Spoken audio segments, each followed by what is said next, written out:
You spent 10 long years singing on stage, just to pay for your mother's medical bills. Your voice once shocked every student and teacher, and it left your ex-girlfriend lost in thought. In your past life, you were a legendary music superstar, accustomed to a life of luxury and prestige. Now, the king of music has returned once more, transmigrating into the body of a high school student. As you process your new memories, you learn your name is now Evan. For 3 years, he spent his days in class and his nights delivering food, all to save up for his critically ill mother's hospital costs. He and Chloe had promised to attend the same university, but today he received her breakup text instead. Right now, you're on duty at the campus radio station. Seeing that no one is around, you decide to test the quality of this new body's voice. You pick up a nearby guitar and begin to strum softly. The moment your fingers touch the strings, every musical cell in your body sparks to life. The melodious sound of the guitar echoes through the booth. What you don't realize is that the microphone is still live. Your voice is being broadcast across the entire campus. Every student and teacher can hear you perfectly. In the classrooms, students are stunned. Wait, isn't the morning broadcast over? Who's singing? That sounds incredible. Wow, he's actually really good. Even Mr. Miller, the homeroom teacher, stops to listen. He nods along, impressed. This kid's got real technique. The rhythm is precise, and the emotion is raw. His breath control is a little weak, though. He'll need to work on his stamina. Inside the booth, you're lost in the music, completely in the zone. The song continues to flow out of you. Across the campus, students stop in their tracks. They listen intently to every note. The lyrics tell a story of high school romance, perfectly capturing the essence of their lives. That bittersweet, stubborn period of youth. On the soccer field, players freeze where they stand. They feel as if the song was written specifically for them. Youth can be full of regrets, but it shouldn't be empty of friendship. Meanwhile, Scott is sweeping the hallway. As he hears the song, he breaks down in tears. He's had a crush on Chloe for 3 years, but never found the courage to tell her. He really doesn't want to miss his chance. Mr. Miller's brow furrows as he realizes the quality of the song. It's professional grade, and he's never heard it before. It must be an original, he realizes. Driven by curiosity, he leaves his office and heads toward the radio station. While he makes his way there, your performance reaches its peak. In the classrooms, many girls are moved to tears. They find themselves wishing for a love, as deep and unforgettable as the one in the song. With graduation just around the corner, they all feel like their youth was missing something, until now. At the same time, Chloe and Lily are eating in the cafeteria. Both girls are staring at the speakers in shock. This song is beautiful, Chloe says, her eyes bright with excitement. And I think it's an original song. I had no idea there was someone this talented at our school. Who's on duty at the radio station today? Lily looks just as thrilled. She thinks for a moment and answers, "It's Wednesday, so it should be Ben's shift." Chloe looks at her, bewildered. "What? You mean him?" Ben is usually so awkward and quiet. Most students don't even bother talking to him. You were the only one who ever treated him like a friend. Chloe can't believe her ears. She never imagined Ben had this kind of talent. As the song ends, you realize that your new voice is actually quite beautiful. It just hasn't fully synced with your soul yet. You'll need more time to adjust to this body. Suddenly, you notice the microphone is still on. Oh crap, you think. I'm screwed. You came to this world wanting to keep a low profile. How did you manage to expose yourself the very first day? You quickly kill the mic. Just then, the door to the station swings open. It's Ben, looking guilty. "Sorry, Evan," he says, sounding sheepish. "I grabbed a bite to eat and accidentally dozed off. I didn't mean to oversleep." Ben is your best friend. He's a bit dim-witted, but he's incredibly loyal. You give him a resigned smile. You can't bring yourself to be mad. "It's fine. I'll leave the rest to you. I'm heading out." With that, you head back to class. A moment later, Mr. Miller pushes open the door to the radio booth. When he sees Ben sitting there, he looks completely caught off guard. This kid can barely string a sentence together usually. There's no way he was the one singing. Confused, he asks, "Ben, were you the only one on duty this afternoon?" Ben panics, thinking he's been caught skipping his shift, but he'd never sell out his best friend. He trembles as he answers, "Yes, sir. It was just me, Mr. Miller." Mr. Miller eyes him and presses further. "That song just now? Did you write it?" Ben is totally lost. He shakes his head, looking baffled. "Song? What song? I wasn't singing anything." Mr. Miller is even more confused now. Is this kid playing dumb to hide his talent? He wonders. I'll have to find a way to test him later. By the time you get back to the classroom, everyone is buzzing about the broadcast. That song was incredible. I heard it was Ben singing. Who knew he was such a genius? With that voice, he could probably sign with a major label. Scott scoffed dismissively. It wasn't even that good. I could write something like that in my sleep. Give me a week, no. 3 days, and I'll top it. Lily asks curiously. Really? Then why haven't you? Scott pats his own cheek and says smugly, you want to know why? Because I have too much pride to show off like that. Lily rolls her eyes and ignores him. When school lets out, you hop on your bike and weave through the city streets. Using your fragmented memories, you wander for half an hour before finally finding your way home. It's a rundown, aging apartment complex. When you walk inside, your little sister, Penny, has already finished making dinner. She looks at you, surprised. Hey, big brother, why are you home so early? Don't you have deliveries to make tonight? You slap your forehead. You completely forgot that the original Evan had a delivery job. With your mother still unconscious in the hospital, the family has no other way to survive. What a mess, you think. You were a world-class music icon. Did you really cross worlds just to deliver takeout? You reach out and pat Penny's head, giving her a fond, doting smile. We're done with the delivery business, you say. Your brother is going to make it big and give you the life you deserve. Penny pouts, asked, looking more mature than her age. I don't need fancy things. As long as Mom wakes up and our family can be happy together, that's enough for me. Your eyes sting at her words. In your past life, you always wanted a sister. Now that your wish has come true, you vow to take the best possible care of her. Back in your room, you check your finances. The entire household only has about 300 to its name. Talk about a nightmare start. Priority number 1, you need to make some money. The next day, you sign up for the campus talent quest. The competition is a joint venture between the school and Skyfish Media. First prize is $15,000 in cash. That would solve your immediate crisis and help you start building a fan base. During PE class that afternoon, you head to the equipment room to grab a basketball. As you pass the piano room, you hear someone playing. The melody is haunting, ethereal, and romantic. The notes feel like travelers drifting through time and space, carrying a sense of hazy mystery. It's a piece you've never heard before in either life. Just as the song comes to an end, you walked over, curious. Pushing open the heavy doors to the piano room, you found the room completely empty. Just as you were starting to wonder, a girl stepped out from behind the piano. The moment she saw you, she froze. Oh, hello there. Was that you playing just now? She hesitated for a second without answering. Then she smiled and countered with a question of her own. The song from the radio station yesterday, that was you, wasn't it? Your heart skipped a beat. But you kept your cool. What makes you say that? The vocal control? The specific enunciation? And she paused for a beat. Then a bright, cheerful smile broke across her face. And my intuition. No one else should have known about it yet. Yet, she guessed it based solely on your voice. Her powers of observation were truly impressive. You smiled and extended your hand. Hey, I'm Evan. She stared at your outstretched hand, frozen in hesitation for a long moment. Finally, she took your hand cautiously. Hi, I'm Summer. Outside, the sun was shining brightly. You stood there, looking at each other, and both of you couldn't help but smile. Right at that moment, Scott burst into the room. Evan, weren't you supposed to be grabbing a basketball? What are you doing in here? You were just about to explain. But when you turned around, the girl was already gone. During PE class that afternoon, you were a bit distracted. Ben leaned in and whispered to you, Hey, Evan, was that you singing in the radio booth yesterday? A ton of girls are writing me love letters now. You gave an awkward laugh. Sorry about that. I didn't mean to drag you into this mess. Ben chuckled. Drag me into it? Man, this is the best. I've never been happier. Just then, Chloe and Lily walked over. They both looked at you with pure disdain. Chloe turned to Ben. Hey, Ben, was that you singing on the radio yesterday? Could you write a song for me too? Ben's mouth twitched into a smirk. Absolutely not, he said firmly. Lily was offended by his bluntness. She barked at him arrogantly. Listen here, Ben. Chloe is going to be a superstar one day. Asking you for a song is a massive opportunity for you. Don't be so ungrateful. But no matter what she said, Ben refused to budge. Lily was absolutely fuming. Seeing this, Chloe's cheeks flushed pink. She turned to you with a bashful look. Evan, I know you and Ben are best friends. If you convince him to write me a song, I'll let you keep being in love with me.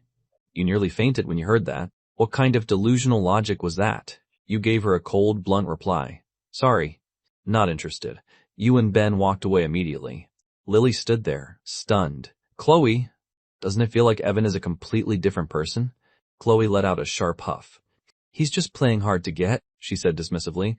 In a few days, he'll be back on his knees begging for my attention. 2 days later, the campus talent quest officially began. The three judges made their entrance first. They were the school's Professor Miller and Professor Lee, along with Skyfish Media's music director, Marcus Jong. After the host announced the rules of the competition, the contestants began to take the stage one by one. The live stream only had about 20,000 viewers. Director Joe looked at the numbers with a deep frown. This talent show gets worse every single year. The main problem is the lack of real talent. We can't keep the audience engaged. Lily spotted you in the crowd. She pointed and laughed. Evan! Am I seeing things? You actually have the nerve to show up for this? Chloe was equally shocked when she saw you. Evan, you're here for me, aren't you? Look, if you get Ben to write that song for me, I'll forgive you. You were completely speechless. You just shook your head. Honestly, I'm not interested. Go find someone else. Lily was absolutely livid when she heard that. Evan, you're tone deaf, she screamed. Don't go up there and scare everyone away. You should stick to delivering food. That's much more your speed. You didn't even bother to respond. You simply found a quiet corner and sat down. As the show progressed, it was finally Chloe's turn to perform. She practically skipped onto the stage. She flashed a sweet, charming smile at the crowd, instantly captivating most of the boys in the audience. As the music began to play, Chloe started a series of confident dance moves. She looked adorable and bubbly up there. Her soft, sweet voice began to fill the room. The audience erupted into enthusiastic applause. The guys, in particular, were all cheering and screaming. Hey, Evan. So, this is the type of girl you're into? A clear, pleasant voice whispered in your ear. You jumped slightly in surprise. Turning your head, you saw that Summer had somehow sat down right next to you. You gave her an awkward smile. That's all in the past. Hey, Summer, what was the name of that piece you were playing the other day? Summer put a finger to her lips. It's a secret. The live stream viewership suddenly spiked to 50,000. Director Joe's eyes immediately lit up. We finally have a dark horse. This year's talent show actually has some potential. The live chat was absolutely exploding with comments. Chloe is so gorgeous. She's like an angel dropped from heaven. This song is amazing. I'm officially a fan now. On stage, Chloe finished her performance. Marcus Jong, the judge, was visibly excited. He was the first to give her a pass. Chloe, your performance was as good as any professional. You could honestly record an album right now. Would you be interested in signing with Skyfish? Chloe nodded enthusiastically. Skyfish Media was the biggest entertainment agency in River City. Signing with them meant her dream of becoming a star was coming true. Professor Miller and Professor Lee also gave her passes votes. Both gave her song glowing reviews. Chloe had become the first contestant to receive a unanimous triple pass. The room shook with thunderous applause. The other contestants watched with envy written all over their faces. So, Evan, what are you singing today? Summer asked curiously. Your lips curled into a smile. That's also a secret. Summer burst into a little laugh. You really like getting even, don't you? She joked. The name of the piece I played is actually called Secret. A wave of realization washed over you. Just then, the host called out your name. You walked onto the stage with purposeful strides. The audience immediately began whispering among themselves. Wait, isn't that Evan, the king of simps? I heard he's completely tone deaf. How does he have the guts to enter a singing competition? He's probably just here to chase after Chloe. I've never seen anyone simping that hard in my life. Mr. Miller's brow furrowed as he watched you. He looked at you with an expression of pure disappointment. To him, you were the worst student he had ever taught. Scott was sitting right next to Chloe. He said with a mocking sneer, Hey, Chloe. Evan is so obsessed with you, he actually followed you to the talent show. He really doesn't know when to give up.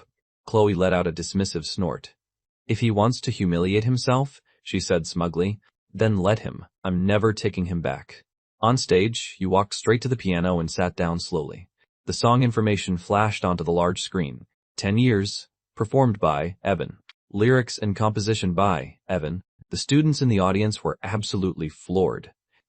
Evan is performing an original song? 10 years? What kind of stupid title is that? Is he really trying to win Chloe back? The entire hall immediately erupted in laughter. Even Mr. Miller, the homeroom teacher, was baffled. Since when did this kid know how to play the piano? Was he just putting on an act, Evan? Go for it! Summer's voice was clear and sweet. It echoed throughout the entire hall. Everyone turned toward the source of the sound. They were stunned to see a girl with such elegant, otherworldly beauty. Instantly, the boys were overcome with a wave of jealousy. On the stage, you coolly waved back at Summer. Then, you gently placed your index finger on the keys. Your fingertips glided across the keyboard with effortless grace. There wasn't a single wasted movement in your performance. A melodious tune spread out like a rising tide. The once rowdy and noisy hall gradually fell silent. Every student's gaze was fixed entirely on you. Chloe was left absolutely speechless. She couldn't believe you actually knew how to play the piano. And you looked like a total professional. You'd spent the last 3 years of high school delivering packages and food. Where on earth did you find the time to learn the piano? As the intro built up on stage, your voice slowly began to rise. It's just a breakup after all. Every student in the room was stunned. How did the most pathetic nobody in the class suddenly become so talented? They all thought you were there to be a joke. No one expected you to sing this well. With just 4 simple lines of lyrics, you'd pushed the atmosphere to its absolute peak. Scott's heart skipped a beat. He immediately felt that something was wrong. Why did that voice sound so familiar? At that moment, Mr. Miller also noticed something strange. That specific vocal quality, why did it sound exactly like the song from the radio? Could it be Evan was the one singing in the booth that day? Professor Lee watched you and gave a slight nod. Every note you hit was pitch perfect. The emotion built up layer by layer with the melody. This was a level most professionals couldn't even reach. Your fingers moved rapidly across the ivory keys. The song soon reached its emotional climax. Summer stared at the stage blankly. Her eyes welled up as countless memories flooded her mind. She lowered her head, looking frail and drained. Her figure slowly faded back into the crowd. Everyone present was completely immersed in the song. The sense of resonance in this song was incredibly powerful. Where's the person who stayed by your side 10 years ago? Where are they now? And whose side will you be on 10 years from today? The 3 judges were equally shocked. Was this really a song written by a high school student? The quality was easily on par with the legendary classic. By now, the livestream viewership had hit 500,000. Director Joe could hardly believe his eyes. These ratings had shattered all previous records. The live chat was exploding. This tone is unbelievable. I literally have goosebumps. It's so good. This is what real music sounds like. I can't stop listening. I'm actually crying right now. High schoolers these days are way too talented. On the stage, your magnetic, slightly raspy voice continued to flow. As the song came to an end, a tidal wave of applause erupted from the audience. The clapping was deafening, sounding like it might take the roof off the building. Chloe was completely dazed. Was this really Evan, her little errand boy? The host stepped onto the stage to take control, and the crowd gradually settled down. All 3 judges gave you a pass. Marcus Jung, one of the judges, asked excitedly, "Evan, that song was incredible. Would you be interested in joining Skyfish Media?" The students below started whispering, "Oh my God, Evan's going to be a star. How lucky can you get? Plus, he and Chloe will be at the same company. Looks like the simp is finally making his move." Scott was livid when he heard this. He glared at you with eyes full of hatred. You hesitated for a moment. You really didn't want to work at the same company as Chloe. So you smiled and replied, "Thank you, judges. I'm definitely interested, but I'd like to finish my studies first." Marcus Jong froze instantly. He looked at you in utter disbelief. Who in their right mind would turn down a contract with Skyfish? The audience was just as confused. Is Evan crazy? How could he pass up such an amazing opportunity? Marcus's look turned from shock to slight apprehension, but he quickly masked his expression. He spoke kindly to you. "Of course, your education is the most important thing." In the end, you became the second contestant to advance with 3 passes. After you stepped off the stage, Summer was already nowhere to be found. She really was mysterious, always appearing and disappearing out of nowhere. "Evan, I'm over here. I had no idea you were such a good singer. You were the one on the radio the other day too, right?" Chloe walked over, looking excited. She spoke in a coy, high-pitched voice.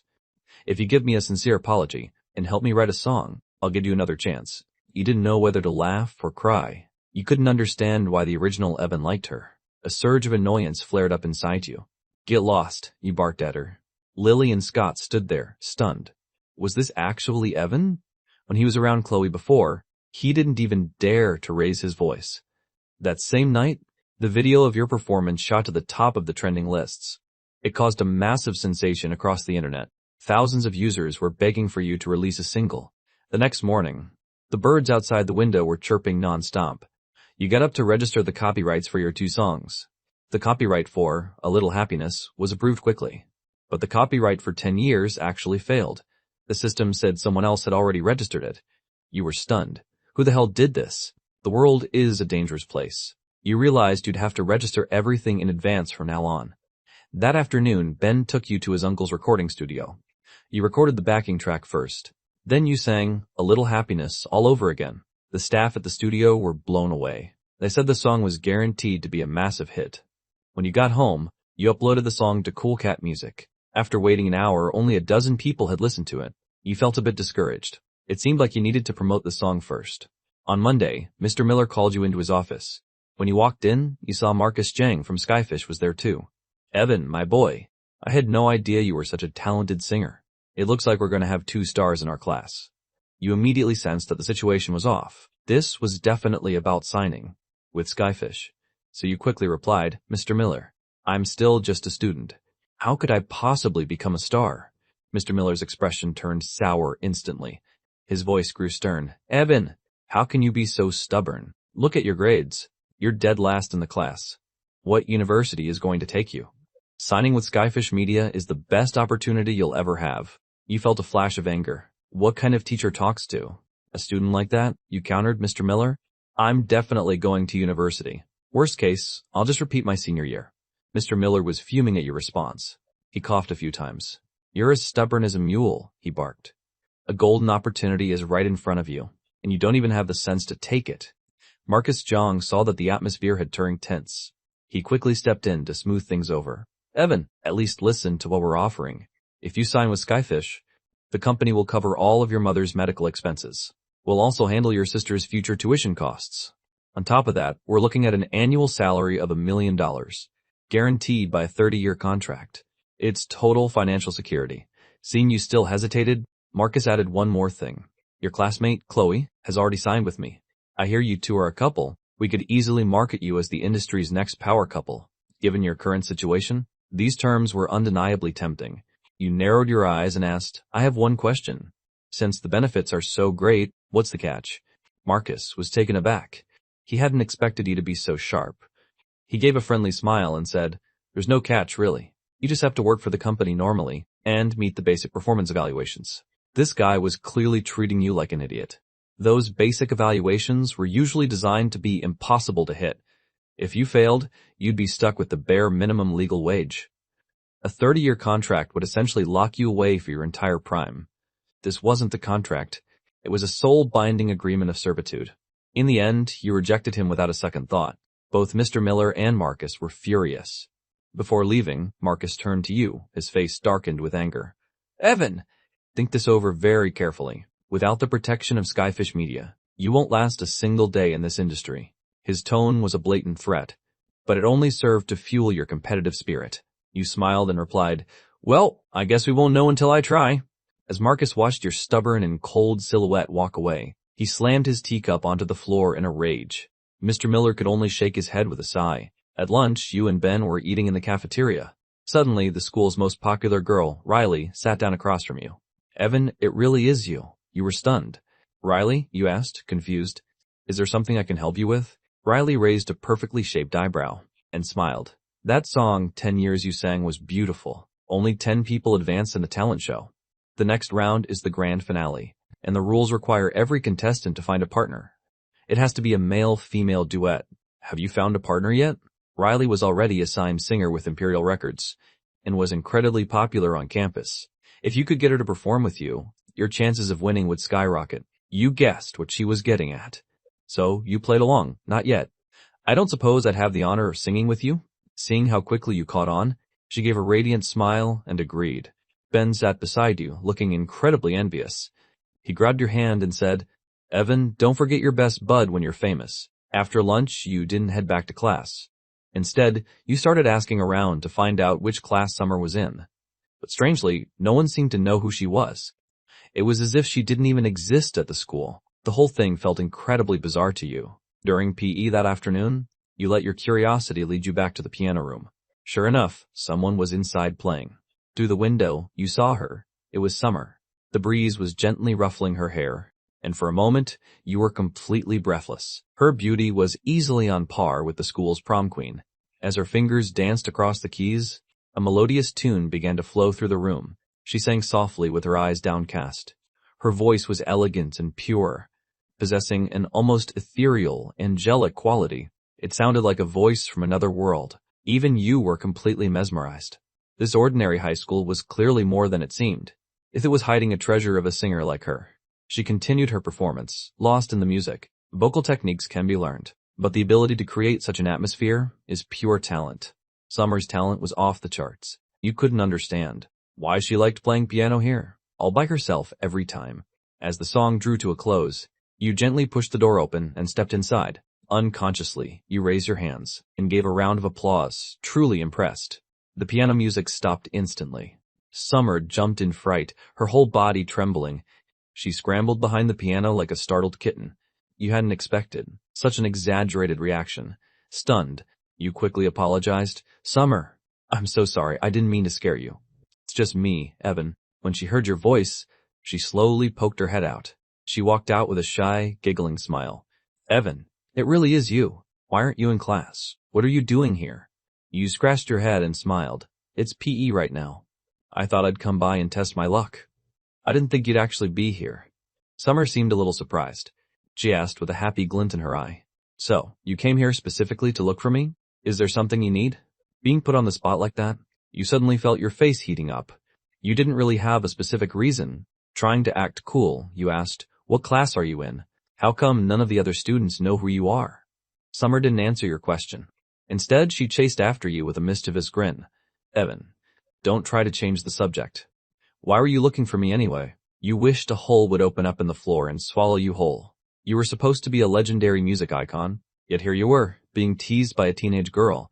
Summer saw your embarrassment and let you off the hook. It turned out she was a transfer student from last year. Because of her poor health, she'd been on leave for a long time, which was why most of the students didn't recognize her. Her home was right near the school, so she often snuck in here to practice the piano. Hearing this, you felt a wave of relief. For a second, you thought you were in the middle of a ghost story. Eventually, the two of you added each other on social media and agreed to talk more about music. When you got home that night and checked your computer, you saw that A Little Happiness had already hit 3,000 plays and 2,000 downloads. On SoundStream, each download cost $1. With the platform taking a 50% cut, you had already earned $1,000. The progress was far too slow. You needed to use the talent show to promote the song properly. While you were lost in thought, you suddenly noticed your name was trending. Evan's True Colors, aspiring singer verbally abuses contestant. You clicked on the video. It was a recording from the talent show. It showed you shouting, "Get lost," at Chloe. The video had been heavily edited to remove the context, making the entire audience think you were some kind of violent jerk. You knew this was Skyfish's revenge. You just didn't expect them to strike so quickly. Soon after, all of your past scandals were leaked. A swarm of gossip accounts began dragging your name through the mud. In an instant, you became notorious. During dinner, your sister smiled and said, "Evan, don't worry about what they're saying. I'll always believe in you." You felt touched by her words, but also deeply guilty. Your problems were starting to affect your family. And as they say, when it rains, it pours. The next day, you got a call from Riley. "Evan, I can't do the duet with you anymore. My agency has other plans for me." "It's okay, I understand." You didn't blame her. It was only natural for people to weigh the pros and cons. But with the competition only 2 days away, you had to find a new partner immediately. If you didn't, you'd be automatically disqualified. You went to find Amber and Jade, two sisters in your class. They are singing streamers. Their vocal skills certainly aren't the problem, but they all refused to sing with you. They said their fans wouldn't allow it. Ben was anxious for you too. He contacted several girls who were good singers, but they all refused the moment they heard it was a duet with you. Only now did you realize how serious the problem was. The entire internet is attacking you right now. No one dares to help you at all. Everyone is afraid of getting dragged into the fire. That night, you and Ben were eating skewers at a roadside stall. This whole situation has left your spirit feeling a bit crushed. Ben tried to comfort you. "Evan, you sing so well. If all else fails, let's just start live streaming together. I see those singing streamers making a pretty good living these days." You shook your head. He picked up the glass in front of you and downed it. "If I start a stream now, people will flame me to death. If I really have to, I'll just switch careers and write novels. I'll use a pen name so no one recognizes me." Ben was shocked to hear this. He looked at you with total admiration. Evan, you're way too good. You can even write novels?" You grinned. "That's nothing. There's plenty more I can do. After graduation, we'll start a company together. We'll crush Skyfish Media under our feet." Ben was incredibly excited by the idea. He chugged a whole bottle right in front of you. Just then, your phone rang. You checked it and saw it was Summer. It was the first time she had ever called you. Evan, let's sing a song together. Summer's voice was like a cool breeze on a summer night. It blew all your worries away. You were so moved that tears actually came to your eyes. The next day, Ben took you both to the recording studio to practice. Summer's musical talent was off the charts. She could sing the music after reading the score just once. In less than half a day, you two had developed a perfect rhythm. Soon, the finals for the talent quest began. Since the previous episode was so popular, the audience at the finals was completely packed. The moment the live stream went live, over 300,000 netizens flooded in instantly. Director Joe was grinning from ear to ear. After the host finished the introduction, the contestants stepped out one by one. You and Ben arrived backstage early. You discovered that Chloe's guest performer was actually the top-tier singer Chris. The other contestants were absolutely horrified. The grand finals were decided by online voting. With Chris being so popular, it was clear Skyfish was determined to secure the win for Chloe. Seeing you and Ben together, Scott mocked you. Evan, don't tell me you couldn't find a partner. So you dragged Ben here to sing with you? You frowned helplessly. This guy was always looking for trouble. You weren't going to let it slide this time. You stood up and pointed at Scott with a laugh. You pathetic little loser. You spend all day orbiting Chloe like a puppy. Why don't you go look in a mirror? Chloe's about to become a star. Do you really think you have a shot? Everyone around you burst into laughter. Scott was left speechless. His face turned as red as a boiled shrimp. He ran out of the room in embarrassment. Lily was about to speak, but Ben pointed at her and snapped. You borrowed $10 from me last time, and still haven't paid me back. Are you trying to stiff me? Lily was at a loss for words. She quickly tried to explain. I just forgot. And you didn't remind me. I'll give it to you right now. Chloe glared at them with hatred. She snorted, but didn't say a word. Chris mocked them from the side. Chloe, they're just a couple of clowns. Don't pay them any mind. Summer arrived at the venue as well. She looked at Ben and asked curiously, Who's this? This is Ben. Did you forget? You looked at her in surprise. She paused for a moment, then smiled nervously. Of course I remember. I was just teasing you. As the contestants took the stage one by one, it was finally Chloe's turn to perform. As she and Chris walked onto the stage, the crowd went wild. The other contestants knew full well that the outcome was no longer in question. As the music started, Chloe began her performance, jumping and skipping around. Her playful and cute singing style made the boys in the audience blush. By now, the livestream viewers had exceeded 1 million. This was a first in the history of the talent quest. The director was so happy he was practically dancing. Professor Miller's brow furrowed. What kind of trash is this? Has the world gone crazy? As the music progressed, the song reached its climax. When it finished, the audience broke into thunderous applause. The scene was comparable to a professional concert. Marcus Young jumped up in excitement. Your performance was simply a match made in heaven. It was incredible. The host took the stage to announce the results. Chloe and Chris ultimately received 980,000 votes. They were ranked first in the entire field. The live chat was already blowing up. This sounds amazing. This duet is legendary. These two look so good together. They're like a perfect golden couple. Just then, Lily walked over and mocked you. Evan, I think you should go back to delivering takeout. You can't handle a stage like this. Ben looked worried as he watched. Their popularity was just too overwhelming. Second place only had 260,000 votes, but they had reached 980,000. It was a total landslide victory. Seeing you remain silent, Summer said huffily, Excuse me, ma'am, if you want takeout, $10 isn't going to cut it. Lily nearly died of rage. Why can't you just let that $10 go? You were the final contestant. After the host's introduction, you and Summer quickly made your way onto the stage. The audience immediately started whispering. Evan actually had the guts to show up for the finals. He's so arrogant even before he's famous. We should just cancel him already. Who's that girl next to him? She's pretty, I'll give her that. She probably isn't a good person either. You smiled at Summer, gesturing for her to ignore them. As the intro began, the song details appeared on the big screen. Eloping to the Moon, performed by Evan and Summer. Lyrics and composition by Evan. Seeing you and Summer standing on stage together, Chloe felt as though she had lost something important. Her expression turned sour. Scott mocked you from the side. Chloe, Evan is such a scumbag. It's only been a few days, and he's already hooked up with someone else. Chloe snorted, but didn't say anything. Meanwhile, in the back of the audience, there was an older man, wearing a hat and watching in secret. It was Summer's father, Joseph Lynn. Seeing Summer actually standing on that stage, he looked completely incredulous. As the intro finished, he picked up the microphone and began to sing. With just 4 simple lines of lyrics, the audience fell silent instantly. The netizens in the live stream were also completely shocked. Who is this girl? Her voice is unbelievable. My heart is literally melting. This song is so sweet. It's another original song. This Evan guy might actually have something. Mr. Miller watched the stage in shock. Isn't that Summer? What is she doing on stage singing? Your performance continued. The audience broke into enthusiastic applause. They waved their glow sticks, completely immersed in the song. Chloe looked on with a face full of surprise. Who exactly is this Summer girl? Is she even from our school? Lily was just as confused. I've never heard of her. Maybe Evan hired an actress to play the part? Inside the control room, director Marcus Zhang could hardly believe his own eyes. The number of viewers in the live stream had surged to 3 million. It was even higher than when Chris was performing. In reality, many netizens had seen the negative rumors about you a few days ago and had tuned in today just to watch the drama. But they hadn't expected the song by you and Summer to be so incredible. Most of them became instant fans. Meanwhile, the performance on stage continued.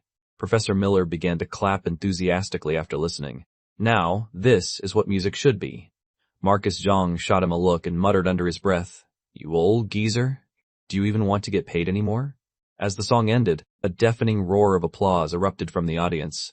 The sound was so loud it seemed to pierce the sky. The host hurried onto the stage. The moment he saw the final vote count, he froze. He looked toward Marcus Zhang with a helpless expression. Marcus immediately knew what that look meant. But it was too late to rig the results now. The audience was screaming your name at the top of their lungs. He could only give a reluctant nod of approval. Finally, the host announced that you had received 1.8 million votes. That was a full 1,000,000 votes higher than Chris and Chloe. The crowd burst into another round of wild cheering. The live chat was absolutely losing it. Guys, listening to this song feels so good. It literally cures all my sadness. That song, 10 Years, is also amazing. I've been playing it on loop. Evan might be a bit arrogant, but the guy definitely has the talent to back it up. Public opinion on the internet began to do a complete 180. All the previous haters have been converted into fans. Chloe and Lily stared with wide eyes, unable to believe it. Was this really the same Evan who used to be such a simp? How could he possibly have this level of popularity? Joseph Lynn looked at the radiant Summer on the stage, unable to hide the broad smile on his face. His eyes were filled with nothing but pride and affection. In the end, you won the championship without any suspense, taking home the 15,000 grand prize. At 10 o'clock that night, you invited Summer and Ben out for a late-night snack. Summer looked at her phone, appearing a bit hesitant. But Ben was impatient. Summer, don't overthink it. I know a place nearby that's incredible. Summer pointed a finger at Ben, then whispered with a look of utter shock. I think I can see now. You and Ben were both a little confused by her words. You can see it from this far away? Eventually, the group arrived at a hot pot restaurant and enjoyed a lively, steaming meal together. News of your victory immediately trended at number 1. 10 Years and Eloping to the Moon went completely viral across the web. Chris was scrolling through his phone in his luxury van. Seeing you win made him shake with rage. He shoved the beautiful woman in his arms aside and sneered, I'll deal with you sooner or later. Ben had a massive appetite. Watching him devour plate after plate of beef, you felt a slight twinge of worry. Luckily, you had just received your prize money today. Otherwise, you really wouldn't have been able to pay the bill. After dinner, you walked Summer home. As you strolled down the quiet street, you said with a grateful expression, thank you for today. I'll give you half of the prize money. I'll transfer it to you in a bit. She let out a laugh. I don't want it. Let's just call it even. What do you mean by even? You asked, confused. She gave you a meaningful smile. You've already helped me so much. By then, you had reached the entrance to Summer's home. It was a massive, luxurious mansion. You were secretly stunned. You had no idea her family was so wealthy. When you got back home, you uploaded Eloping to the Moon to SoundStream. Thanks to the skyrocketing popularity, A Little Happiness already had 100,000 downloads. The data was growing at an incredible speed. The next morning, Penny was overjoyed when she found out you had won. You took her to the hospital to visit your mother. The doctor said that if you could raise 150,000 for the surgery, your mother would finally be able to wake up. You checked SoundStream on your phone. Eloping to the Moon already had 800,000 downloads. A Little Happiness was at 600,000. At this rate, You would have enough for the medical bills in no time. Over the next few days, you didn't see Summer at all. She wasn't replying to any of your messages. You recorded a few more songs, and all of them became hits the moment they were uploaded. Your financial problems were officially a thing of the past. Numerous stars were reaching out to you for songs, and countless agencies were trying to sign you, but you were determined to start your own company. Once graduation was over, you sent Ben to register the company and find an office space. Meanwhile, you went to Summer's house and rang the doorbell. The moment Joseph Lynn saw you, he knew exactly why you were there. He pulled out an envelope and handed it to you. "Thank you for taking care of Summer," he said. You were a bit confused by his words, and quickly tore the envelope open. Inside, a letter written in elegant handwriting read, "Evan, I want to tell you a story. When I was in elementary school, I was often bullied by my classmates. They would tear up my notebooks and draw all over my clothes. Back then, my father was always busy with work and never had time to look after me. The thing I feared most in the world was going to school. But then, a young boy joined my class. He was like a beam of sunlight, breaking through the darkness of my life. He stood in front of me to protect me. He and I became the best of friends. We studied together, painted together, and went to the river to catch fish. We played hide and seek in the woods. Those were the happiest times of my life, and I wanted them to last forever. But eventually, the boy's family moved away, and I never saw him again. All the color drained from my world. My classmates went back to bullying me. I tried to fight them just like that boy did, but I wasn't strong enough. Slowly, I began to withdraw. I stopped talking to anyone. I wanted to find that boy so badly, but I couldn't. It was because I couldn't see anyone's face. Instead of features, everyone had a question mark where their face should be. The doctors called it a symptom of my depression. No matter how hard I tried, I couldn't see clearly. I fell into utter despair. I thought that even if he stood right in front of me, I wouldn't be able to recognize him. My father took me to see so many doctors, but nothing worked. Everyone's face was just a question mark. I couldn't remember what anyone looked like, so I couldn't make any friends. Until that day in the piano room. I had just finished playing a song, when a boy suddenly burst inside. I was terrified and hid behind the piano. But then, I noticed his face didn't have a question mark. I could see every detail of his face clearly. So, I summoned my courage and walked out. In that moment, I was stunned. Even though so much time had passed, I recognized him instantly. He was that same little boy. His name was Evan. You were completely shaken after reading the letter. You felt lost and shell-shocked on the walk back. You could only imagine how much pressure Summer must have been under, just to stand on that stage and help you. When you got home, Penny asked what was wrong. You pulled her into a tight hug and began to cry. 3 days later, Ben took you and Penny to see the new company. Seeing the words Maple Leaf Media hanging prominently on the wall, the three of you were overcome with excitement. Evan, congratulations. Hearing that familiar voice, you couldn't help but break into a wide smile. You quickly walked over and extended your right hand. Summer, welcome to Maple Leaf Media. She froze for a second, asking with a look of pure confusion, "When did I ever agree to join your company?" You let out a chuckle and said, "Half the royalties from the song were supposed to go to you anyway. But since I invested all that money into the company, you're officially a shareholder now." Summer grasped your hand firmly, saying with a grin, "Then I look forward to our partnership." After Summer and Penny were introduced, the two of them became fast friends. The four of you toured the office. The interior was decorated luxuriously. You told Ben to start recruiting influencers for live streams. If we find any promising talent, the company will produce custom songs for them. You walked Summer home that night? You couldn't help but remark, "America is truly something else. I didn't expect you to recover so fast." Summer immediately shook her head. "The doctors here aren't that great," she countered. "I'm still not fully recovered. They told me there's only one cure for my condition." You felt a pang of worry when you heard that. "What kind of medicine?" you asked hurriedly. Summer gave a shy smile and said, "The doctor said that you are my only cure." You let out an awkward laugh and pulled Summer into a hug. "Don't worry, no one will ever bully you again." She nodded obediently against your chest. A week later, the staff for every department were in place. You had already signed 8 influencers. Everything was heading in the right direction. Suddenly, Ben ran up to you, looking frantic.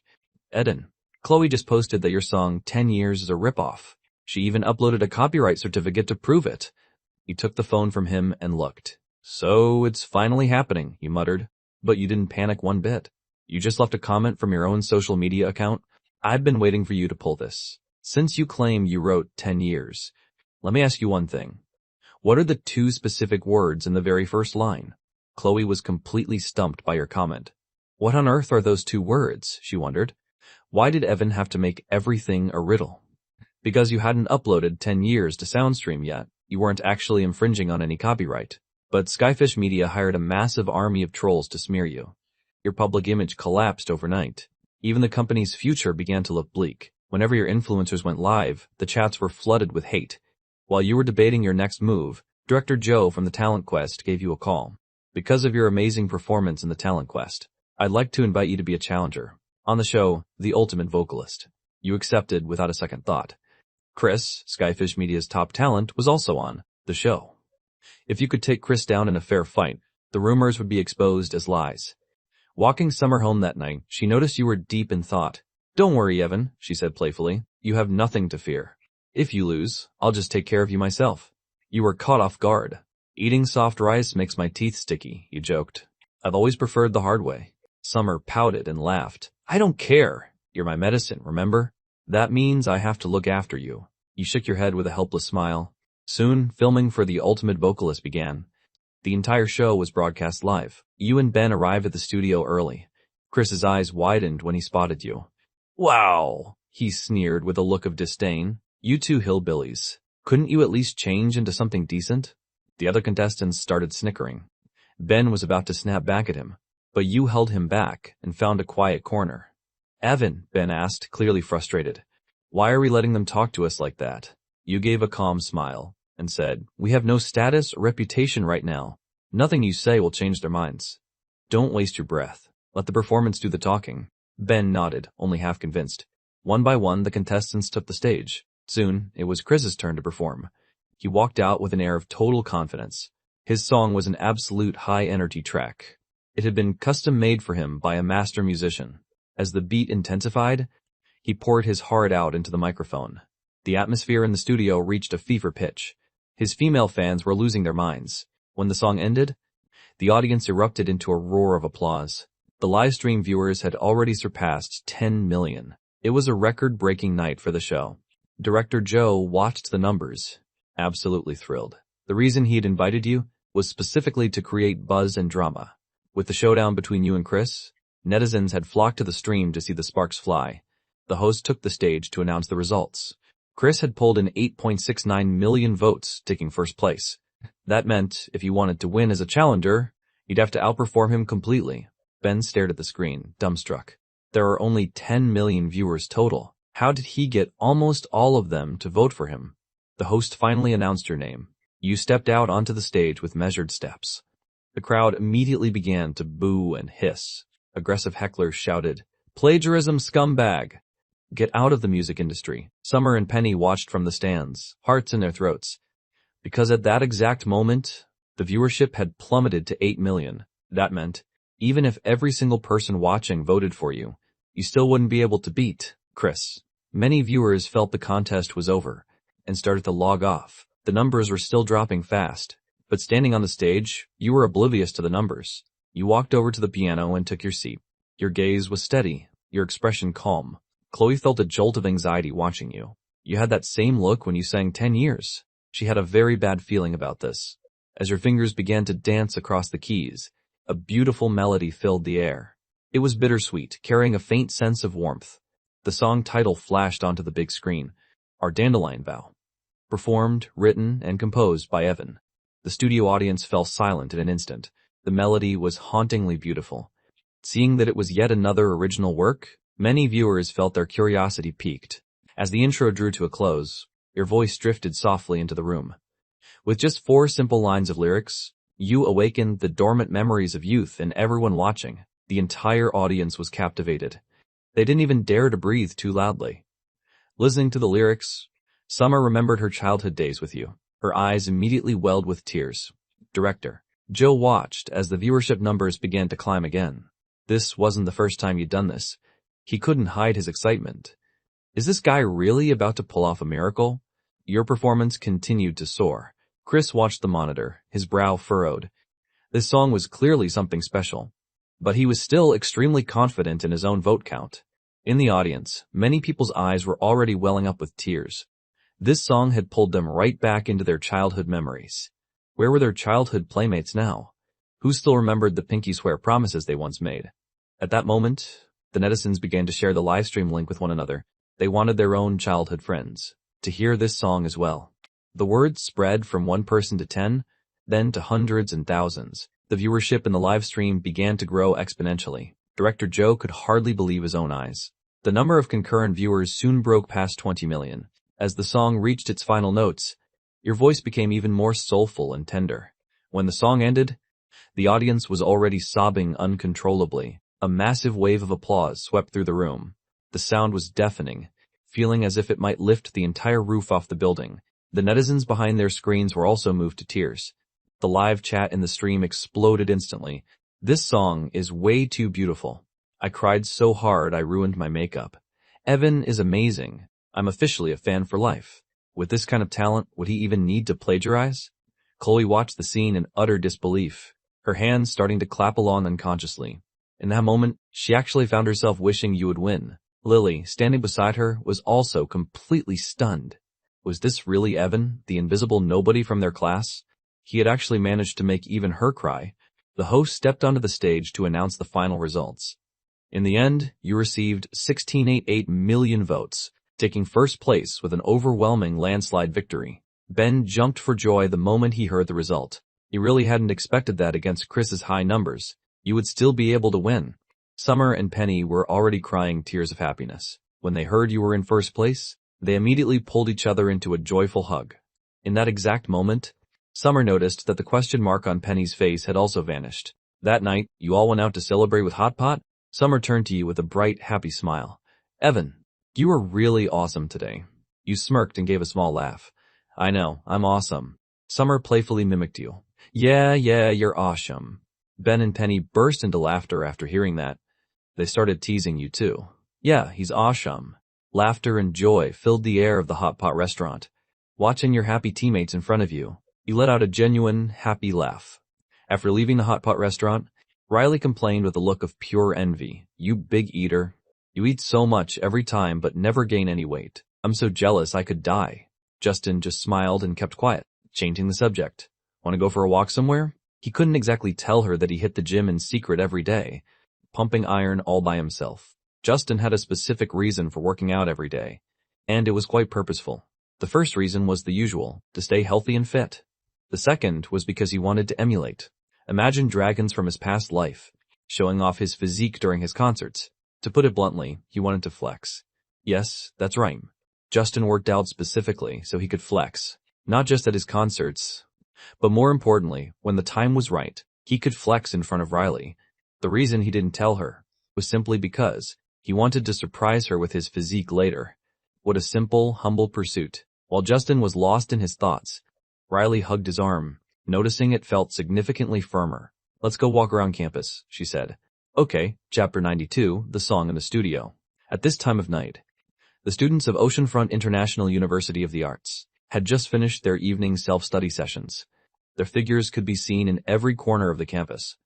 Right now, Justin and Riley were strolling leisurely, hand in hand. Under the dim streetlights, people were constantly jogging past them. Looking at the hazy glow of the lights, Riley smiled. I really miss my school days. Actually, this is the first time the two of us have taken a walk together on campus. Justin nodded with a smile. Yeah, he said. This was their first time walking through the campus as a couple. Hearing the music playing over the campus speakers, Justin suddenly had a bright idea. Hey Riley, he laughed. Want to do something exciting? Riley's face turned bright red, clearly getting the wrong idea. What do you want to do? She asked tentatively.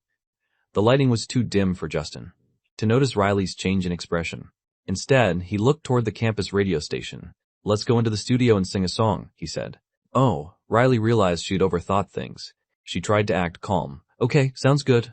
Just a moment ago, she thought Justin wanted to kiss her here. Inside the studio, Kayla was busy tidying things up.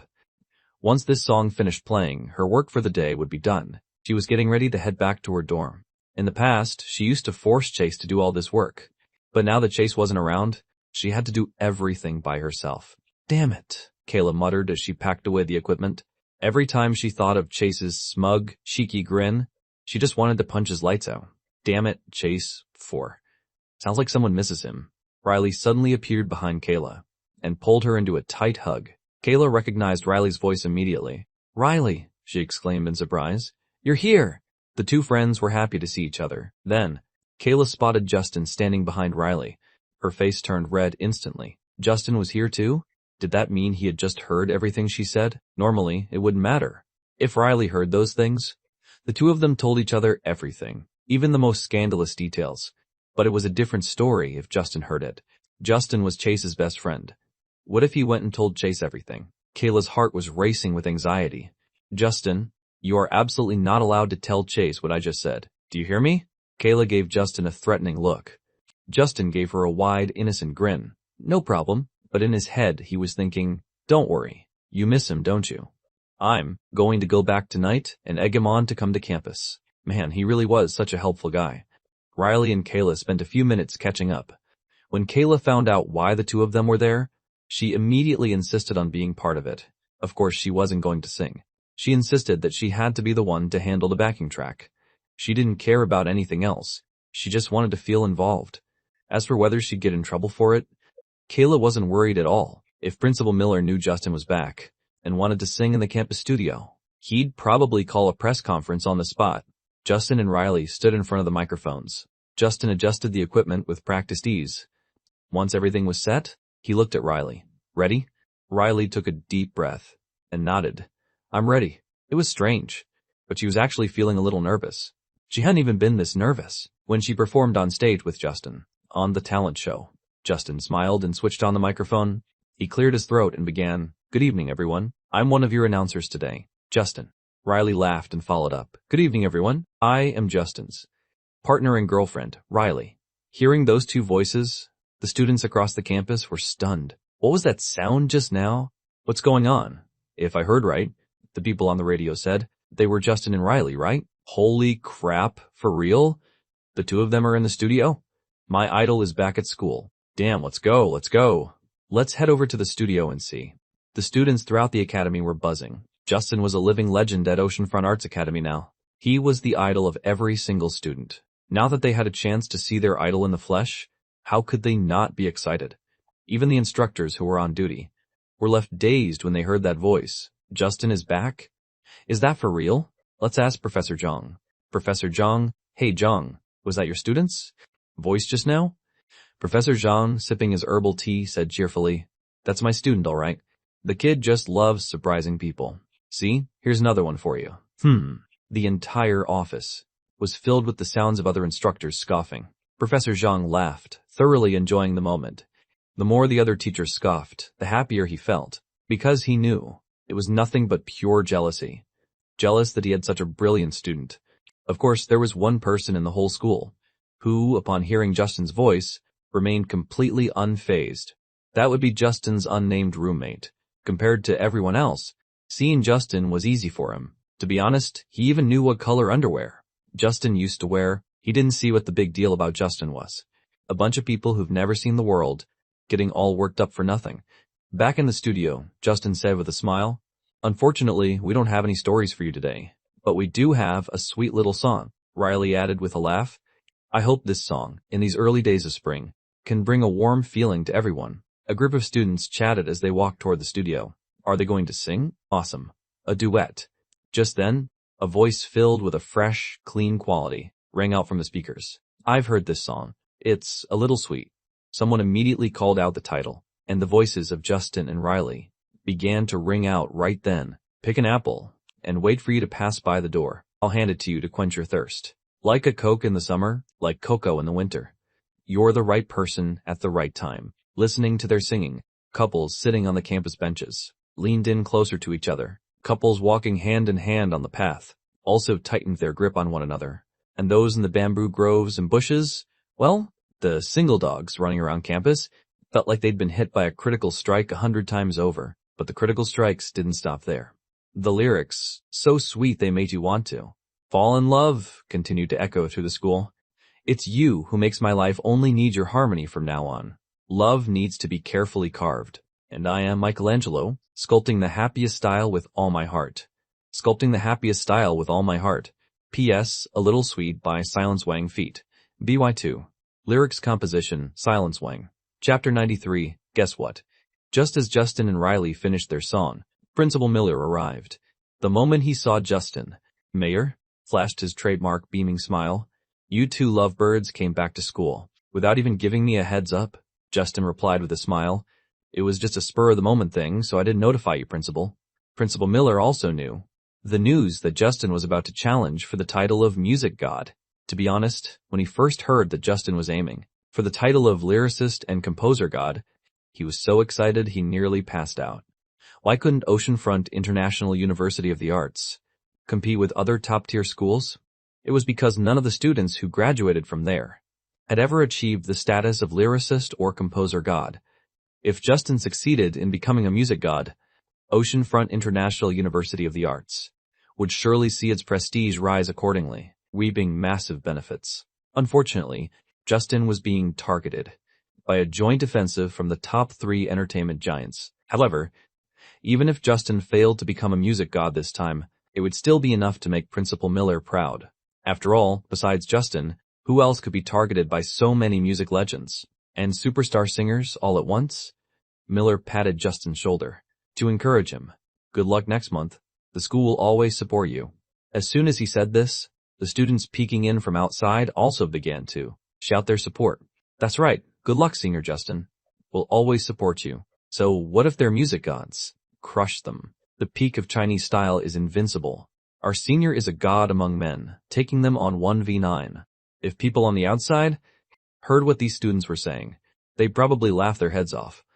But these students truly believed it. On the internet, the percentage of people who thought Justin could successfully become a music god was only 2%. However, that 2% certainly included every single student. At Oceanfront International University of the Arts, compared to the other musical legends Justin was competing against, Justin was much closer to their hearts. When it came to standing by their own, they took it to the absolute limit. Justin felt the warmth of his fellow students. He smiled and said, "Thanks for the kind words. I will definitely succeed." Justin and Riley spotted at Oceanfront Arts Academy. Justin and Riley are truly a little sweet. Justin and Riley. The news of the two returning to campus quickly spread online. Someone even posted a video of them sitting together in the studio singing. After watching the video, their ship fans went wild. "So annoying. These two are so sweet together." Riley's line, "I'm Justin's partner and girlfriend," is literally giving me life. "I'm so jealous of Oceanfront Arts Academy. Why isn't Justin at our school? Which genius filmed this video? It's shaking nonstop." Kayla looked at the comments section of the video she'd posted. She was feeling pretty good at first, but after seeing that comment, she completely lost it. "If it wasn't for me, would you even have anything to watch? Talk about burning bridges, using me and then throwing me away, and just pure ingratitude." After Justin's fans enjoyed their moment of joy, the comments from other netizens instantly formed a one-sided wave of criticism. "It's almost April and Justin is still playing around? Has Justin already given up on becoming a music god? Why is Justin back at school doing this? Isn't he afraid he'll fail to become a music god? Is he just slacking off now?" To be honest, if it were me, I'd slack off too. Maybe he's just so confident of victory that he's just having some fun. Stop joking, the person above.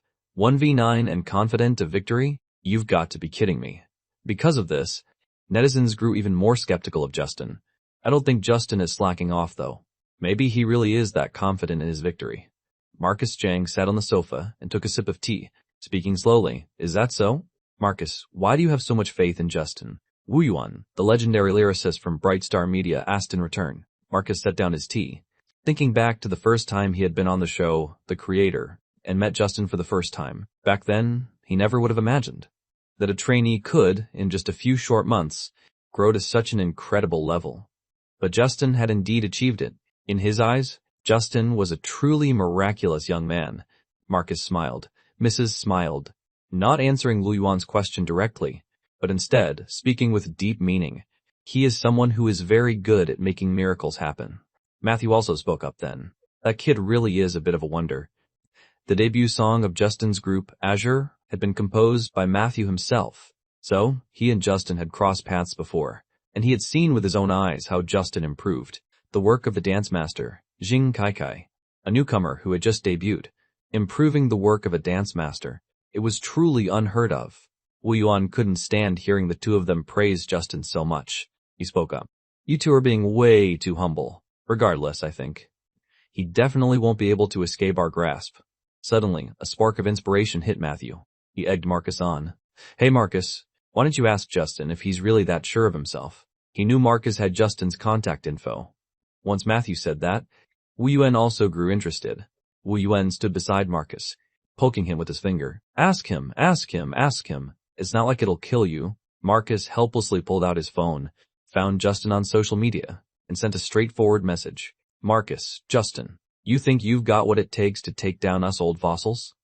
The second the message was sent, the eyes of Matthew and Wu Yuan seemed as if they were glued to Marcus's phone screen.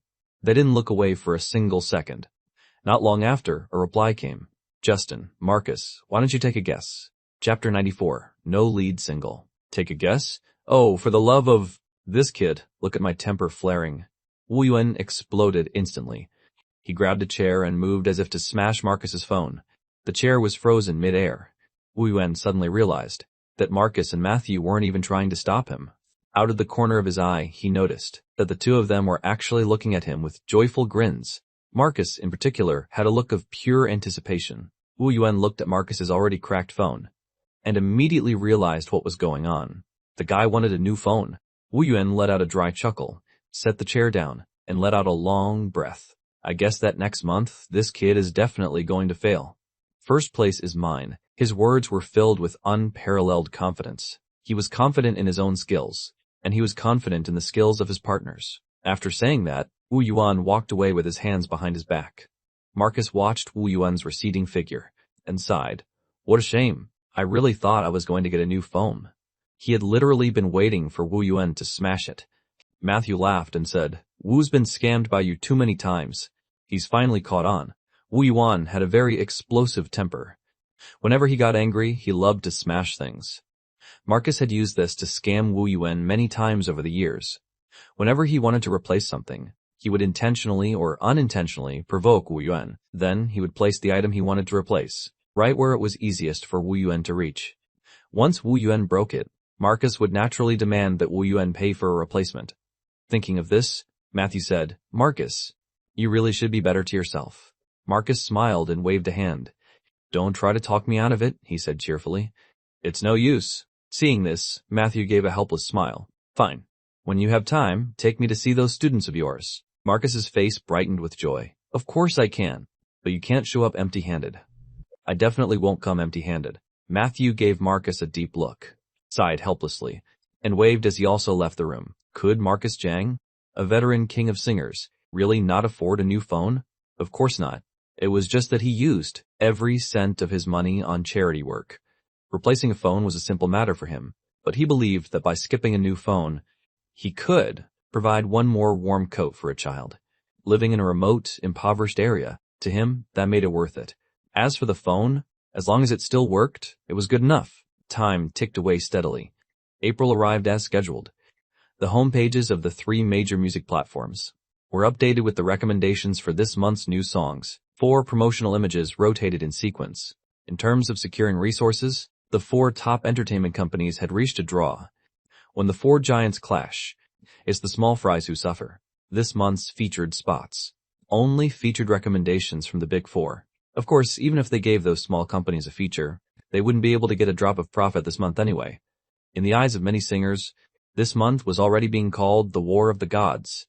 A war of gods was something they shouldn't even dream of joining. King of Singers Marcus Zhang from Bright Star Media brought a soulful track called So-Called Love. Queen of Singers Daisy Bai from Ink Sea Entertainment brought the song Flower Scent.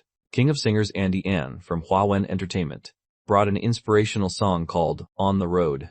As soon as the 3 songs were released, they dominated the top 3 spots on the new song chart. The influence of a king or queen of singers was undeniable. Justin's fans also clicked on his album at the exact same time. Justin had a lot of fans, but he had released too many songs this time. This caused his traffic to be spread thin. Consequently, the data for each of Justin's songs couldn't keep up with the songs of the other 3 veterans. When fans clicked into Justin's album Ancient Charm, they were surprised to find there was no lead single. Normally, for a music album, they would choose the best or most representative song to be the lead single. But Justin's 8 songs had no lead single at all.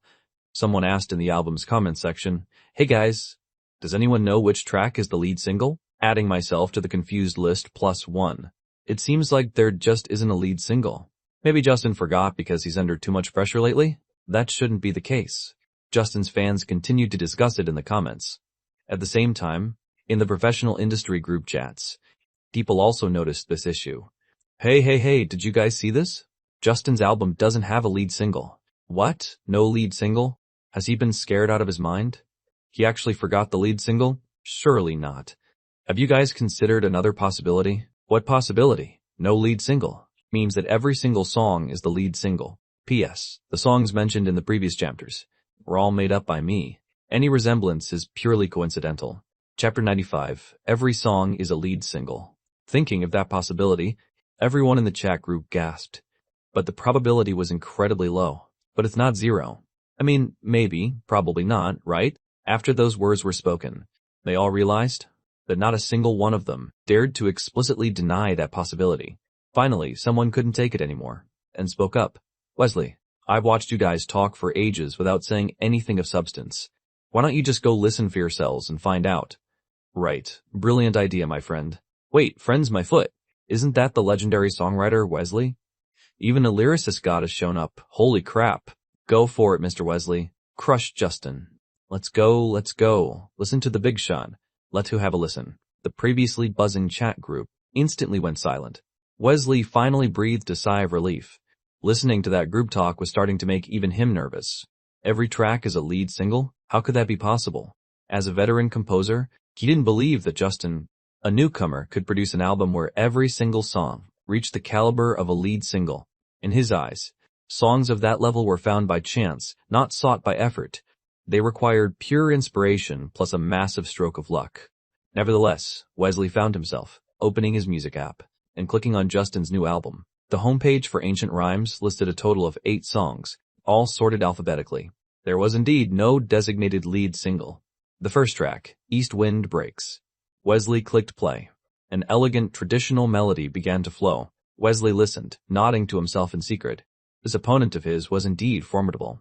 The lyrical foundation was incredibly deep. He knew he personally couldn't have written lyrics that felt so authentically Chinese style. Deep down, he admitted that Justin was a step above him when it came to songwriting. But that wasn't enough. One single song wouldn't be enough to take down a group of veterans like them. Wesley knew that in terms of pure song quality, he had already lost. But he still held one distinct advantage, a much larger fan base than Justin. So even though he knew his song wasn't as good as Justin's, he didn't think Justin could actually overtake him to claim the #1 spot on this month's new song chart. Next up, Chrysanthemum Terrace. As Wesley clicked his mouse, the low, sorrowful sound of a cello slowly began to play. Wesley was immediately pulled into the world, sketched out by the music.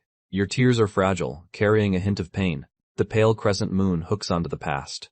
The night is too long, condensing into frost. Who is in the attic, trapped in cold despair? The song depicted a general off at war, and his wife waiting alone at home, both yearning for one another, on a cold, desolate night. The woman climbs the attic stairs alone. With tears in her eyes, she stares at the pale moon, quietly missing her husband on the battlefield. Then, the perspective shifted. It turned toward the general. Rain taps softly on the crimson window. My whole life on paper is scattered by the wind.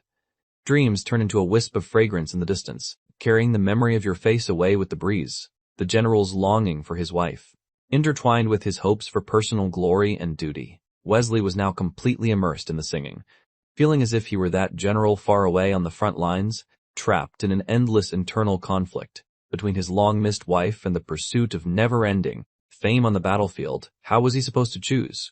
Duty and family have been hard to reconcile since ancient times. Wesley himself didn't know what the right choice was. He could only listen quietly to the rest of the story in the song. He wanted to know how the protagonist would choose. Justin's sorrowful voice reached his ears once more. The flowers are late, their brilliance fallen and withered. Fate is too heavy to bear. The heart of autumn is split in two. I fear you won't make it to the shore. Drifting for a lifetime. It was the wife's perspective again. She was worried that her husband wouldn't make it back, worried that he'd never return to be with her. Wesley stared at the lyrics on his computer screen, utterly awestruck. The Heart of Autumn was a literal breakdown of the character for sorrow. The scene and the emotion were perfectly fused, as if they were naturally meant to be. The line about sorrow and the autumn heart was simply, Incredible. Wesley was at a loss for words, and in the end, he could only use the simplest descriptors to express the admiration in his heart. Whose kingdom is this? The sound of hooves is frantic. I am in full armor, whistling through the hardships. As dawn breaks, you let out a soft sigh. A night of melancholy, so gentle and subtle. The perspective shifted back to the general. He was both worried he wouldn't achieve his goals, and terrified he would never make it home, to see his beloved wife. As the song reached its climax, the story within the music also seemed to reach its end. The chrysanthemums are tattered, a field of sorrow. Your smile has begun to yellow. The flowers fall, and hearts break. My worries flow silently. The north wind is chaotic. The night is unending. Your shadow cannot be cut away, leaving me alone on the lake, to form a pair with my reflection. The flowers had withered, falling naturally to the ground, to be trampled upon, and the face of his long-lost wife had begun to blur in his memory. He was left alone, sitting by the lake, with only his reflection for company. Wesley shut down his computer. He walked to the window and melancholically lit a cigarette. He stared at the bright moon in the sky, lost in thought. The lyrics hadn't given him the answer he wanted. He wondered what he would choose, if he had to pick between his dreams and his family. He couldn't find an answer. Most likely, Justin himself didn't know which to choose either. After a long silence, Wesley spoke calmly. But Justin, just watch. P.S. Chrysanthemum Terrace. Singer, Jay Chou. Lyrics, Vincent Fang. Composition, Jay Chou. Arrangement, Zhang Xingmin. Chapter 96, New Song Press Conference. Inside the dressing room at String Melodies Entertainment, Riley smoothed out the wrinkles on Justin's clothes. She smiled and patted him. This is your very first new song press conference. Can you at least try to be serious? Justin smiled and nodded. All right. I'll be serious. Totally serious. Meanwhile, inside the private auditorium at String Melodies, the room was already packed with Justin's fans and reporters sent by major media outlets. When is Justin coming out? Damn it, I can't wait to see him. The last time I saw him was at the finale of The Creator, right? I miss him so much. Have you guys heard Justin's new songs yet? Of course, they're incredible. Justin's fans were enthusiastically discussing everything related to him. Reporters from major media outlets were also eagerly awaiting Justin's arrival. They had waited far too long for this opportunity. Since his debut, Justin had rarely granted interviews, leaving them absolutely starving for content. Right now, they were all warily watching their competitors, determined not to let anyone beat them to the punch. Everyone was tensely staring at the front door, but Justin and the staff from String Melodies Entertainment appeared at the back door instead.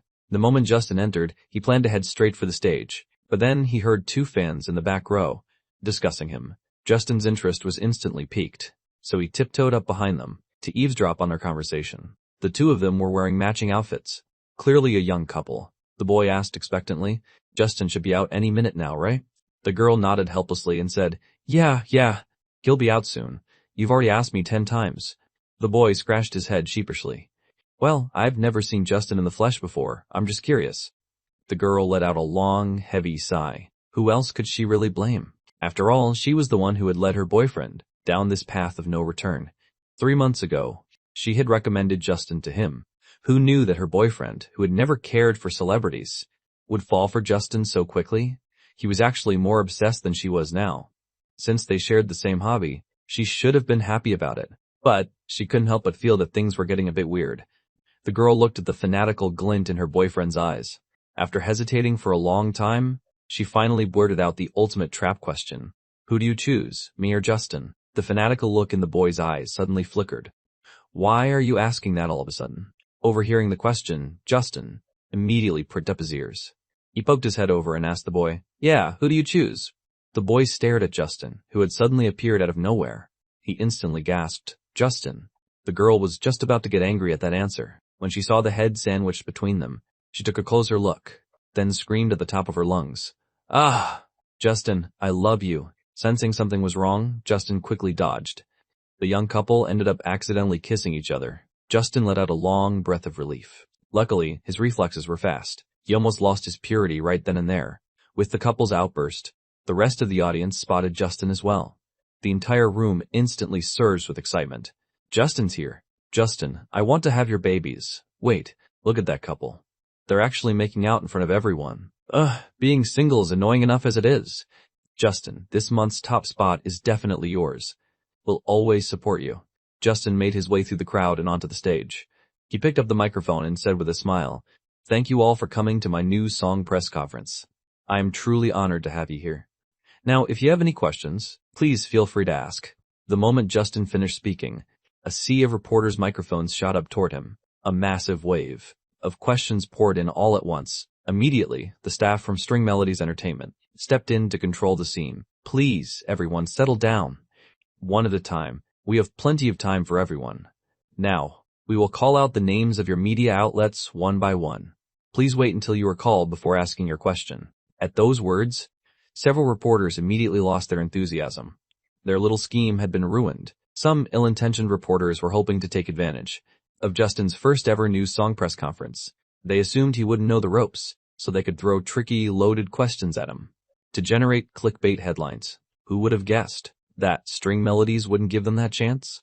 By calling them out one by one, String Melodies would obviously favor friendly media outlets first.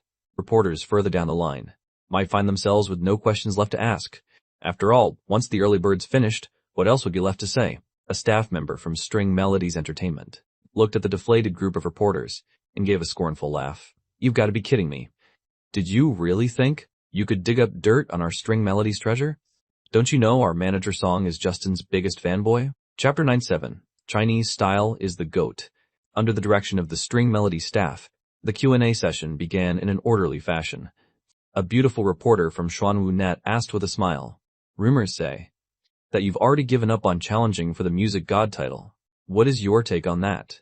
"Netizens just love to jump to conclusions," Justin said, shrugging helplessly. "What can I say? I'll just sit back and watch. I didn't even know I had given up until I heard it from them." The reporter from Xuanwu.net asked again, "As everyone knows, there is no designated lead single in your new album, Ancient Rhymes. Why is that?" Justin's fans all looked at him with great anticipation. They were quite curious about this as well. Justin smiled and replied without a moment's hesitation, "Because I believe that every single song in this album has its own unique character. To single out one as the lead track would be unfair to the others." "Fairness?" The reporter was a bit dazed. Do songs need fairness too?" "Naturally," Justin replied, "because every song carries the creator's heart, soul, and hard work."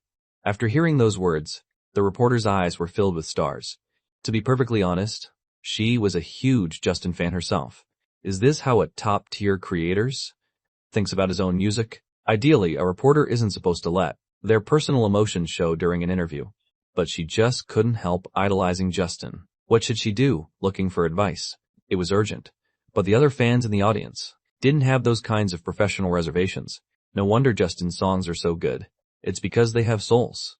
My idol is just way too cool. Now this is a real attitude toward music. I love Justin so much. Seeing the starry-eyed look on the Xuanwu.net reporter, the staff from String Melodies Entertainment helplessly slapped their foreheads. How did a total fangirl end up as a reporter? Is she even professional? Seeing she was in no state to continue, they moved on to the next person. "Many music legends are releasing tracks to target you this month. Do you feel under pressure?" Justin thought about it for a moment and said, "Naturally, there is some pressure. But more than that, I think I feel excitement." "Are you saying that going up against them excites you?" "Yes, and I have one last question. Why did you decide to release an album in this Chinese style?" "Why release an album in this particular style?" Justin smiled, thinking of a line from a legend in his past life. "Because Chinese style is the absolute coolest." The moment they heard that, the reporters on site were instantly energized. Their cameras and microphones were thrust forward toward Justin as fast as possible. There's the headline. It wasn't even a trap they'd carefully set. Justin had given it to them himself. Justin's fans, meanwhile, were absolutely electric. Chinese style is the absolute best. No wonder Justin is so dedicated to it. Justin is totally right. Exactly. We can't let K-pop get too arrogant. Our style is the real GOAT. Justin is a literal god. One reporter seized the chance to ask, "Justin, are you saying that singers from other genres aren't good enough?" The String Melodies staff immediately looked at the reporter with suspicion. Anyone with eyes could see that this was a loaded question. If Justin gave the wrong answer, it would almost certainly be taken out of context. After all, these entertainment reporters were experts at twisting people's words. The staff were already prepared to kick the reporter out. Justin gave a light chuckle and said with total sincerity, I don't mean to look down on singers of other genres at all. However, compared to their cultures, I believe that our 5,000 years of glorious Chinese history and culture is far more worthy of our study and research. After speaking, Justin clasped his hands together, resting his chin on them as he stared at the reporter. Don't you agree? He asked calmly. Chapter 98, South Mountain Memory, the first one. The reporter stared into Justin's deep, piercing eyes. He was stunned. How could a young man in his early 20s possess such a profound and heavy gaze? Furthermore, he actually felt an inexplicable wave of psychological pressure. He felt as though he didn't even dare to look him in the eye. This kind of intensity was something he had only felt from veteran artists before. Beads of cold sweat formed on his forehead. Why, yes, absolutely, he stammered involuntarily. By the time he snapped out of it, Justin was already busy answering questions from other reporters. Next came the fan Q&A session. Justin was the one to choose which fans would ask questions. Justin immediately spotted the young couple sitting in the back row. They were waving their hands high in the air. With a nod from Justin, a microphone was handed over to them. The two of them shared a joyful look for a few seconds, before standing up together. Just as they were about to ask their question, Justin beat them to the punch with a grin. Wait, you two haven't told me yet. Who would you choose? Me? Or the partner standing right next to you? Before the couple could even speak, Justin's other fans shouted out, Justin, I'd choose you. If it were me, I'd pick Justin. Haha, Justin is being so mischievous, starting things off with a total trap question. That's what they get for showing off their relationship. Hee shush. Justin put a finger to his lips. The fans fell silent immediately. The young couple looked at each other, both seeing the playfulness in the other's eyes. The girl held the microphone and asked with a mock, pitiful expression, Well, who do you want us to choose? They had successfully flipped the script on Justin. Justin gave a knowing smile. Naturally, I hope you choose your significant other. After all, they are the one who will be by your side for a lifetime. As for me, Justin paused, then said with a smile, It's enough if everyone enjoys listening to my music in their spare time. Justin was happy and honored that his fans loved him, but he didn't want them to take their idol worship too far, only to end up neglecting the people they love most in real life. Hearing Justin's response, the girl looked at her boyfriend with a giggle. Then I guess I'll reluctantly pick you, she teased. All right, her boyfriend replied with a doting, tender voice. The venue was instantly filled with a chorus of groans. The single dogs in the room just took 900 points of critical damage. Damn it, I can't take this. They're showing off again. Security. Where is security? Get them out of here, fast. Justin, look at them. They're being so obnoxious. As soon as that fan finished speaking, Justin spoke up. Actually, if I had to choose between all of you and my own partner, I would choose my partner too. The fans naturally knew exactly who Justin meant by partner. Wasn't it Riley? Wow. I'm so sick of you, Justin. How could you show off like that too? I'm dead. I shouldn't be here. I should be hiding under the car. Actually, I thought that was really sweet. The shipping fans were all giggling and smiling. It's fine if you know it in your heart, but why did you have to say it out loud? This is so heartbreaking. Sob. Looking at his rowdy, indignant fans, Justin let out a very satisfied laugh. That was exactly the vibe he was going for. However, Justin still added, but of course, I love all of you very much too. Who knew that as soon as those words came out, they would be met with a chorus of boos? Psh! Who cares? Exactly. This late love is as fake as it gets. Now it was Justin's turn to be stunned. Clearly, his fans were also experts at trolling. Justin cleared his throat twice. Let's get back to business. Justin, why did you name your studio Justin's Studio? Do you even have to ask? Because I'm doing it on purpose, of course. Justin, is your relationship with Riley really that good? Do you think I still have a chance? It's great, Justin replied. And no, you don't have a chance. Compared to the reporter's questions, the fans cared more about Justin himself. It felt more like a casual family chat. Time passed steadily, and the press conference was nearing its end. After answering the last fan's question, Justin checked the time. Seeing there was still enough left, he called Fengla over. After whispering a few instructions, Fengla hurried away. When the staff announced the end of the press conference, the fans still felt like they hadn't had enough. Just as they were preparing to leave, the clear, crisp sound of a flute echoed through the entire hall. The fans reacted instantly. It was South Mountain Memory from Justin's new album. This is my favorite song. One fan, who was halfway to the exit, looked back at the stage with a lingering gaze. Suddenly, they noticed Justin standing up, holding a microphone in his hand. The fans stopped dead in their tracks. Other fans followed their gaze. Justin stood on the stage, smiling and waving at them. Then, he began to sing along with the track. P.S. Truly awesome. Chapter 99, Chase's Breakdown. Second update. A small boat drifts along, entering a scene where the wind watches fishing fires by the shore. Deep in the bamboo forest, the old monument is weather-worn. A monk recounts history. Beside the majestic red pavilion, green willows sway gently in the breeze. Facing the south mountain, singing of the evening wind, whose heart is breaking now.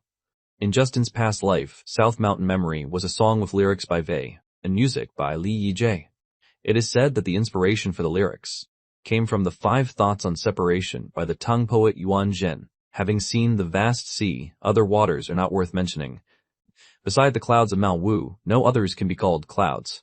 I wander through flower bushes, but I'm too lazy to look back, half because of my spiritual path, and half because of you.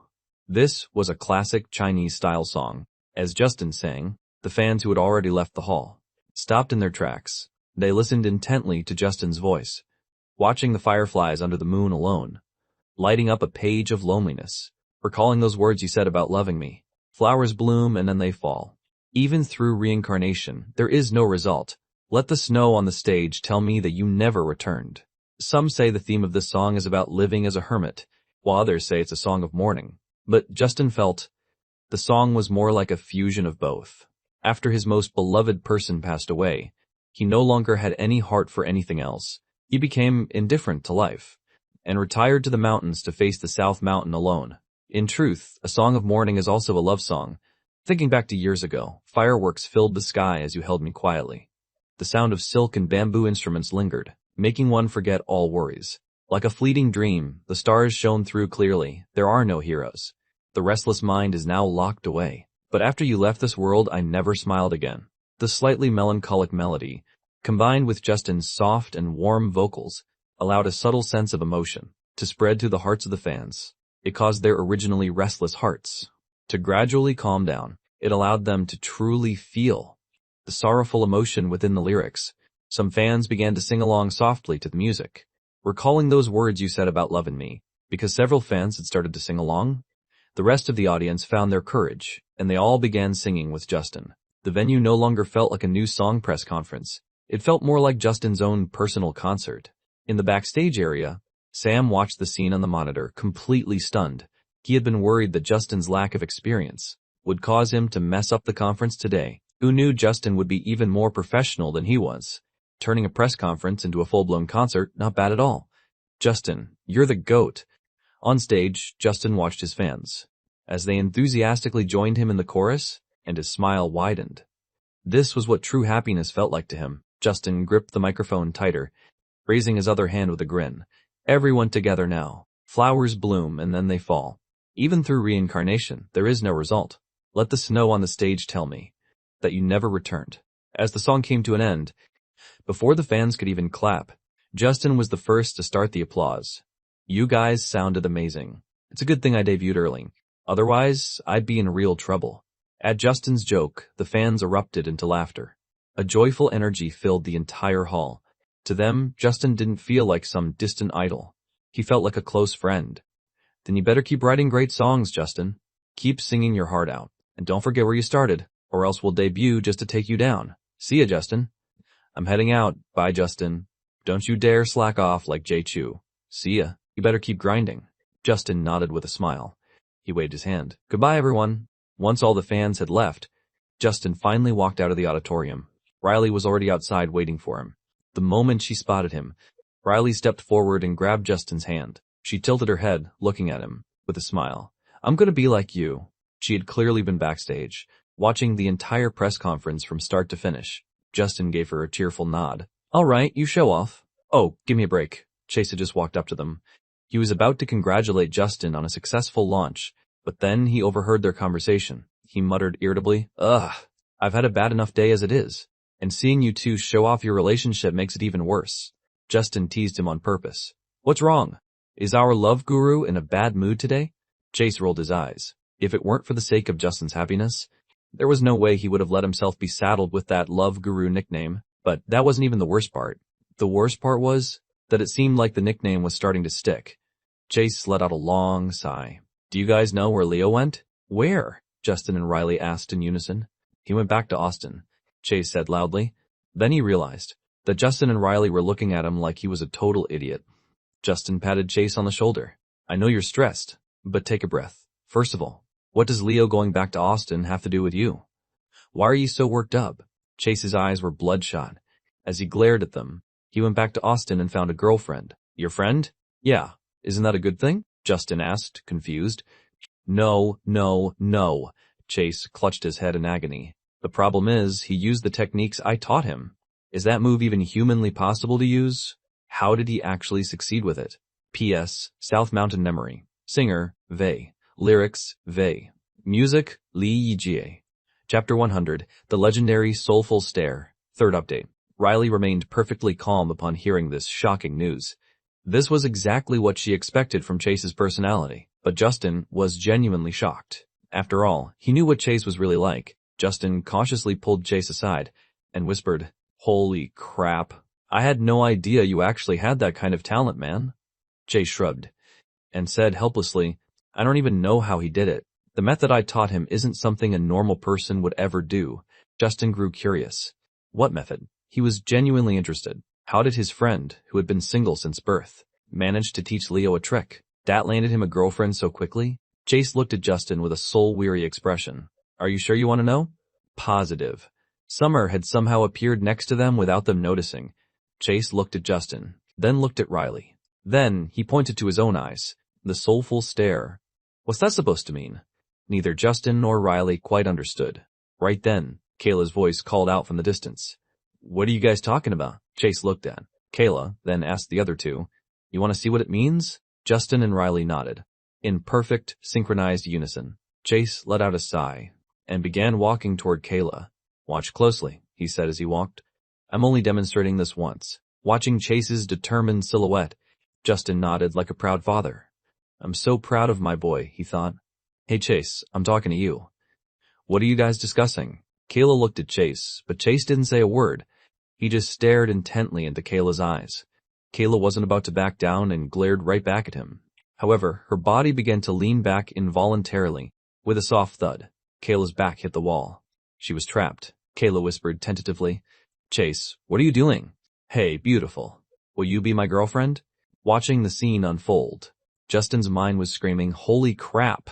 What kind of cheesy, overbearing, CEO-style confession was that? Was he trying to be Hans Jung? Could this actually work? Did Leo really succeed with this move? But as Justin watched Kayla's reaction, he had a feeling Chase might actually pull it off. Kayla, the one on the receiving end, froze in place. It took her a good long moment before she could speak. Before she could finish, Chase turned back to the other two and shrugged. See, this is what I taught him. It's such a moronic move. How could it possibly work? Man, I really don't get it. After saying that, Chase turned back to Kayla with a wide grin. Hehe. Sorry about that. I was just giving them a demonstration. Listen, Kayla. Leo used this trick I taught him, and actually found a girlfriend. It's totally ridiculous. What kind of girl would actually like this style? I literally just made it up on the spot.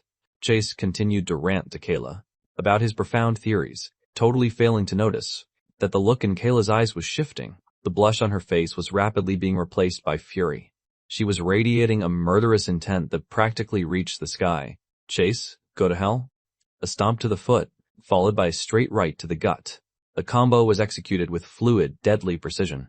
Even Justin was stunned. Well, you couldn't really blame Kayla. He totally had it coming. Justin had actually thought Chase finally got a clue.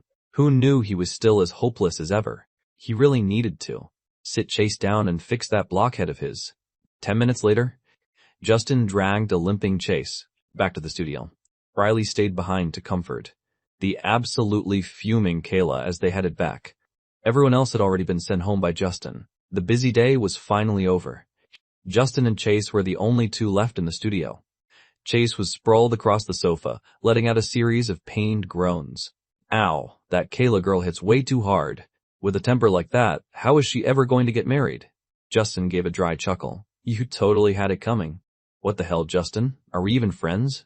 Chase looked at him, genuinely shocked.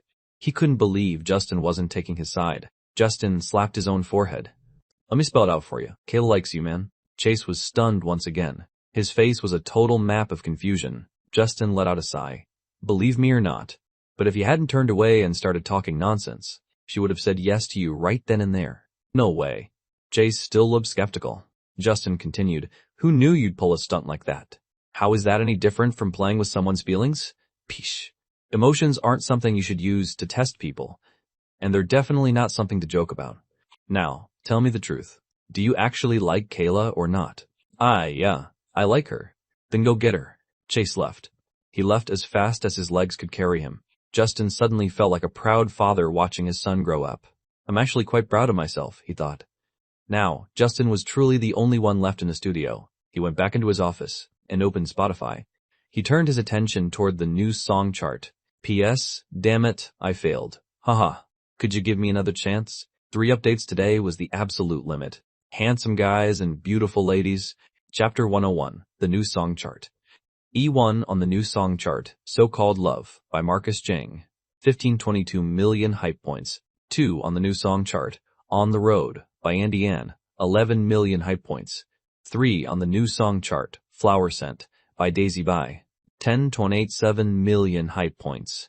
As Justin expected, the top 3 spots weren't for him just yet. But Justin wasn't worried. He had absolute confidence in the songs from his new album. Those songs had already stood the test of the market. Besides, how long had it been since he debuted? Only a few short months. In terms of fan base alone, there was no way he could compete with those veteran music legends. Most likely, within his own fan group, many of them were also fans of those big names. Looking at the name of the artist in the U1 spot, Marcus Jong's face appeared in Justin's mind. One had to admit that Marcus' song was incredibly strong, even though they were all legendary singers, and the lyricists and composers were all titans in the industry. Marcus's song was still crushing 2nd and 3rd place by over 4 million points. That kind of strength was undeniable. It seemed like his former mentor from The Creator was going to be his biggest rival. Aside from those 3 songs, the rest of the top 10 were all Justin's tracks. From 4 to E11, the Justin tag was everywhere.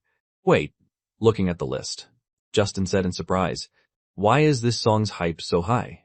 4 on the new song chart, Austin Moon by Justin, 9,999,900 hype points. The hype for this song was nearly at 10 million. It wasn't that Justin was overreacting, but besides Austin Moon, all of his other tracks only had about 3 million points each for now. Curious, Justin played Austin Moon and opened the comments section.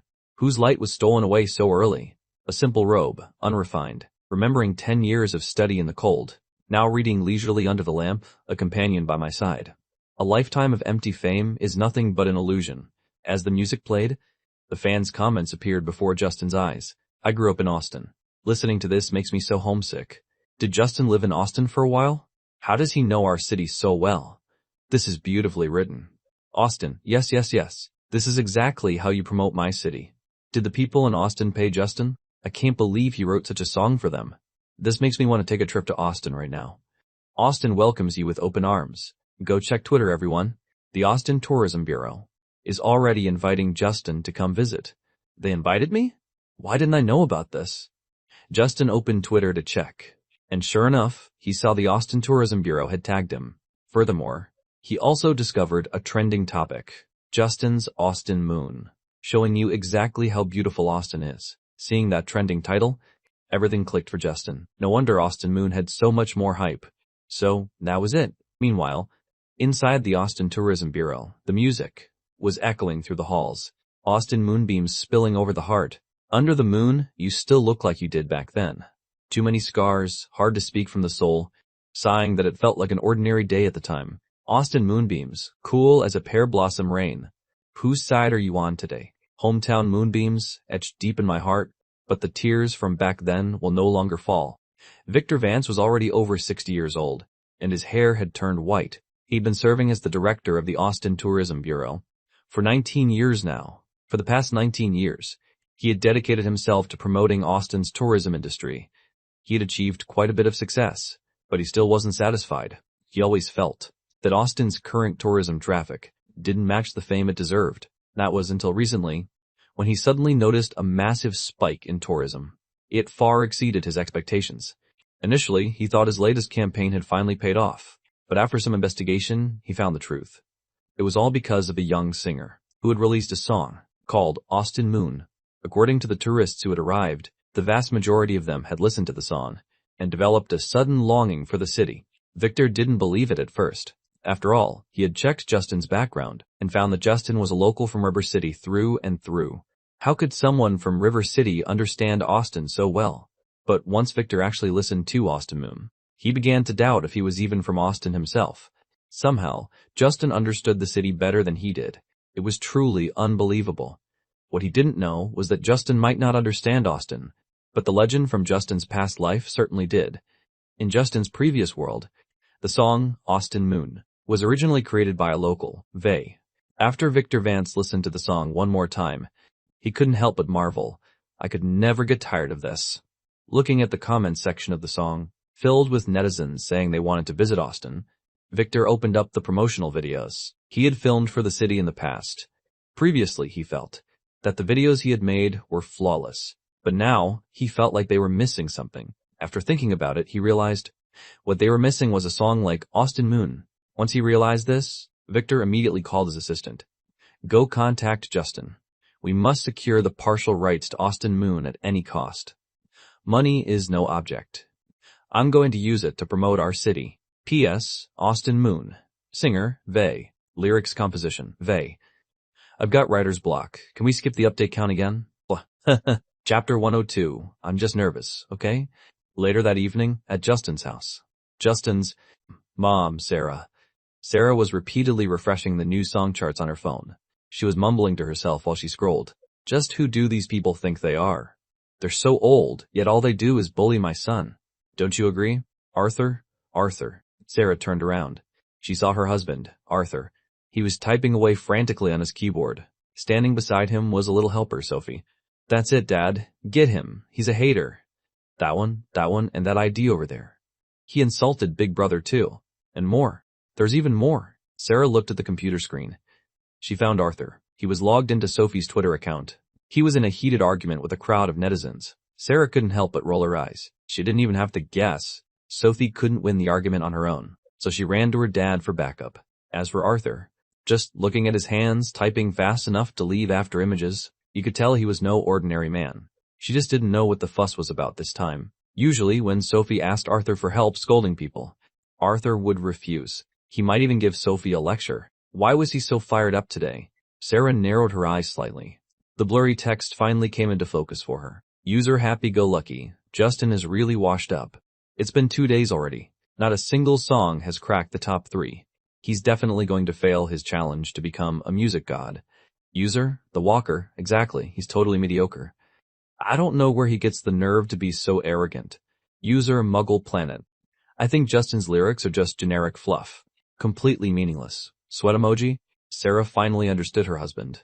Why he was helping Sophie with the argument. Someone actually dared to insult her precious son. This was completely intolerable. Meanwhile, Arthur's fingers were still dancing across the keyboard. He was handing it out equally. To every netizen mocking Justin. Etiquette, unknown. Aggression, maxed out. Outside, Justin and Riley were standing at the door with arms full of bags, hearing the noise coming from inside. Justin was a little confused, but he still knocked on the door. After getting no response, he set the bags down and fished the keys from his pocket. Just as he was about to open the door, Riley suddenly stopped him. Wait, Justin asked, confused. What's wrong? Riley's chest was heaving. Flushed, she said, I'm allowed to be nervous, okay? This was her first time meeting Justin's parents. She was practically dying of nerves. No, she couldn't be nervous. Riley suddenly remembered when Justin visited her house, how much her mother cared for him. And Justin's smug face at the time, he was treated more like her mom's son than she was. She didn't even know who was the biological child anymore. She had to win back some ground today, or her future standing in the family would be non-existent. Riley clenched her fists. She encouraged herself in her heart. Riley, you can do this. Justin stared at the shy, but energetic Riley for a good while. She was adorable. Riley took a deep breath. Summoning her courage, she said assertively, Open the door.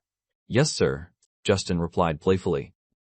Riley couldn't help but burst out laughing. Riley grumbled, "You're so annoying," making me laugh again. But her heart felt as sweet as honey. After Justin's teasing, her nervousness subsided significantly.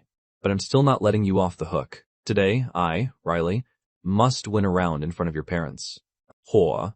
Justin had no idea what Riley was plotting. He gently ruffled her hair. "Let's go. Let's head in." "Okay. P.S. Happy New Year, hee hee." Chapter 103. A Group of Traitors. Justin opened the door and walked in with Riley. "Mom, we have guests." Justin's voice echoed through the living room, but there was no reply. A loud commotion was coming from the study. Justin told Riley to make herself at home and set the bags down. Then he walked toward the room. "Can you do it or not? If not, let me take over." "Of course I can. Just sit back and watch my skills." As he approached the door, Justin heard his parents arguing and the clattering of the keyboard. They sounded very excited. "Are they playing games?" Justin pushed open the door, which was slightly ajar. Then he saw his dad, frantically typing away on the keyboard, while his mom and sister were giving directions from the side. Sarah caught Justin out of the corner of her eye. She turned and stared at him. "Just you? Where's my daughter-in-law?" Before Justin could speak, Sarah waved him away dismissively. "Go away. Move aside. You're in my light."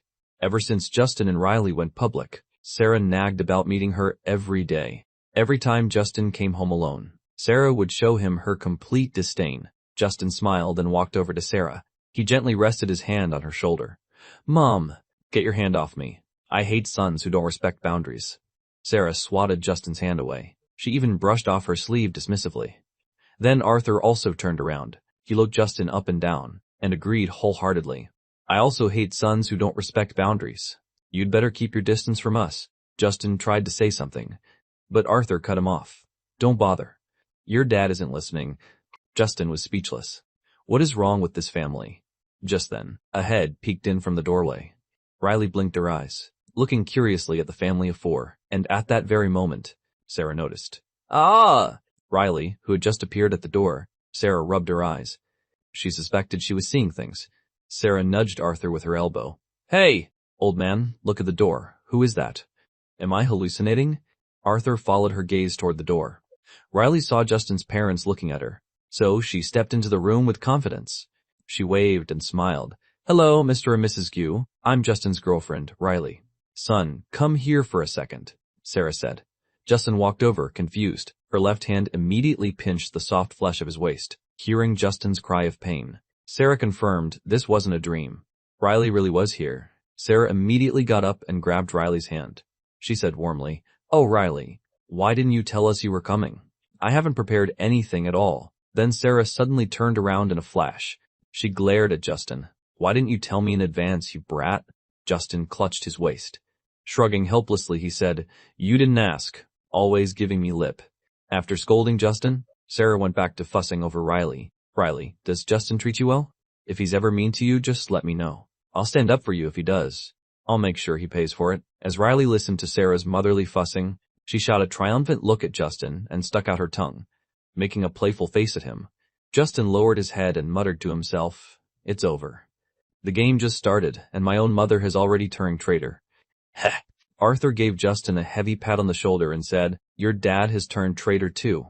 You'd better watch yourself, kid. Don't you go bullying my daughter-in-law." Now, Justin only had Sophie left on his side. Justin turned and stared intensely at Sophie. "Sophie, you wouldn't turn on me too, would you?" Sophie nodded very seriously. "Of course I won't. Not turn on you. That's my good sis." Justin suddenly realized it was a double negative. He looked up. Sophie was already hugging Riley and giggling. "Riley, can I have your autograph? I'm such a huge fan. You're so pretty." The sky turned dark for a dejected Justin. Sophie had never even asked him for an autograph. Was he just not famous enough? What a disaster. He'd lost everyone right at the start. Only one word remained in Justin's heart. Sigh. Chapter 14. A Visitor from Austin. Meow. Gloomy, the orange tabby, appeared on the bookshelf out of nowhere. He must have jumped up there earlier. Justin's face brightened as he picked up Gloomy. He almost forgot he still had one ally left. "We're in this together, buddy. You hear me?" Justin spoke to the cat with a deadly serious expression. Gloomy cooperated perfectly with two soft meows. Justin gave a slight smile. Holding Gloomy, he walked back into the living room. Justin's mother, Sarah, was sitting on the sofa, happily chatting away with Riley. Gloomy, the orange tabby, played his part perfectly. glaring fiercely at the intruder, Riley. Meow. Suddenly, a small, white head poked out from the carrier beside Riley. It was a pure white kitten. You hussy! Justin looked down at Gloomy. Gloomy's face changed instantly. He immediately leaped out of Justin's arms and ran straight toward the white cat. Chicks before dicks, huh? Justin's face darkened. He felt like his soul was leaving his body. Even Gloomy was a traitor. He had lost everything. Riley had actually planned for this level of the game. She had come prepared. Justin looked up and met Riley's mischievous, knowing gaze.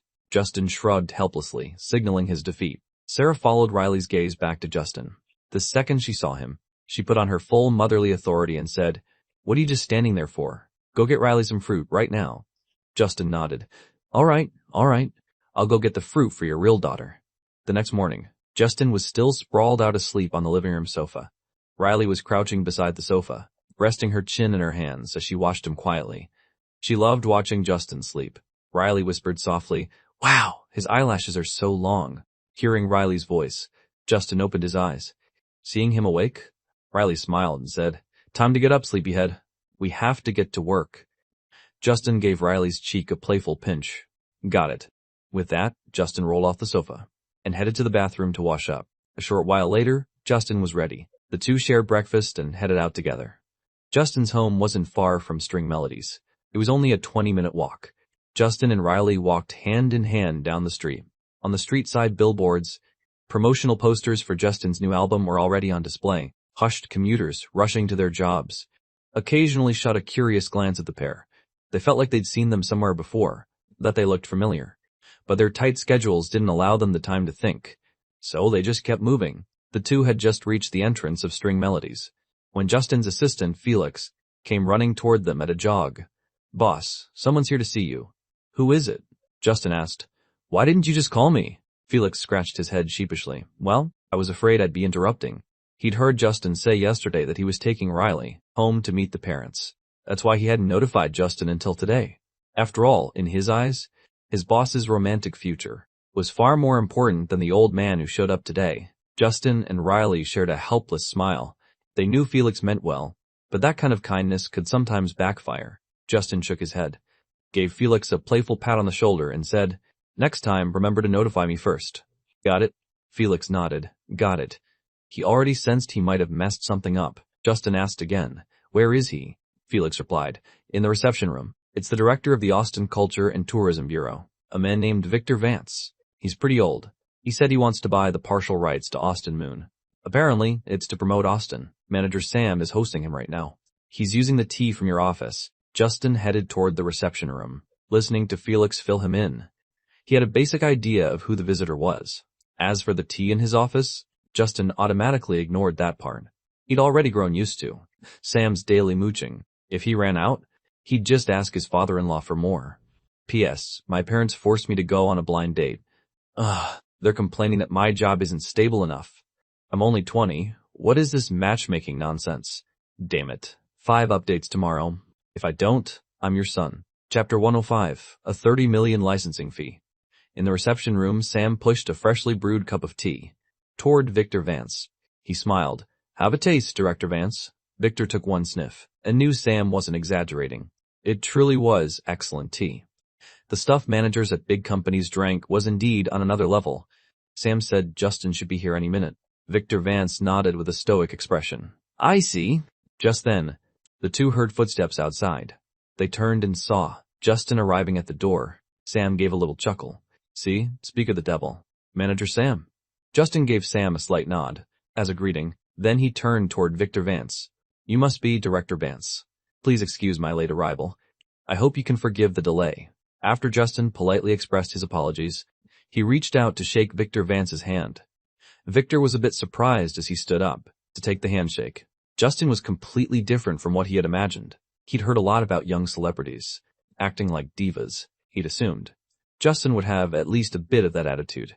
After all, when you're famous at such a young age, it's normal to be a little arrogant. But Justin was surprisingly polite, and his entire aura exuded a sense of refined elegance.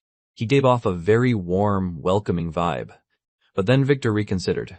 He realized this kind of temperament actually suited Justin perfectly. After all, any young man who could write a song like Austin Moon was bound to be far superior to other celebrities. This was a young artist with real cultural depth. Victor Vance held Justin's hand and smiled. Not at all. You've arrived just in time. Not late at all. Director Vance, please have a seat, Justin said as they released their hands. Justin sat down across from Victor, next to Sam. Victor Vance was not one to waste time. He got straight to the point. I'm sure you already know why I'm here, Justin. So, let's not beat around the bush. I want to offer $30 million for the exclusive licensing rights to Austin Moon. I'd like to use it to promote Austin, if that works for you. Sam, sitting beside Justin, felt his heart skip a beat. That was an incredibly bold offer. $30 million was enough to buy the entire catalog. Of many A-list singers, $30 million was indeed exceptionally high. After all, this was only for an exclusive license, not to purchase the full copyright. In the history of string melodies, only the songs written by listening had ever commanded a higher licensing fee. Aside from that, Justin's was the highest. Even Justin himself was a bit surprised. For just an exclusive license, such a high price was offered. It was indeed a bit strange. Victor Vance knew that his offer was on the high side. He smiled and said, "However, I do have one requirement. I'll need you, Justin, to make a trip to Austin to record a promotional video." That's it, Justin thought to himself. He had expected some harsh or bizarre conditions, but it was just a promotional video. Isn't it only natural to work for the person paying you? Justin nodded without a second thought. Of course, I could do that. Victor's eyes crinkled. He cheerfully pulled out a pre-prepared contract. The contract is already drawn up. Have a look and see if there's anything that needs changing. If not, let's just sign it. Sam picked up the contract and sent a quick text message. 1 minute later, a member of String Melody's legal department arrived at the reception room. Once it was confirmed that the contract was in order, the deal was done. Victor Vance was a man of speed and efficiency.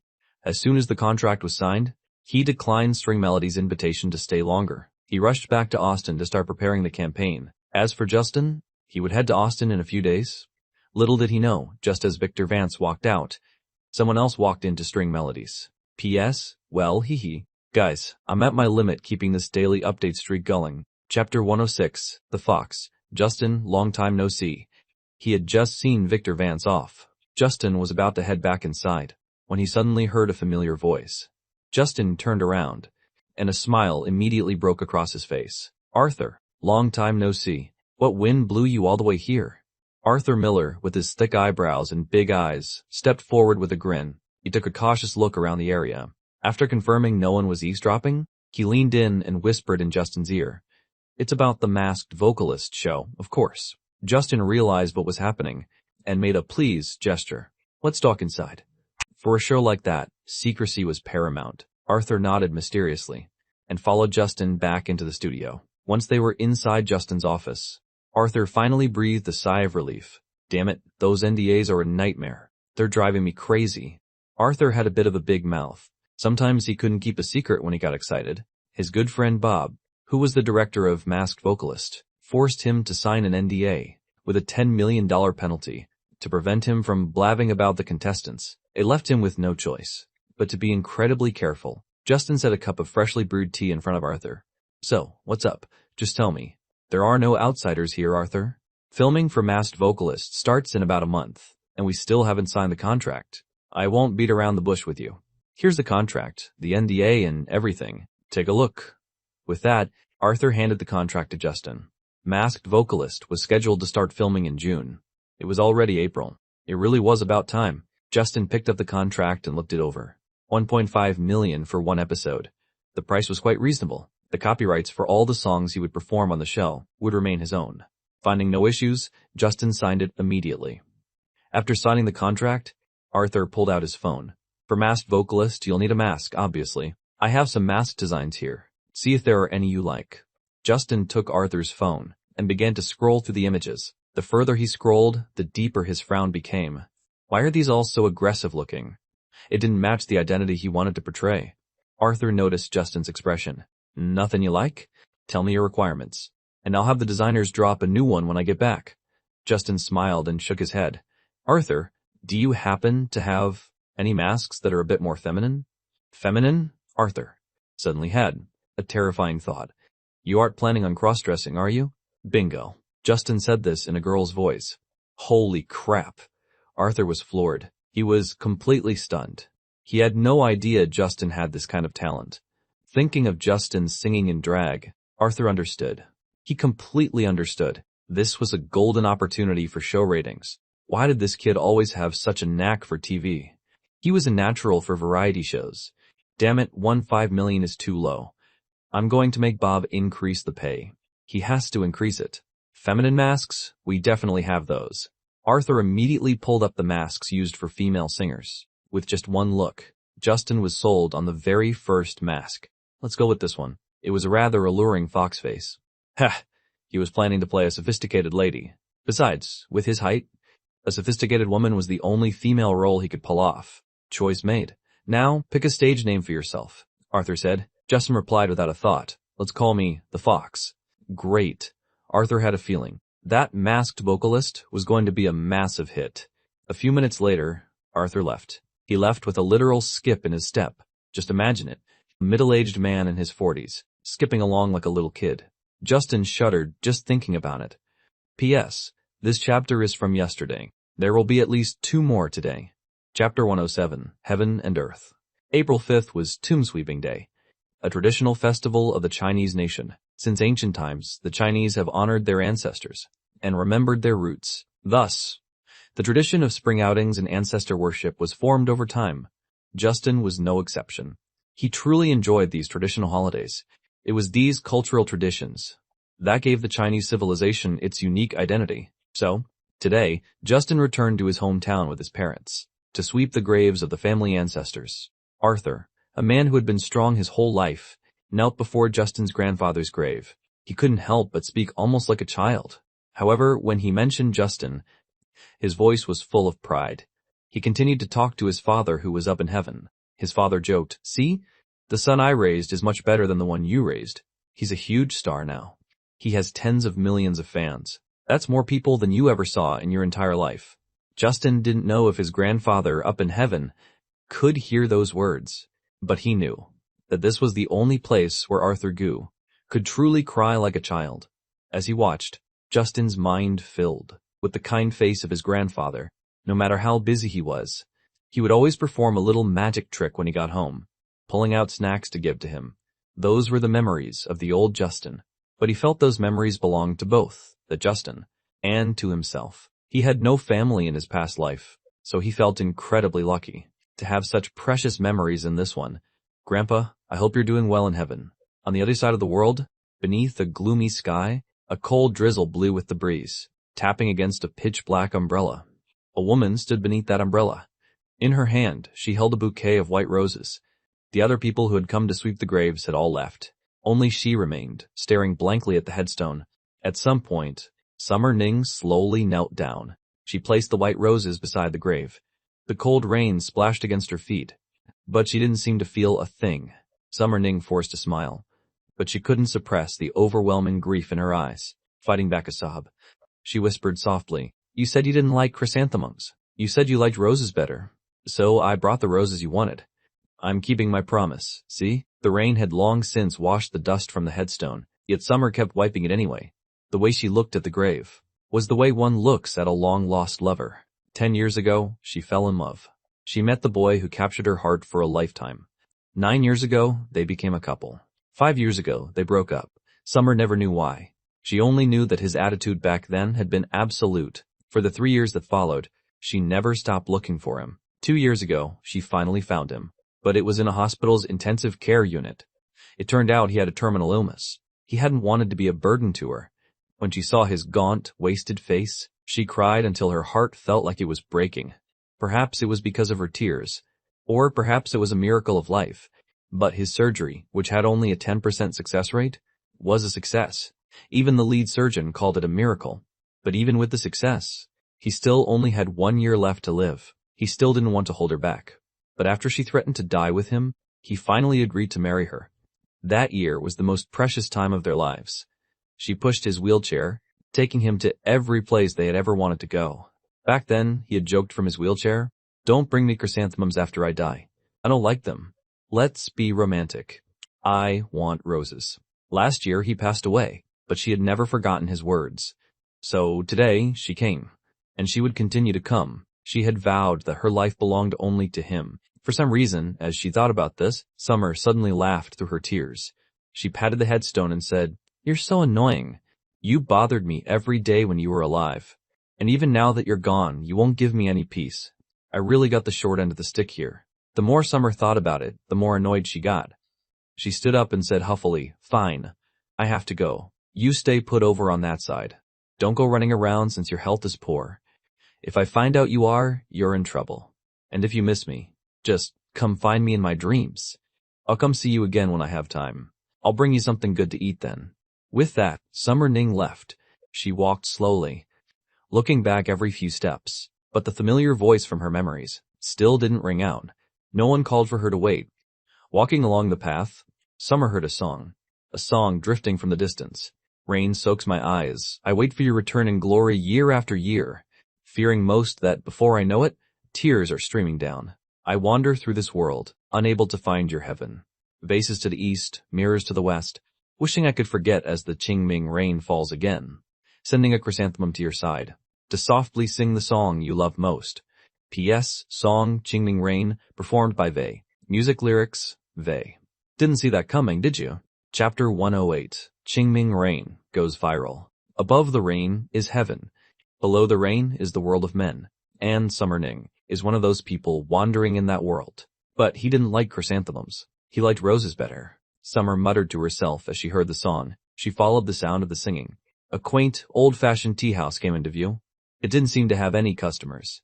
Only a kind-faced, elderly man reading a newspaper. Summer walked inside. She found a secluded corner to sit in, rested her head on her hand, and stared quietly out the window. As she listened intently to the song, love in the distance, quietly ethereal. The sounds call down the sky's rain, as delicate secrets are whispered to oneself. Moon shadows rush by. Smoke and fire flicker, bamboo flowers turn red. Old dreams of the mortal world, broken dreams all turn to nothing. This rain is like the space between heaven and the world, and I wonder if he can see me from heaven. Summer Ning thought to herself. A cup of tea was suddenly placed in front of her. Summer looked up and saw the elderly man from the entrance, looking at her with concern. "You must be cold, young lady. Have some hot tea. It's on the house." Summer smiled and said, "Thank you, sir." "Just call me Old Man T. Were you paying your respects to a loved one?" Old Man T asked. From the moment Summer had walked in, he had noticed the young girl with red-rimmed eyes. Summer nodded. "Yes, time flies. And things change, don't they? My wife passed away 10 years ago, too." Old Man T sighed with emotion. "Sir, what's the name of this song? I really like it." "It's called Qingming Rain, written by a young man. Young people these days are truly talented." As he spoke, Old Man T smiled and encouraged her. "Cheer up, girl. The world truly belongs to the youth now. We're just old folks. I hope you young people can carry our culture forward." Old Man T was getting on in years. He tended to get sentimental during a chat, often wandering off onto different topics. Summer was happy to listen to his rambling, though. It brought her a bit of comfort on this sorrowful day. And so, two people who had both lost loved ones, despite their age difference, chatted the whole day. Meanwhile, Qingming Rain went viral on that very day. The kind of viral that takes over everything. Qingming Rain expressed the depth of longing. A Chinese-style song themed around mourning. Qingming Rain trending. Justin, the inheritor of traditional culture. Qingming Rain. The quality of this song was absolutely top tier, but the theme was actually quite niche. Even the original creator from Justin's past life, Vei, had once said that some of his songs were out of step with the times, and were destined to reach only a specific audience. No one expected that during this Qingming season, the song would gain such widespread recognition. Justin truly is a genius of the Chinese style. This song is just too beautiful to listen to. I found myself in tears as I listened to it. Broken dreams turned to nothing. This song reminded me of my grandmother, and every moment we spent together. I absolutely love Justin, but the influence brought by Qingming Rain extended far beyond just the fans. Old academician Cheng couldn't help but post a long essay again, praising Justin's talent. It was a review spanning over 10,000 words, dazzling the eyes of the netizens who read it. This was the second time. Academician Cheng has praised Justin for the second time now. Justin is the GOAT. Holy crap, this is the first time I've ever seen Academician Cheng praise the same person twice in a row, let alone write such a massive article about them. Even though I don't fully understand the poetry and allusions, The academician used as examples, I'm still deeply shaken. I don't know much about composition, but to me, Justin is already a lyricist god. As Qingming Rain went viral across the entire internet, this heavy-hitting bombshell could no longer be contained. The new song charts on every major music platform began to undergo violent shifts. 6 on the new song chart, Qingming Rain. Vocals, Justin. Lyrics, Justin. Composition, Justin. Then S5, then S4, then S4. In just half a day, Qingming Rain broke 10 million hype points, surpassing Justin's own Austin Moon. Its hype was rapidly approaching the third-place Flower Scent. The gap between them was only a few 100,000 points. At this very moment, the entire music industry went into a complete frenzy. New song chart screenshot JPG. What the hell is this? I remember Justin's Qingming Rain was only at 6 yesterday. Did String Melodies buy fake engagement? Are you guys idiots? Look at what day it is today. Look at what the song is actually called. Holy crap. Qingming Rain. It's actually Qingming Festival. It's fine. It's fine. Even if he passes Flower Scent. Aren't there still the 2 songs from those industry legends? But just a few minutes later, National Evening News ran a segment. Qingming Rain, a song of mourning that captures life's changes. The world keeps turning. A flood of netizens commented below, "This is killing me." Other singers spend their whole lives dreaming of getting even a single nod of official praise. Justin just debuted a few months ago and he's been praised how many times? Incredible. I can only say Justin is a permanent music god. Meanwhile, in the industry group chat, it's over everyone. Qingming Rain was just personally praised by the official news. Leo and Sean were silent. Then came a synchronized sigh. As professionals in this field, they knew better than anyone. Once you get a shout-out of approval from the officials, Justin was guaranteed to sweep the charts for the rest of the month. Besides, they had listened to Justin's songs themselves. The work was inherently powerful. Now, with the official backing, it was like a tiger with wings. He was unstoppable. The current rankings wouldn't last more than a few days. Chapter 109, in a league of his own. In reality, those rankings didn't even last for a single day. Early the next morning, the new song charts on the 3 major platforms completely transformed. The one spot across the board had become Qingming Rain. Furthermore, the hype for Qingming Rain was still rising at a visible, rapid speed. Its hype points had already reached 40 million, approaching the top 10 of the all-time hits chart. Judging by this momentum, even the all-time hits chart might not be enough to stop the absolute slaughter brought by Qingming Rain. Beyond that, the reputation of the other songs in Justin's Ancient Charm album exploded at the same time. Netizens who weren't originally interested in his album became instantly intrigued by the rest of his work after hearing Qingming Rain. After all, Justin himself had said that his album had no lead single, because every single song was a lead single. Driven by curiosity, netizens began to buy the entire album. They clicked on the other tracks. Lanting Prologue. Vocals, Justin. Lyrics, Justin. Composition, Justin. Before the song even started, just seeing the row of Justin credits was enough to stun the netizens who weren't yet familiar with him. Songs where the lyrics, composition, and vocals were all the same person were indeed far too rare. While the listeners were still lost in thought, the soothing sound of an erhu began to play. The erhu dates back to the Tang dynasty, also known as the shiqi in ancient times. Its timbre is remarkably close to the human voice, possessing a unique sense of storytelling.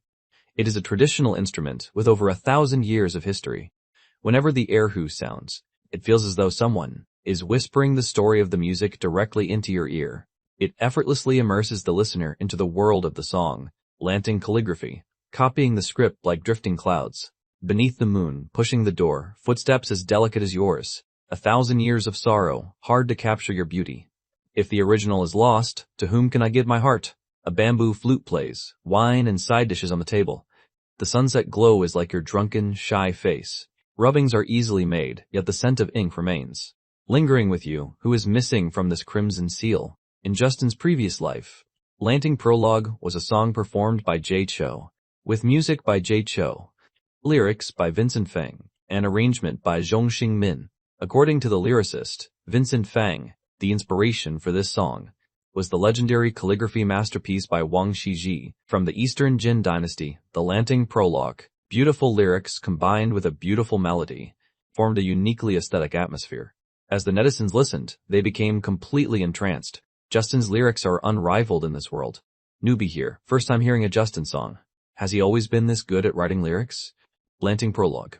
If I'm not mistaken, Justin's inspiration must have come from Wang Shiji's calligraphy. Justin truly has incredible literary depth. In this regard, he has already surpassed 99.99% of Idol stars. He's so much better than those illiterate trainees. The person above me just reminded me of Sean Ray. The more I learn about Justin, the more I fall in love with this guy. Gradually, the song reached the chorus. Unrelated to the wind or moon, I lift my brush to wait for your return. Waves like 1,000 butterflies on the shore. How to reconcile this music? No stroke of the pen feels right, while I alone lack a lifetime's understanding of you. Justin used the vocal style of a Peking opera Xiaodong role to repeat the chorus, giving it a play within a play feel. It added even more to the classical beauty of Lanting prologue. In a study belonging exclusively to the lyricist god, Matthew, Justin's voice continued to echo. Matthew sat in his chair, tapping his fingers lightly on the desk, his face deep in contemplation. On the computer screen in front of him, the lyrics of Lanting prologue were still displayed. He'd been playing the song on loop for a full day. He spent the entire time scrutinizing every word of the lyrics. Even after listening for a day, he still found the aftertaste to be endless, whether it was the melody, the lyrics, or the skill of the singer himself. It all made him cry out in admiration. There were simply too many remarkable points in this song to be able to take the calligraphy of the Lanting scroll, the drifting clouds of semi-cursive script and the historical rubbings, mixing them with the clinking of side dishes, and the flipping of pages. I wait for the spring thunder to remind you who you love, sealing the heart within the ink. It was truly a masterpiece by Justin the lyricist. He was 50 years old himself, having lived more than half a lifetime. As a lyricist god, he was incredibly confident in his own literary knowledge, but right now, he was still very confident. But while analyzing Justin's song, he actually began to feel like his own store of knowledge was somewhat lacking. This realization left him stunned for a long time. In fact, it wasn't just Lanting prologue.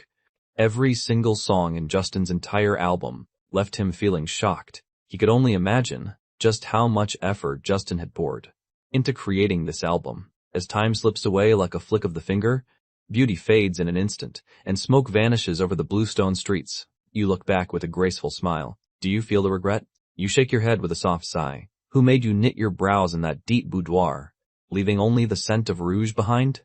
As the wild geese fly south, you turn, and a single tear of love falls like a handful of moonlight. Clutching onto memories, how can one sleep? And how could one, possibly, keep secrets sealed, like embroidered shoes stitched with every needle of resentment? If the flowers resent the butterflies, who will you resent? After listening to this section once more, Matthew couldn't help but let out a sigh. He shook his head to himself. Aye! Secrets sealed, embroidered shoes stitched with every needle of resentment. If the flowers resent the butterflies, who will you resent? Resent, using the word resent 3 times in a row. It was written absolutely brilliantly. First, he gave us the 3 provokes in blue and white porcelain, and now he hits us with 3 resents. And that other song has the 3 waitings. He's really trying to show us old-timers how it's done. The waves of the new generation truly push the old ones aside. It's inevitable that the new replaces the old.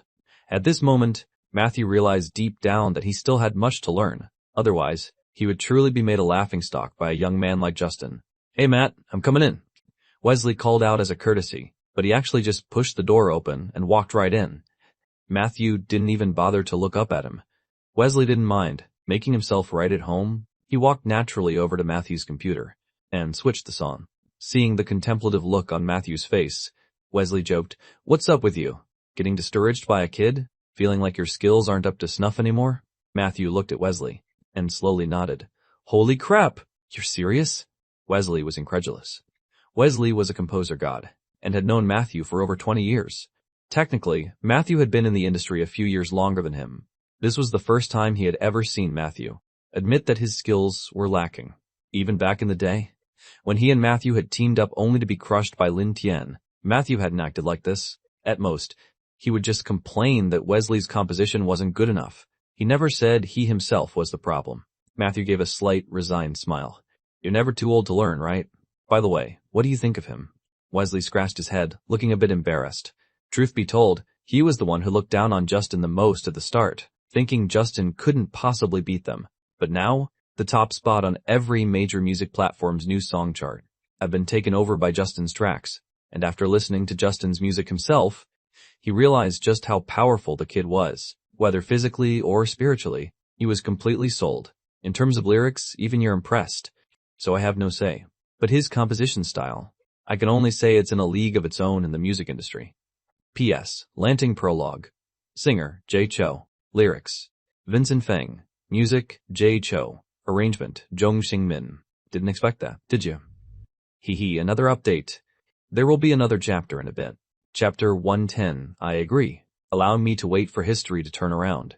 To wait for the wine to age and mellow. To wait for you to play a melody on the zither. The rain falls steadily. In the old hometown where the grass and trees grow deep. I heard that you have been alone all this time. The mottled city gates are entwined with old tree roots. What echoes on the stone slabs is the sound of waiting. The song playing in the room had been switched by Wesley to Fireworks Cool Easily. Compared to Lanting Prologue, he actually preferred Fireworks Cool Easily. The three waitings Matthew had mentioned also came from this song. Since they were all produced by the same person, there was really no point in comparing them. In terms of Chinese-style lyrics and composition, the rest of the music industry is in one tier, and Justin is in a tier of his own. Lin Tian eventually couldn't hold back, and posted this status on Twitter. His meaning was blunt. In the entire world of Lengxin, no one could compete with Justin when it came to creating Chinese-style music, including himself.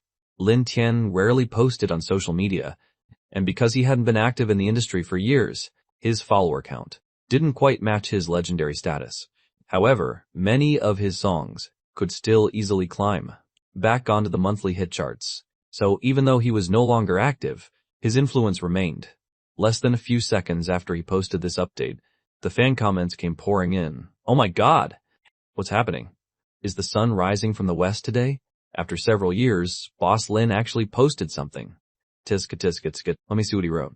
Justin is in a league of his own? Holy crap, you haven't posted in years. And you finally do it just to praise Justin? Seriously, man, when are you dropping a new song? I've been waiting for 10 freaking years. I've waited 10 years for you.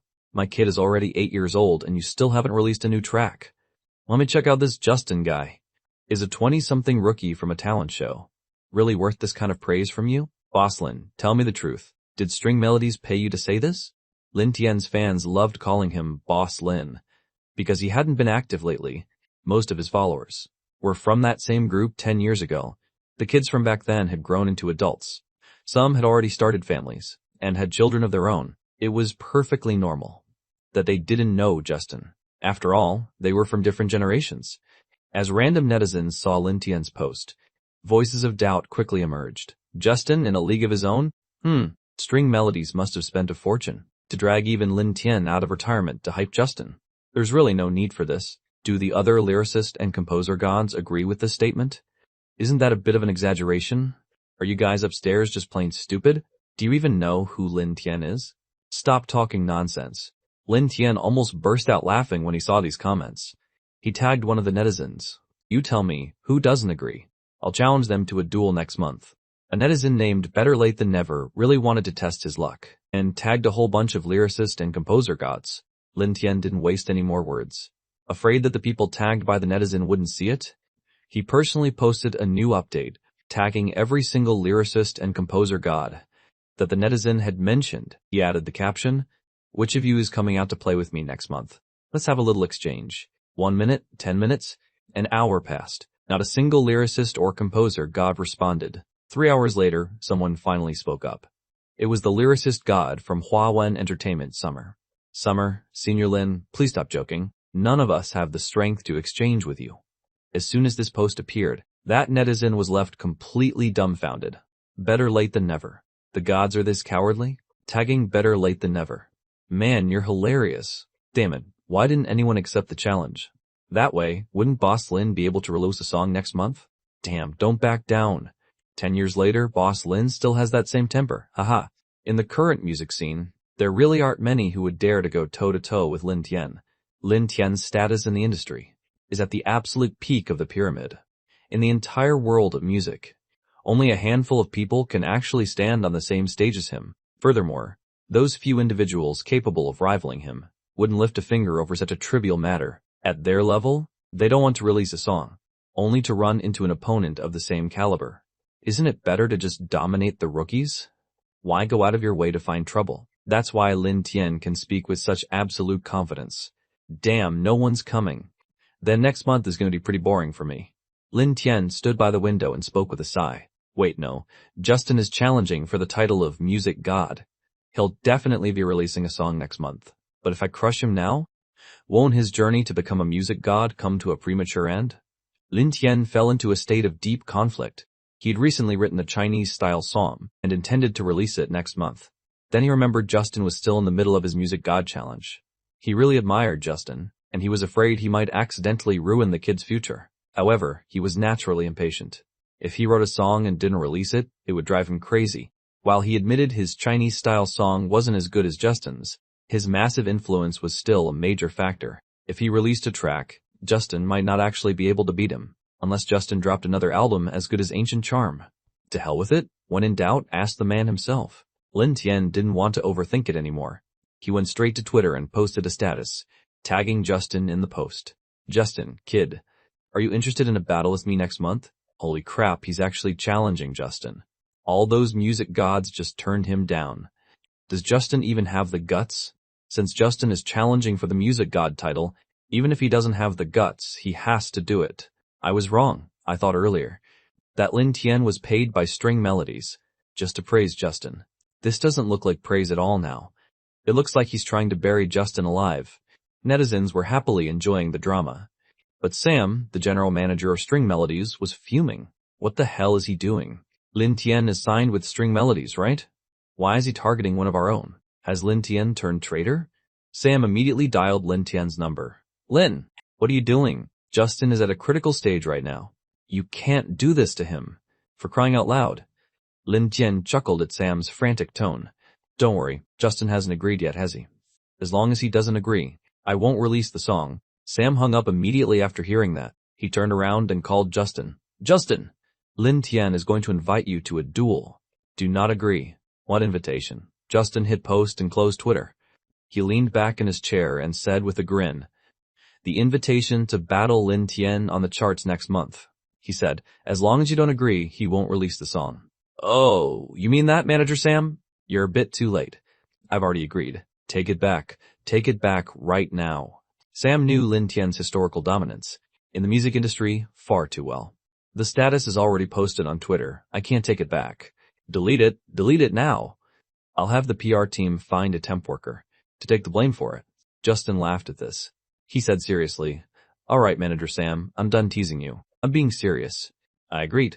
The sound of Sam's heartbreaking rang out. Oh boy. My God, you're killing me. Justin's latest Twitter update. Lin Tian, I'm definitely interested. Senior Lin, please don't go easy on me. P.S. Fireworks cool easily. Singer, Jay Cho. Lyrics, Vincent Fang. Music, Jay Chu. Arrangement, Huang Yuxin. Chapter 101. Guess I have to cheat now. Am I seeing things? Justin actually agreed? My goodness. So many music gods didn't dare to accept the challenge. How does Justin have the guts?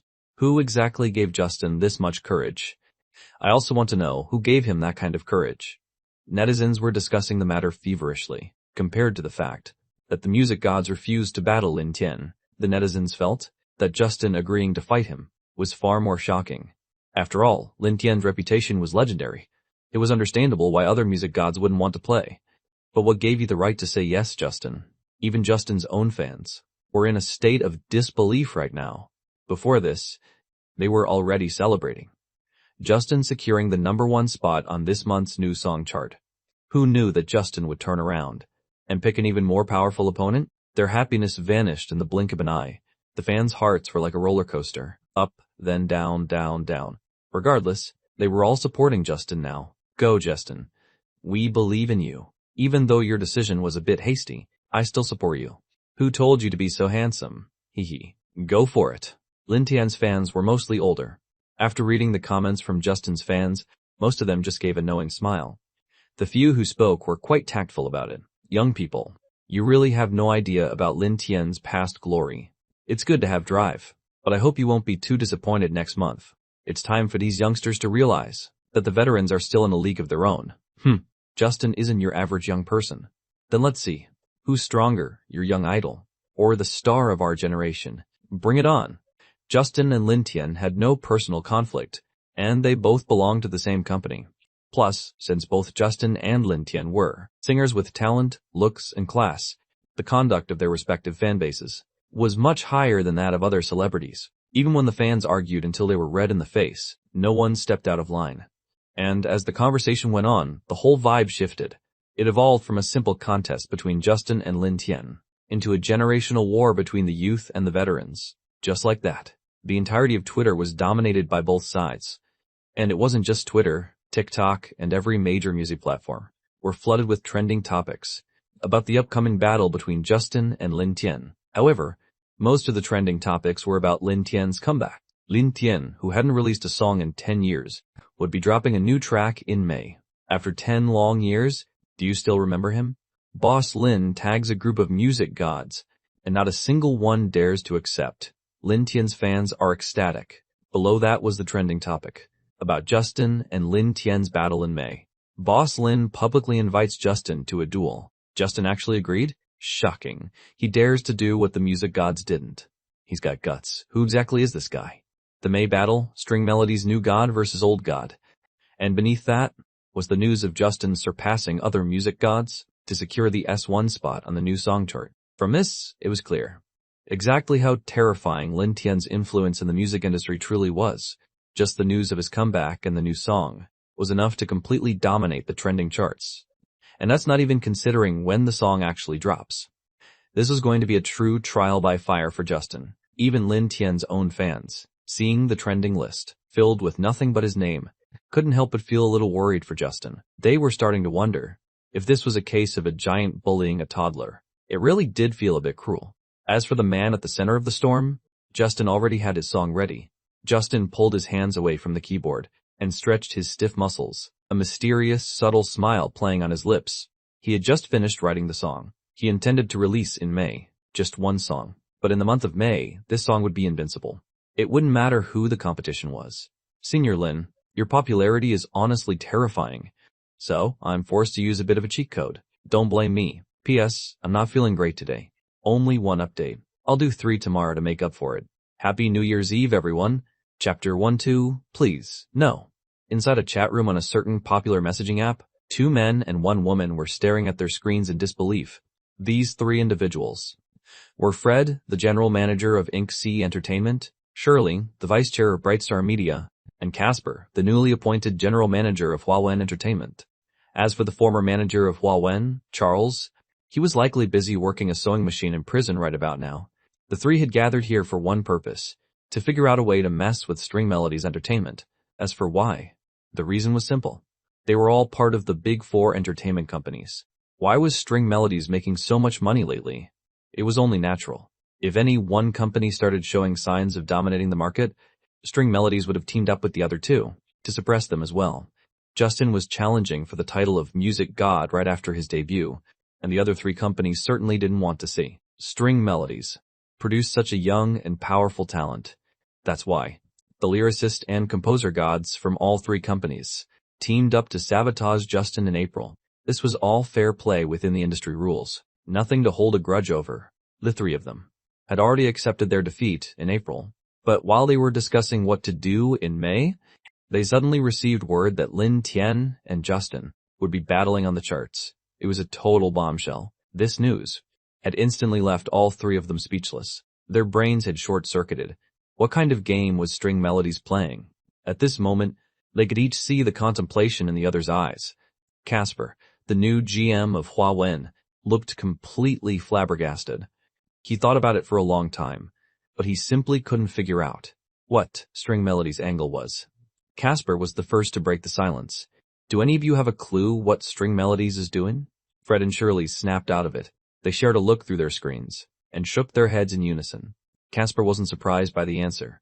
Sigh. The 3 of them let out a heavy sigh together. Logically speaking, if String Melody's was fighting amongst itself, they should have been celebrating.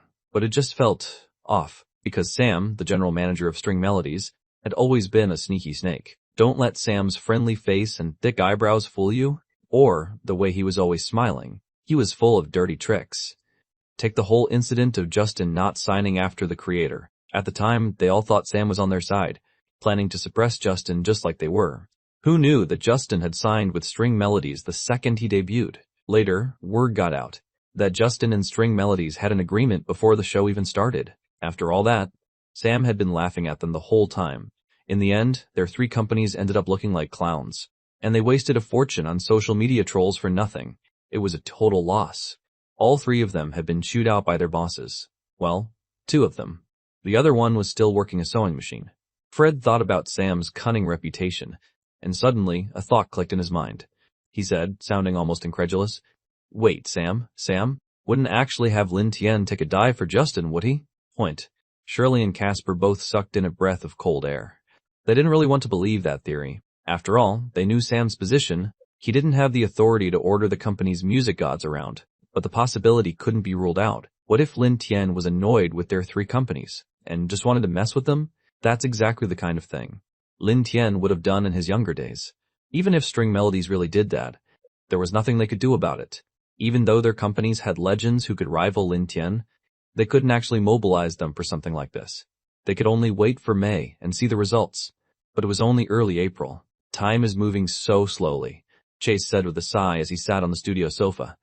Sitting next to him was Leo, who was currently on the phone with his girlfriend. "Lexi, you need to take care of yourself in the city, okay? I'll come visit you as soon as I have a break." "Okay, I will." Listening to the sweet voice of Leo's girlfriend, Chase's face nearly contorted with envy. If someone wanted to kill him, they could just use a knife. There was no need for this kind of torture. Leo hung up the phone and turned his attention to Chase. "What's wrong, Chase? Do you need me to take you to the doctor?" Hearing Chase complain about time moving slowly, he thought Chase was feeling under the weather. Chase gave a small roll of his eyes and mimicked Leo in a mocking, high-pitched voice. "Lexi, you need to take care of yourself, okay?"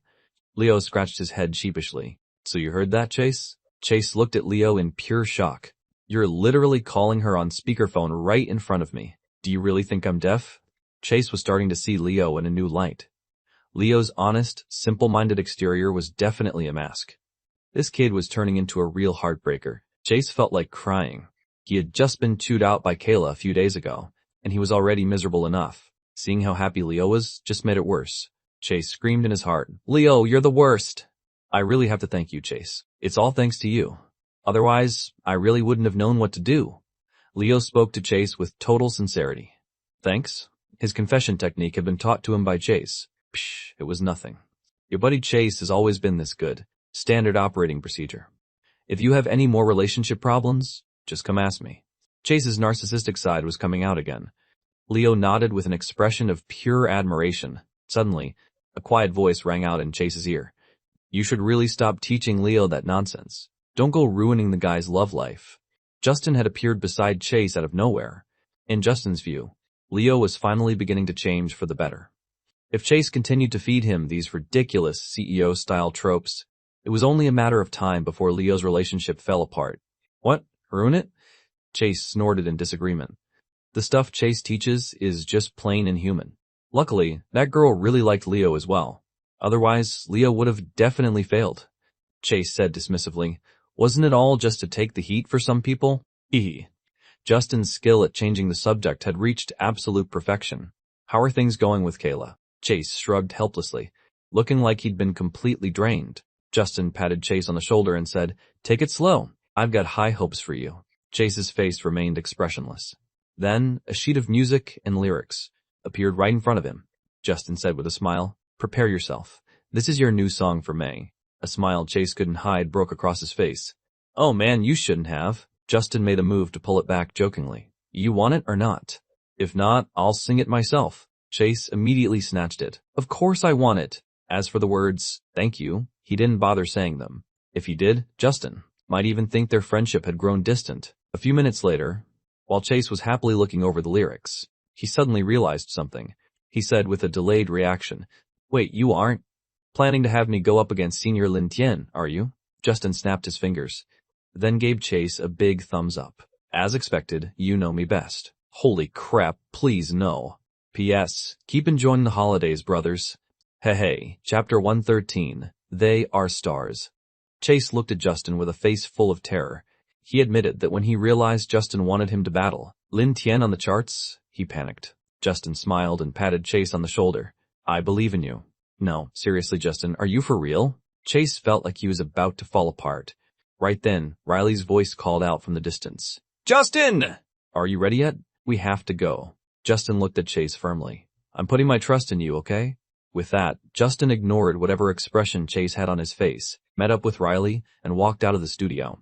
Looking at Justin's receding back, Chase muttered, but I don't even believe in myself. This involved whether Justin's challenge to become a music god would succeed or not. Yet, Justin had so easily handed this massive responsibility over to him. This level of trust made Chase unsure whether to cry or laugh. He was truly afraid he would mess it up for Justin. Chase, I believe in you too. Leo spoke up. Chase glanced at Leo, and his expression suddenly shifted. Then let's do it. So what if he's a king of singers? Let's take him down. Chase was like that. He was an expert at regulating his own emotions. Even if he didn't quite believe in himself, he believed that Justin's song could make him fly. Music gods? Kings of singers? Justin had already taken down a whole batch of them. He just had to trust his best friend. Chase let out a loud roar. Time to practice. At the River City International Airport, a Rolls-Royce pulled up once again. Justin was the first to step out. Then, Riley followed, holding Justin's hand as she got out of the car. Justin was heading to Austin to film the promotional video and experience Austin's beautiful scenery for himself. Neither of them wore disguises. Walking into the airport with total confidence. A handsome guy and a beautiful girl always draw attention. Gradually, people began to recognize the two. Hey, look! Is that Justin and Riley? Whoa, it really is. They aren't even carrying bodyguards, and they aren't hiding who they are. I absolutely love the Justin Riley ship. I want to go get an autograph. Crying sounds. A few minutes later, fans who recognized the two of them came forward to ask for autographs and photos. Justin and Riley signed them all patiently. As time passed, Justin noticed the crowd of fans wanting autographs was growing. To avoid bothering other travelers, the two led the fans to a quiet, empty corner to sign for them one by one. While signing, Justin suddenly realized they were running out of time. The airport intercom was already playing the boarding announcement for their flight. After finishing the one in his hand, Justin said with a smile, I'm so sorry, everyone. Our flight is about to take off. We really have to go board now. Oh, all right. No problem. You guys go ahead. The fans were a bit disappointed, but they didn't want to delay Justin's schedule. Seeing the disappointed looks on the fans' faces, Riley's heart softened. She tugged on Justin's sleeve and whispered, why don't we take a group photo with them? It should be fast enough. We should still have time. That's a great idea. Justin told the fans to wait a moment, then walked out of the crowd with his phone. He spotted a lady nearby who looked like she was on vacation. Excuse me, miss, could you help me take a photo with my friends? Justin's social skills were top-notch. The lady, hearing how he addressed her and seeing Justin's handsome, youthful face, immediately beamed. Of course I can. Thank you, miss. Oh, you're such a sweet talker. Do you have a girlfriend yet? Want me to introduce you to one? No need, miss. My girlfriend is right over there.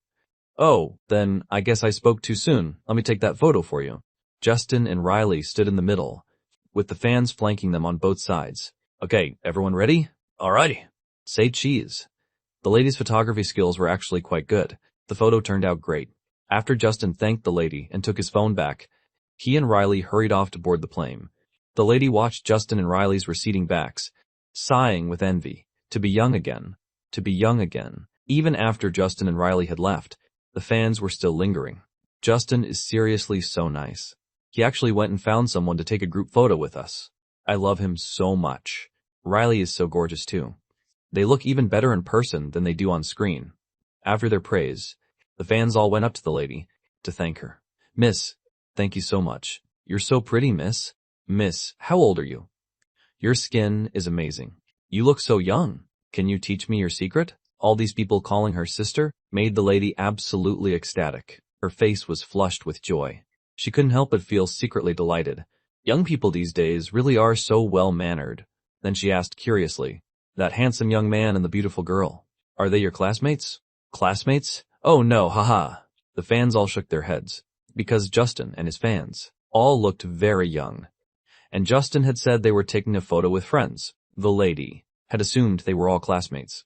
Then you must be very good friends. That young man just told me so. The fans were surprised. They hadn't expected Justin to say that, but hearing that Justin considered them friends made them incredibly happy. I guess you could say we're friends. Actually, miss, we are his fans. He's a very talented singer. We all like him very much. Now it was the lady's turn to be shocked. She nearly let out a gasp. They are stars? Justin and Riley's words and actions played back in her mind. The two of them had completely overturned her perception of the younger generation of stars. There was no diva behavior at all. No acting like big shots. No arrogance. No wasting public relations resources. They hadn't even brought a single bodyguard.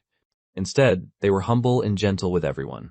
They just carried themselves naturally, walking down the street hand in hand without any disguises. They didn't look like superstars at all. They looked like any other ordinary young couple. They just happened to be incredibly good-looking. Singers? The lady suddenly grew interested in the songs they performed. What do they sing? Can you girls recommend a few tracks to me? Of course. Ma'am, listen to this one. This one is called 10 Years. I think you'll really like it. And this song is called Why Not? It was the very first song Justin ever released. It's so incredibly catchy. And look at this video, ma'am. This was the first time Justin and Riley ever performed on stage together. After the lady finished watching Justin and Riley perform Blue and White Porcelain on The Creator, a genuine, proud auntie smile broke across her face. She was officially a fan of this young couple. The fans hadn't expected that this lady would fall so hard for Justin's work. She was even fully on board the Justin-Riley ship. She and the fans were like kindred spirits despite the age gap. The fans immediately invited her into the Justin-Riley ship group chat. And just like that, Justin and Riley gained a true, dedicated mommy fan. P.S. I want to sincerely apologize to everyone here. I'm sorry, the author will never set another flag again. Sob, sob, sob. Chapter 114, Landing in Austin. April Willow catkins drifted through the air. Justin and Riley successfully boarded their plane. The moment they stepped into first class, they were stared down by several burly men who looked like bodyguards. Justin kept holding Riley's hand, ignoring everyone's stares as they walked to their seats. Just as they sat down, Justin heard a voice coming from a short distance ahead. It was a man's voice, sounding rather effeminate. How are there other people in here? Didn't I tell you to book the entire first-class cabin? The middle-aged man beside him offered a fawning smile. Tyler, by the time we went to book the tickets, those 2 seats had already been reserved. That's why, Tyler huffed. Tyler Lee let out an annoyed snort. I'll let it slide this time. But if they leak my whereabouts, and I get cornered at the airport again, I'm blaming you. The middle-aged man, Maurice, nodded helplessly in agreement. Tyler Lee was a new idol singer his company was grooming. He was very popular, and was considered the company's most promising newcomer. Furthermore, Tyler had backing from the company's high-level executives. That was the only reason Maurice, his manager, acted so subservient toward him. Justin and Riley shared a look. Both could see the amusement in the other's eyes. This was getting interesting. Who knew they'd run into another superstar just by taking a flight? Tyler shot Maurice a dirty look, pulled out his phone, snapped a selfie, and posted it to Twitter. He captioned it, "Heading to Austin." Maurice watched the entire process, from Tyler taking the photo to posting it. His face contorted involuntarily, his mouth twitching. You just said your whereabouts couldn't be leaked. Then you turn around and post your location, all over social media. It's like you're desperate for people to know. Maurice was practically trembling with frustration. If the company rules didn't forbid it, he really wanted to give Tyler a piece of his mind. The kid did nothing but cause trouble, and then expect Maurice to clean up the mess. Right now, Tyler was scrolling through his fans' comments. Wow, Tyler is so cute. Austin? I'm in Austin right now. I'm going to meet him at the airport. Tyler, I'm coming for you. Tyler continued scrolling when he suddenly saw a trending topic. Justin and Riley spotted at River City Airport. Where was Justin going? To Austin, obviously. After parting ways with Justin, his fans had posted the individual photos they took with him onto Twitter. Naturally, other fans asked where they had run into him. Once the fans answered, netizens calculated Justin's boarding time and immediately knew exactly where he was headed. Justin and Riley are going to Austin. That reminds me of Austin Moon. They're so lucky. I can't believe they just ran into Justin like that. Hey, I'm in Austin too. I'm going to go find him. Man, I should have gone to the airport if I'd known. Tyler watched the comments, his eyebrows twitching. Based on the timeline, Justin was on this very plane. Tyler immediately turned to Maurice. Justin is actually on this flight with us. Maurice remained completely unfazed. What does him being on the plane have to do with you? He gave a perfunctory nod. Oh, I see. So, do you think I could ask him to write a song for me? Tyler was visibly excited. Every song Justin wrote became a massive hit. He felt that if he could get his hands on a Justin original, he would definitely become a superstar too. Maurice looked at Tyler, scoffing internally. Just look at yourself in the mirror. Justin writing a song for you? That would be like throwing pure gold into a dumpster. Have you even heard your own singing? Even the best pitch correction software can barely save your tracks. Look at the people who actually sing Justin's songs. Look at their skill level. How do you have the balls to even think about asking Justin for a song? Of course, he didn't say any of that out loud. His face remained a mask of polite smiles. The lies flowed effortlessly. With your talent, it would definitely be a hit. Tyler grinned with smug satisfaction. Of course it would. I'm going to go find Justin right now and have him write one for me. With that, Tyler stood up and headed toward business class. He assumed Justin would be sitting in business class surrounded by bodyguards. It never even crossed his mind that Justin, the biggest star of the year, would travel with Riley just like ordinary people. He didn't even glance at Justin and Riley, who were sitting only a few rows behind him. Maurice saw what was happening. This is not going to end well, he thought. He's going to humiliate himself. A powerhouse singer and creator, like Justin, would have to actually respect you first. Justin's rivals were all legendary music gods and kings. Every one of them was leagues ahead of Tyler. He really needed to stop him before he made a scene. Maurice immediately grabbed Tyler. Tyler, wait! Don't be so hasty. What if Justin is resting right now? If you go over there, you'll just be bothering him. Be a good boy. We'll run into him when we land. You can ask him then. If that doesn't work, we'll have the company reach out. We'll officially ask him to write a song for you. Tyler thought about it for a moment and decided Maurice was right. He'd see him at the gate anyway. Fine. But make sure the company buys me a really good one. Pling. A Twitter notification popped up on Maurice's phone. The headline read, Inside Scoop. Justin's licensing fee for Austin Moon reaches a staggering $30 million. Maurice stared, wondering if his eyes were playing tricks on him. What? A $30 million licensing fee? Then buying the full rights would cost hundreds of millions. Maurice's mouth twitched as he looked at Tyler. Buy a song? Buy my ass. If I sold you, you wouldn't even be worth a tenth of that. Riley really couldn't hold it in anymore. She covered her mouth, giggling uncontrollably. Justin was having a hard time keeping a straight face too. Where did this clown come from?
Evan turned to look at Riley.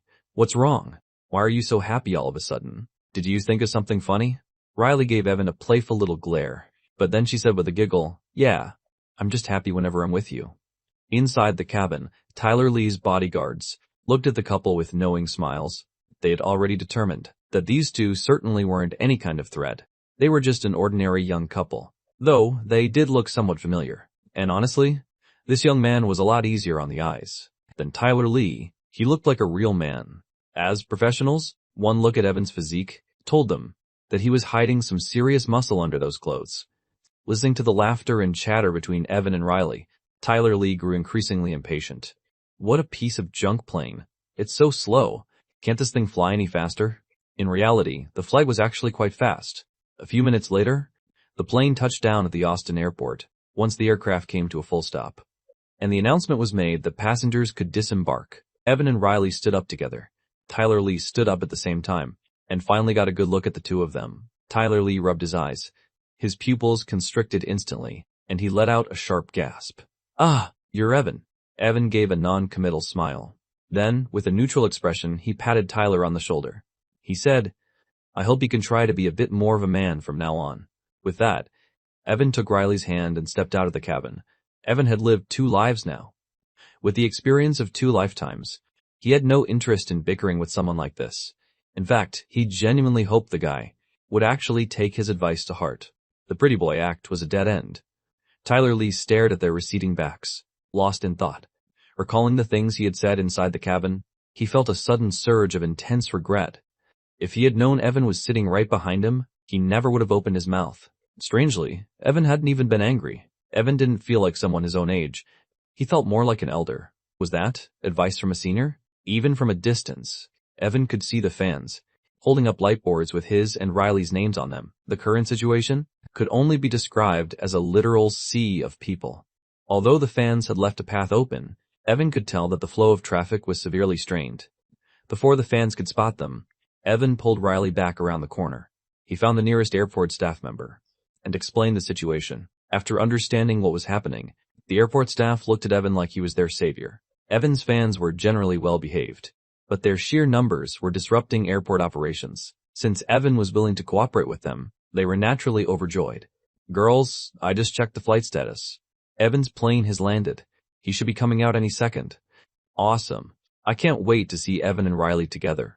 I'm ready for some couple goals. Just then, Evan's voice suddenly boomed through the airport speakers. Hello everyone.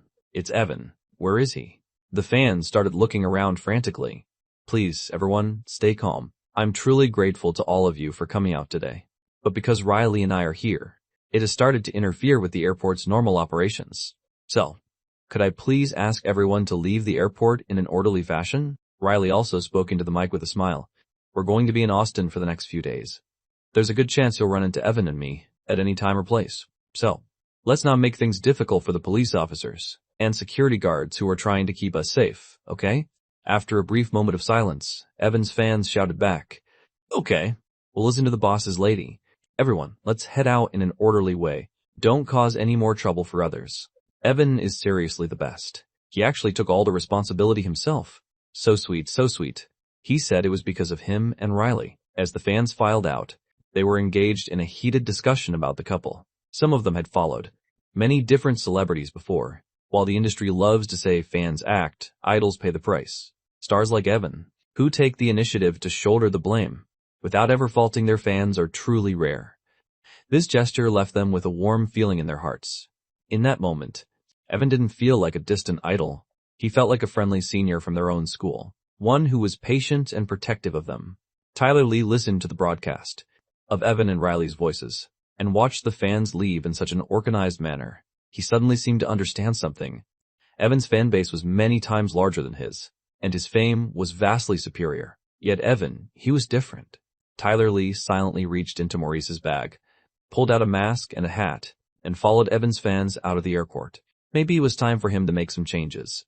To be a real man. To be like his new idol, Evan. Maurice followed behind Tyler Lee, staring at the boy's back. He was almost moved to tears. Tyler Lee had actually undergone a change of heart. He was finally growing up. Once the fans had cleared out, Evan and Riley were led by the staff to exit through the back door. Victor Vance had already been waiting for a long time. "Director Vance, long time no see." Evan greeted him with a smile. Then he gestured toward Riley and said, "This is my partner, Riley." Evan then introduced Victor Vance to Riley. "It's a pleasure to meet you, Director Vance," Riley said softly. Victor Vance nodded, his face beaming. "Hello, hello. What a perfectly matched couple you are. Come, get in the car. We can catch up while we drive." Evan and Riley sat in the back seat, while Victor Vance sat in the front passenger seat. Victor turned around to look at the two of them. "It's not often you get to visit Austin. Why don't you stay for a few extra days this time?" Riley looked at Evan and said with a smile, "That was exactly our plan. We're treating this as a little vacation." "Excellent, excellent." Evan then asked curiously, "Director Vance, what are some of the best spots here in Austin?" Victor was about to answer, when he suddenly felt something was off. Wait a minute. Evan could write a song as perfect as Austin Moon. How could he not know Austin? "Oh, I see," he thought. "He's testing me. He's checking to see if the Director of Culture and Tourism actually knows his stuff. Do you really think a 20-year-old kid knows more than I do?" Victor's competitive streak was instantly ignited. Austin has so many amazing places. We're located right between the rivers, on the shores of Lake Chao. We're known for our history with the Three Kingdoms era, and as the birthplace of the legendary Lord Bao. The scenery is absolutely breathtaking, and our landscapes are second to none. Victor went on and on, covering everything from culture to geography, giving Evan a massive crash course on the city. Evan nodded along as he listened, acting as if he were already well acquainted with everything. In reality, he was internally blown away. He felt like he was learning something new every second. But Victor Vance was even more shocked than Evan. He was practically at a loss for words. He'd been talking for over half an hour, yet Evan still looked like he already knew everything. In fact, the longer Victor spoke, the more Evan was able to chime in and keep the conversation going. The descriptions Evan used were even more vivid than his own. "Give me a break," Victor thought. He had almost exhausted several decades' worth of accumulated knowledge. What kind of monster is this kid? How can he know so much at such a young age? It's just unreal. Truth be told, Evan didn't actually know much about Austin. He had only heard bits and pieces of information in his past life. The reason he was able to keep up the conversation with Victor Vance was entirely because of his photographic memory. After listening to Victor's descriptions, he was able to rephrase and repeat the information back to him effortlessly. Riley sat quietly, resting her head on her hand, watching as Evan and Victor chatted away like old friends. As the conversation went on, Victor started breaking out in a cold sweat. He was actually starting to run out of things to say. Finally, the car pulled over to the side of the road. They had arrived. The Austin Culture and Tourism Bureau. Victor let out a massive sigh of relief. Evan and Riley stepped out of the car. Pure white willow catkins drifted past them, carried by a gentle breeze. In March, the mist and haze drift as birds fly and grass grows. In the swirling willow catkins, I see my hometown. Victor stepped out after them, softly singing the lyrics to Austin Moon. Then he gave Evan a sheepish smile. "I'm afraid my singing isn't very good. I'm just embarrassing myself in front of the original artist." Evan shook his head with a light laugh. "You bring a completely different flavor to the song, Director Vance." Victor pointed toward the swirling catkins in the air. "Even though it's already April, this is exactly the scene you described in your song. P.S. This chapter is 4,000 words long, the equivalent of 2 chapters. Chapter 155, Victor Vance's Social Etiquette. Inside Victor Vance's office, Evan was watching the promotional video for Austin. As Evan watched, Victor explained his vision for the project. To put it simply, he wanted to digitally insert Evan into the footage. Evan would need to visit various landmarks from the video and record segments of him singing. Victor would provide a specialized team to assist him. To Evan, it sounded a lot like filming a music video. He agreed without hesitation. He couldn't let the man's $30 million go to waste after all. Victor said with great satisfaction, "Excellent. We'll start recording tomorrow." Evan nodded in agreement. "Okay." Victor checked the time and then looked back up. "It's getting late. Let's go grab some dinner first. You have to try some of our local specialties." Evan smiled. "Then I'll gladly accept your invitation." Victor stood up and made a pleased gesture. Evan wasn't one for unnecessary formalities, so he walked out with Riley. Victor followed closely behind them. Suddenly, Victor's young assistant leaned in close to him. "Director," he whispered, "I thought Evan was coming alone, so I only booked one hotel. And? That hotel is completely booked up now. There are no more vacancies. Since there's both a man and a woman." Victor gave a knowing chuckle, patting his assistant on the shoulder as if everything were crystal clear. "You're still too young, kid. Don't you understand how the world works? Can't you see exactly what their relationship is? The assistant watched Evan and Riley walking, hand in hand, and scratched his head in realization. Oh, I see. Victor waved his hand dismissively. Go on then. Go take care of your business. Stop worrying about things that aren't your concern. Even if there were extra rooms, you aren't allowed to book them. Do you hear me? Got it. I understand, Director. A quick learner. Good. At 9:30 p.m., Evan and Riley stood by the side of the bed, staring blankly at the large mattress. Evan awkwardly cleared his throat, placing a hand over his mouth. I'll take the sofa. Even though they had been together for several months, and had shared plenty of hugs and kisses, they had never crossed that final line. In this complicated world, protecting one's innocence can be difficult, but it's also quite simple, as long as both people want it that way. Both Riley and Evan had been raised in very traditional households. Furthermore, they both wanted to save their most perfect selves for their most important day. So, in the end, Evan ended up staying on the bed. Riley was afraid he'd catch a cold on the sofa. She drew a metaphorical line right down the center of the bed to separate their sides. That night, Evan posted the group photo of him and Riley with the fans onto Twitter. Evan and all of that ran into these lovely people on my way to Austin. Also, a huge thank you to the beautiful lady who helped us take the photo. Your photography skills are top-notch. Group photo JPEG. Whoa! Evan actually posted the photo on Twitter? Look, that's me on the right. Wait, where's my head? Why is it just a hair bun? You got it lucky, person above. All I got was a peace sign. The guy in front of me was way too tall. I'm heading to Austin right now. Off to Austin too. Find Evan. The next morning, Riley groggily blinked her eyes open. The first thing she saw was Evan's face. She found herself tucked firmly in Evan's arms. Riley let out a soft huff, muttering to herself in her head, "Looks like someone crossed the line last night," but he was really only holding her. Evan woke up at that moment. Feeling the soft, delicate body in his arms, he let out a secret smile. "Hey, stop pretending to be asleep. I saw you smile." Riley rolled her eyes, muttering, "Someone didn't follow the rules last night." Evan opened his eyes fully, looking at the vast empty space on the bed behind Riley. Then he gave a mischievous grin. "Is that so? And who was it? They definitely need to be punished." Riley said with a giggle. "Fine. The punishment for the person who crossed the line is that they have to give the other person a kiss." Evan couldn't tell if this was a punishment or a reward. "Okay." Evan pressed his lips gently against Riley's forehead. Ring, ring, ring. Evan's alarm clock went off. It was 9:30 a.m. Evan sat up, his thin pajamas clinging to his frame, revealing his toned and powerful physique. Riley stared for a moment, momentarily dazed. Why had she never noticed before that Evan was in such good shape? Was this really the kind of body a singer from an idol show was supposed to have? No wonder his arms always felt so firm, like solid blocks of iron. Evan focused on getting dressed with a straight face, forcing himself not to glance over at Riley. He knew she was likely only wearing a thin nightgown, and he didn't want to make her shy. Riley noticed the situation at that moment as well. The other side of the bed was completely empty. She was currently the one who had migrated over to Evan's side. It turned out she was the one who had crossed the line last night. She felt a secret spark of joy, but she still teased him playfully. "Evan, why did you cover for me? It makes it look like I'm a sore loser." "Cover for what?" Evan turned around and got a clear, blinding view of her curves. Everything he was supposed to see, and everything he wasn't, was suddenly on full display. "Ah, what?" Riley looked confused for a split second. Evan immediately averted his gaze. Riley realized the situation instantly. By the time they were both dressed and finished washing up, it was already 9:30 a.m. Standing at the door of the room, Riley's face was still slightly flushed with embarrassment. She looked up and gave Evan a fierce glare, then leaned in and kissed him. Their lips met. 1,000 words of detail omitted here. I wouldn't dare write it. Totally justified. A few minutes later, Riley crossed her arms and said huffily, "There. Punishment returned. And don't you dare cover for me next time we play a game." "All right," Evan said dotingly. Over the next 2 days, Evan and Riley traveled to all the major tourist spots in Austin. Furthermore, Riley participated in the video recording with Evan. Evan felt that since she was there anyway, they might as well film together.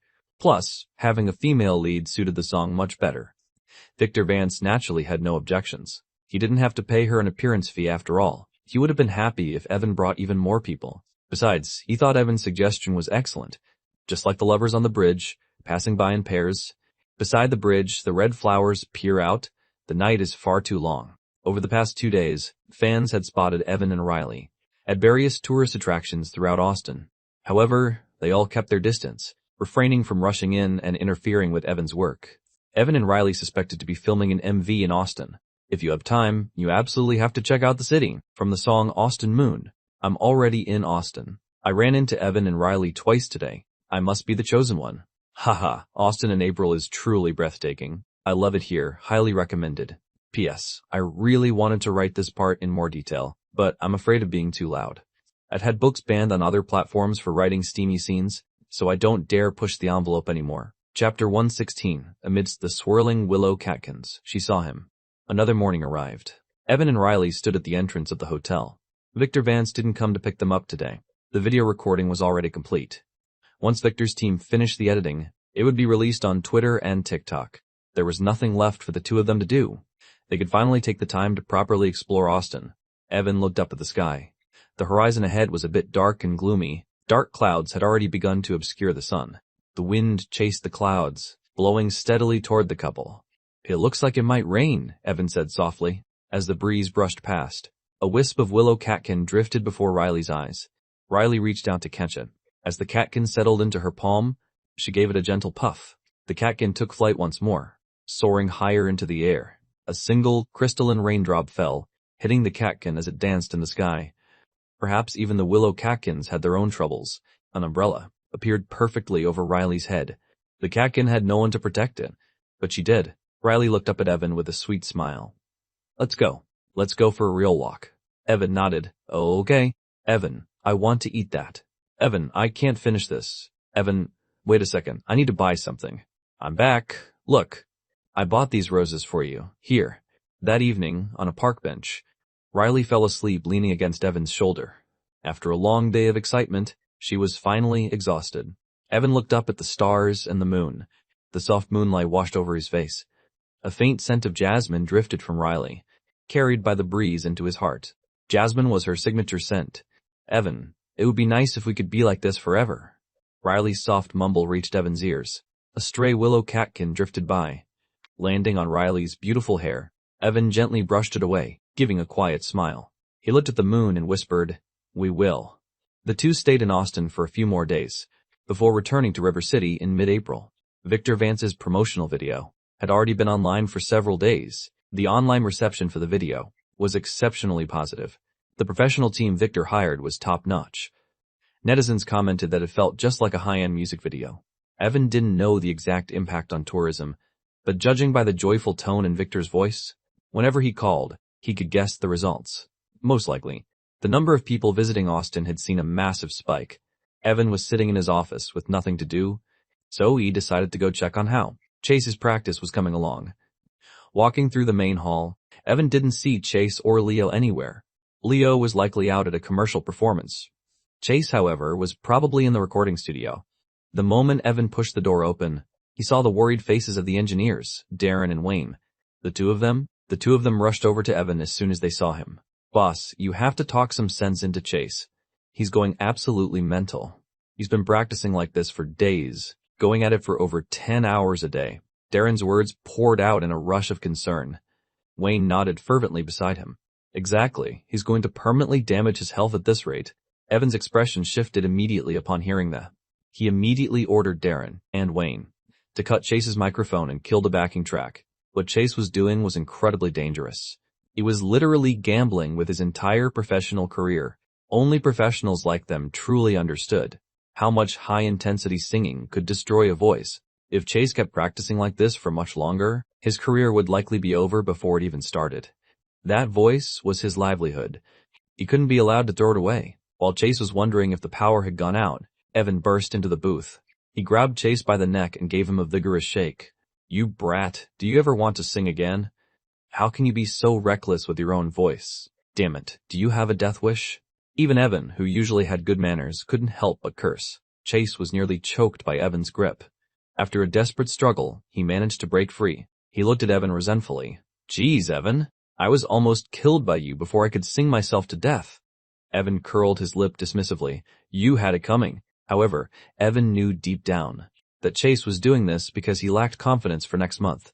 He was afraid of affecting Evan's challenge to become a music god, which was why he was practicing like a man possessed.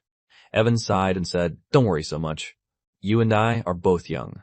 Even if we fail next month, at worst, I'll just start over the month after that. If that month doesn't work, we can make a comeback the month after that." I refuse to believe those old fossils can outlast a bunch of young guys like us. Chase burst into a laugh. "I guess you have a point." But as Chase laughed, his voice suddenly cracked and went hoarse. "Oh, crap! I'm actually screwed."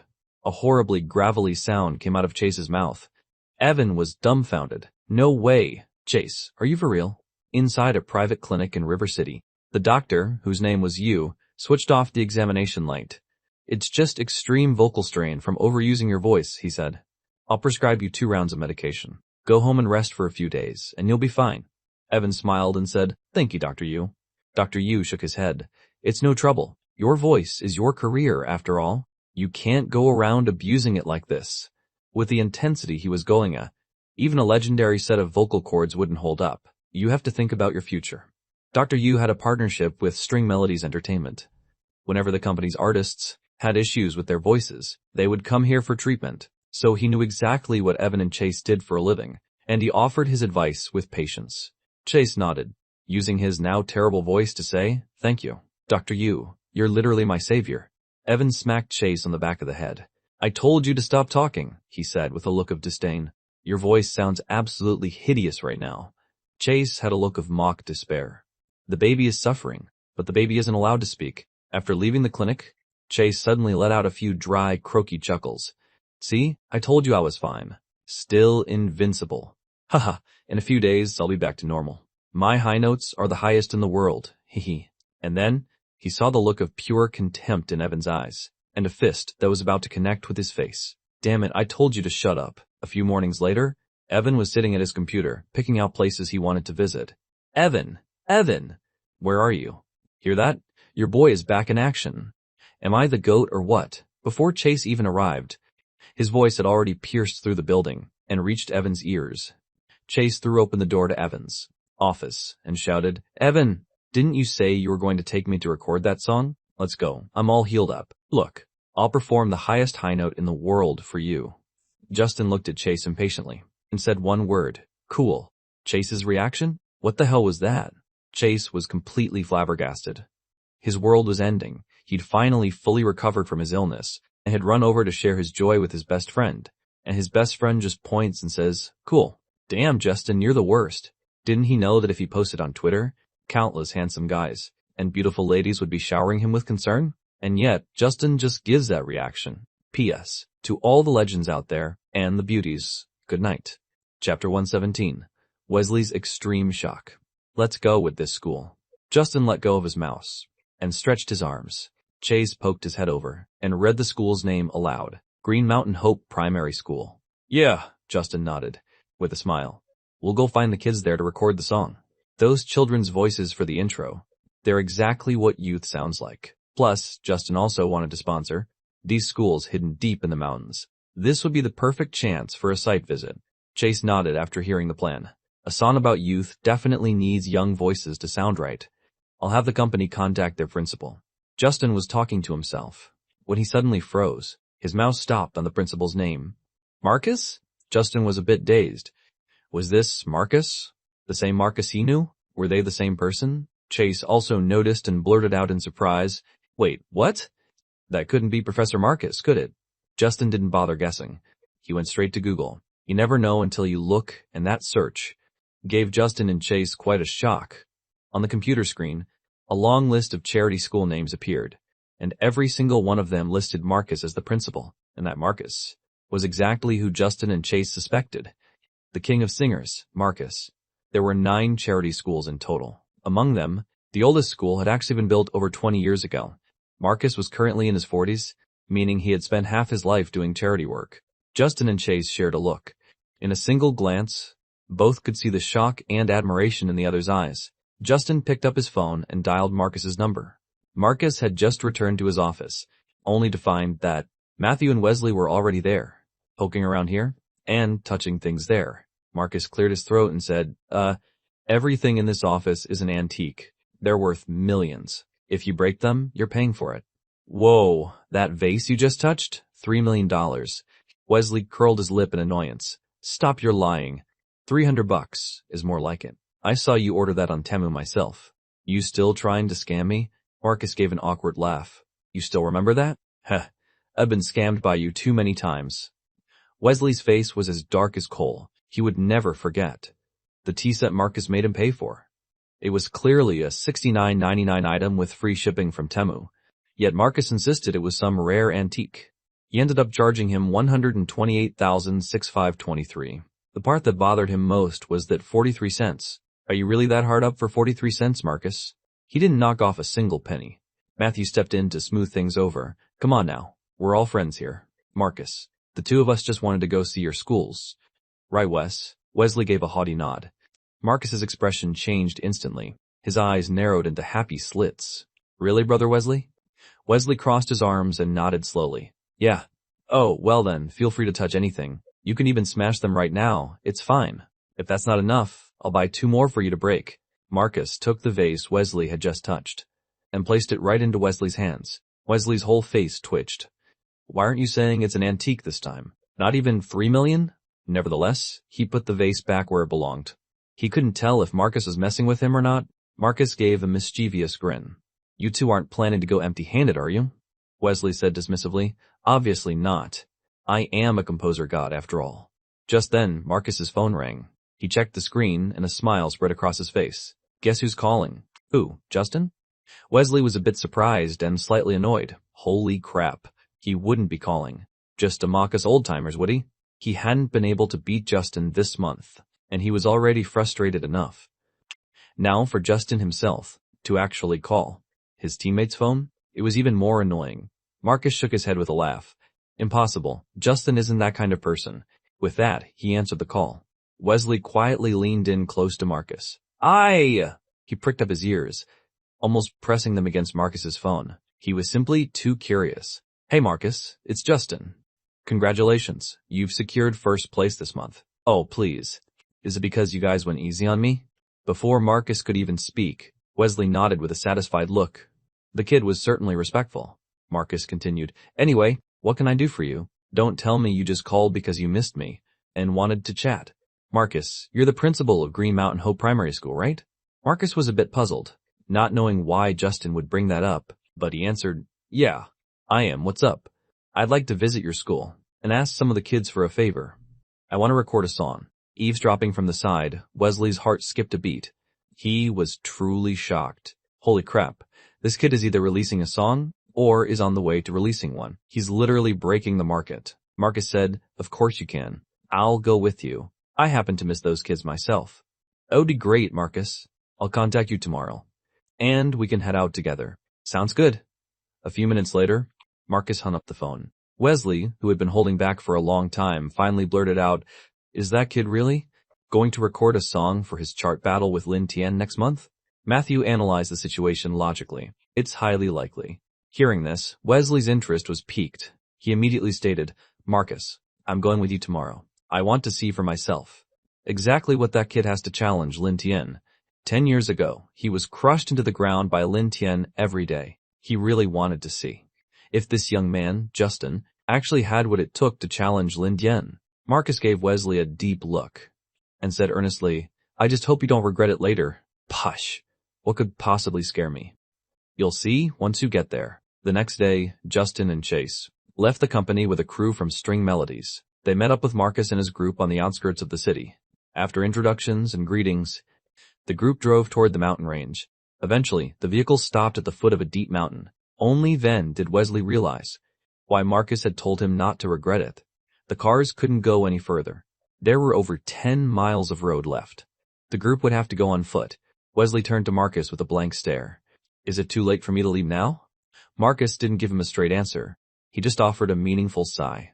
Luckily, I'm still fit and strong. Too bad for some other people. Wesley's stubborn streak immediately flared up.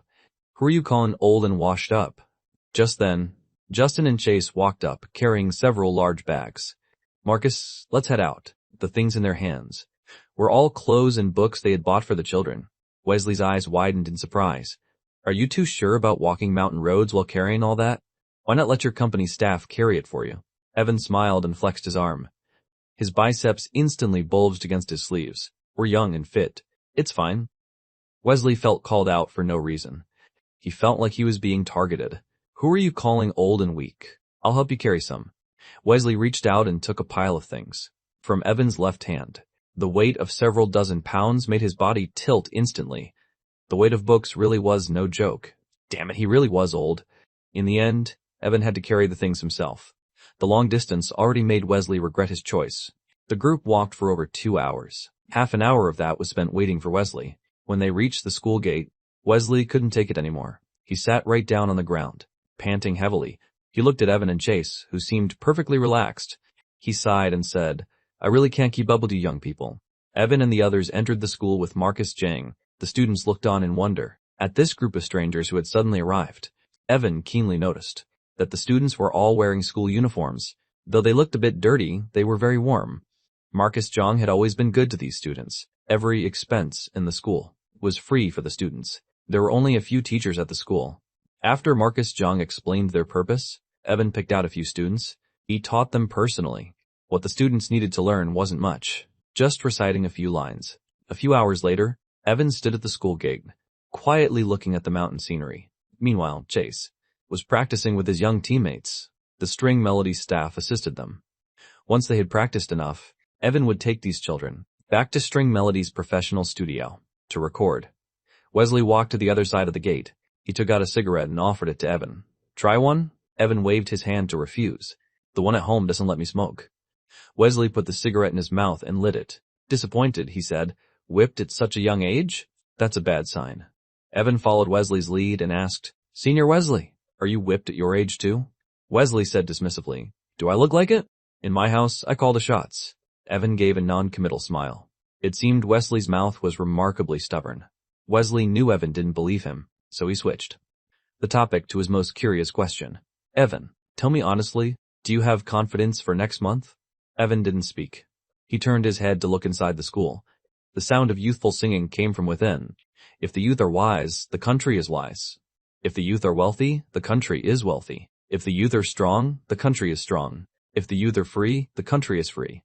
The voices were tender but full of momentum. They are my confidence. Evan's voice was firm and powerful. Wesley shook his head. A bit disappointed, he said. This song might not be enough. From a professional perspective, Evan trying to use this song to defeat Lin Tian was truly a bit of a stretch. Unless a miracle happened. Smoke from the school kitchen stove drifted slowly toward the sky. The deep mountains were full of the breath of life. Evan turned to look at Wesley and said, Senior Wesley, have you ever considered a question? What question? Wesley asked. The 4th of May, Evan murmured. Wesley's pupils suddenly contracted. Shocked, he said, Youth Day? Holy crap, you're cheating. Hearing the singing from the school again, Wesley finally understood Evan's plan. Ode to Young China plus Youth Day. That wasn't just a matter of 1 + 1 2.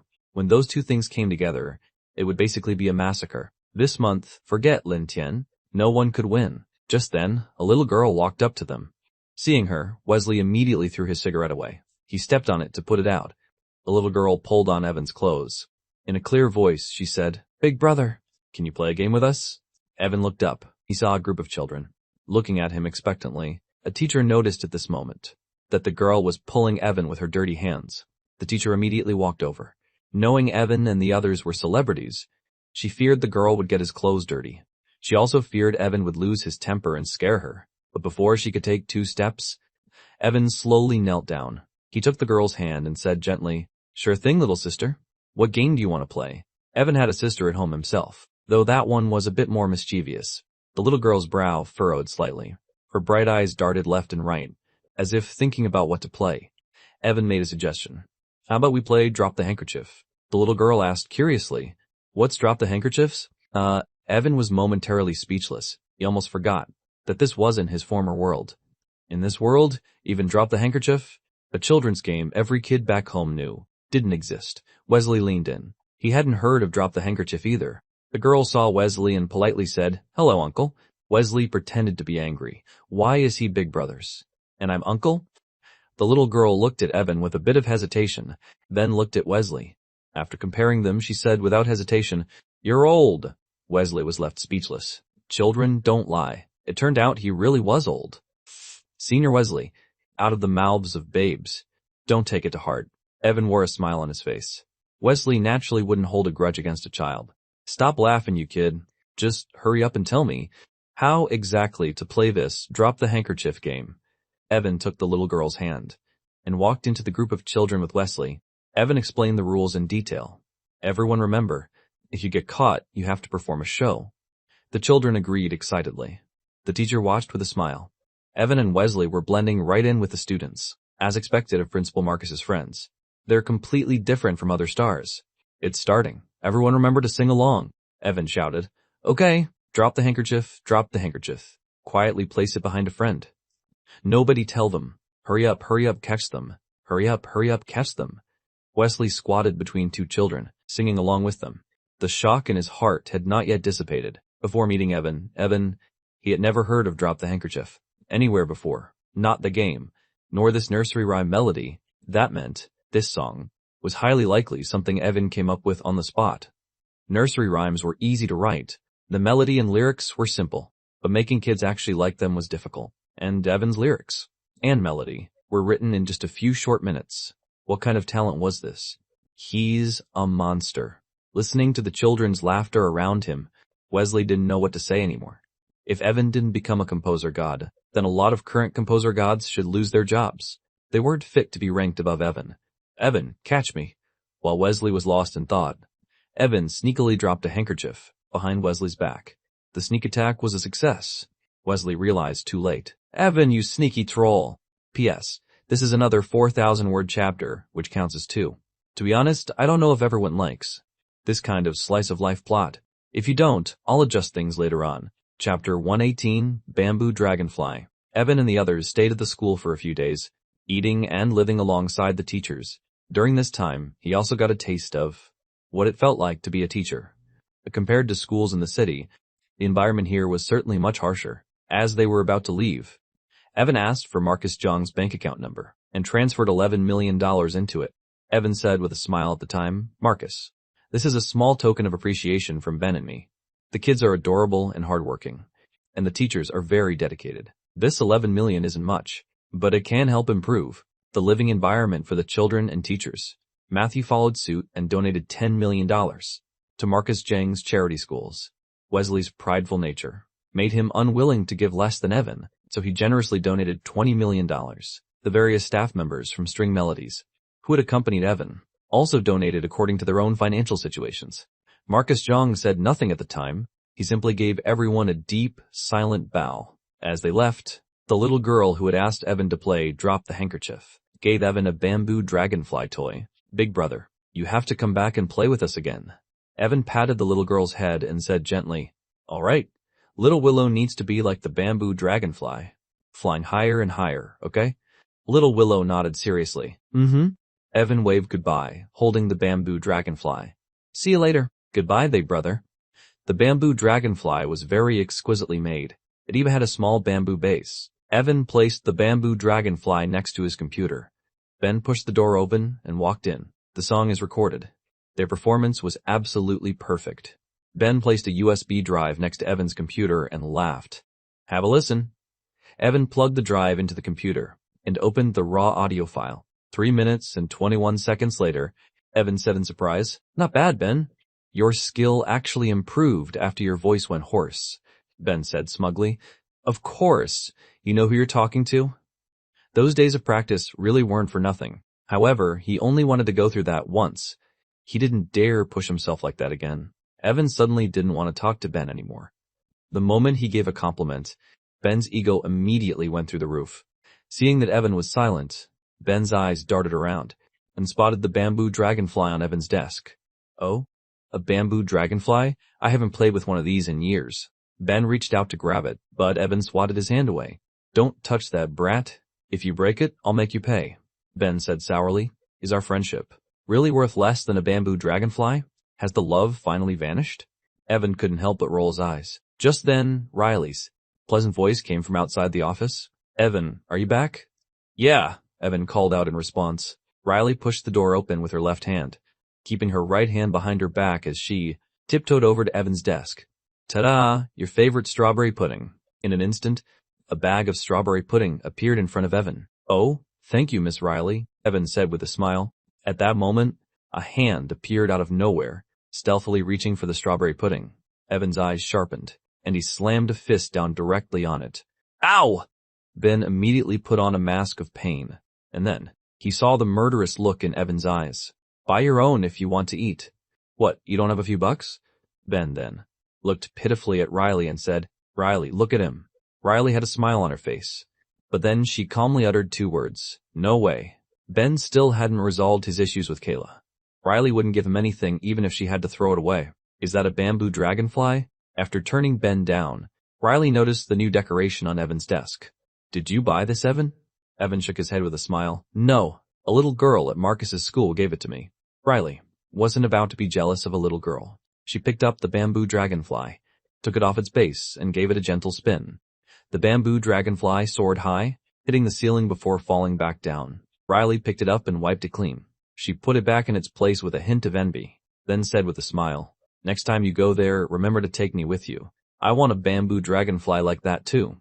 Evan said dotingly, why don't I just give this one to you? Riley shook her head firmly. Someone gave this to you. I don't want it. Evan smiled and said, then I'll take you with me next time. Seeing the two of them acting like no one else was there, Ben understood. He understood everything now. Love doesn't vanish. It just gets transferred to someone else. P.S. I'm not feeling great today. I had insomnia last night and I'm very tired now.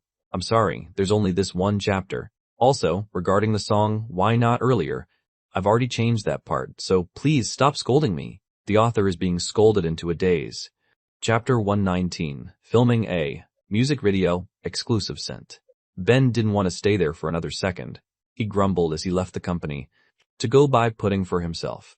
Riley pulled up a chair and sat next to Evan, then rested her chin on the desk and looked at him. Is it really okay to treat your best friend like that? Evan shook his head with a smile. If I were actually polite to him, he'd think something was seriously wrong.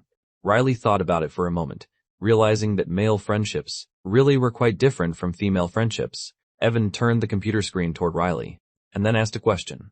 Miss Riley, why do you always have that faint scent of jasmine on you? Riley sniffed her clothes in confusion.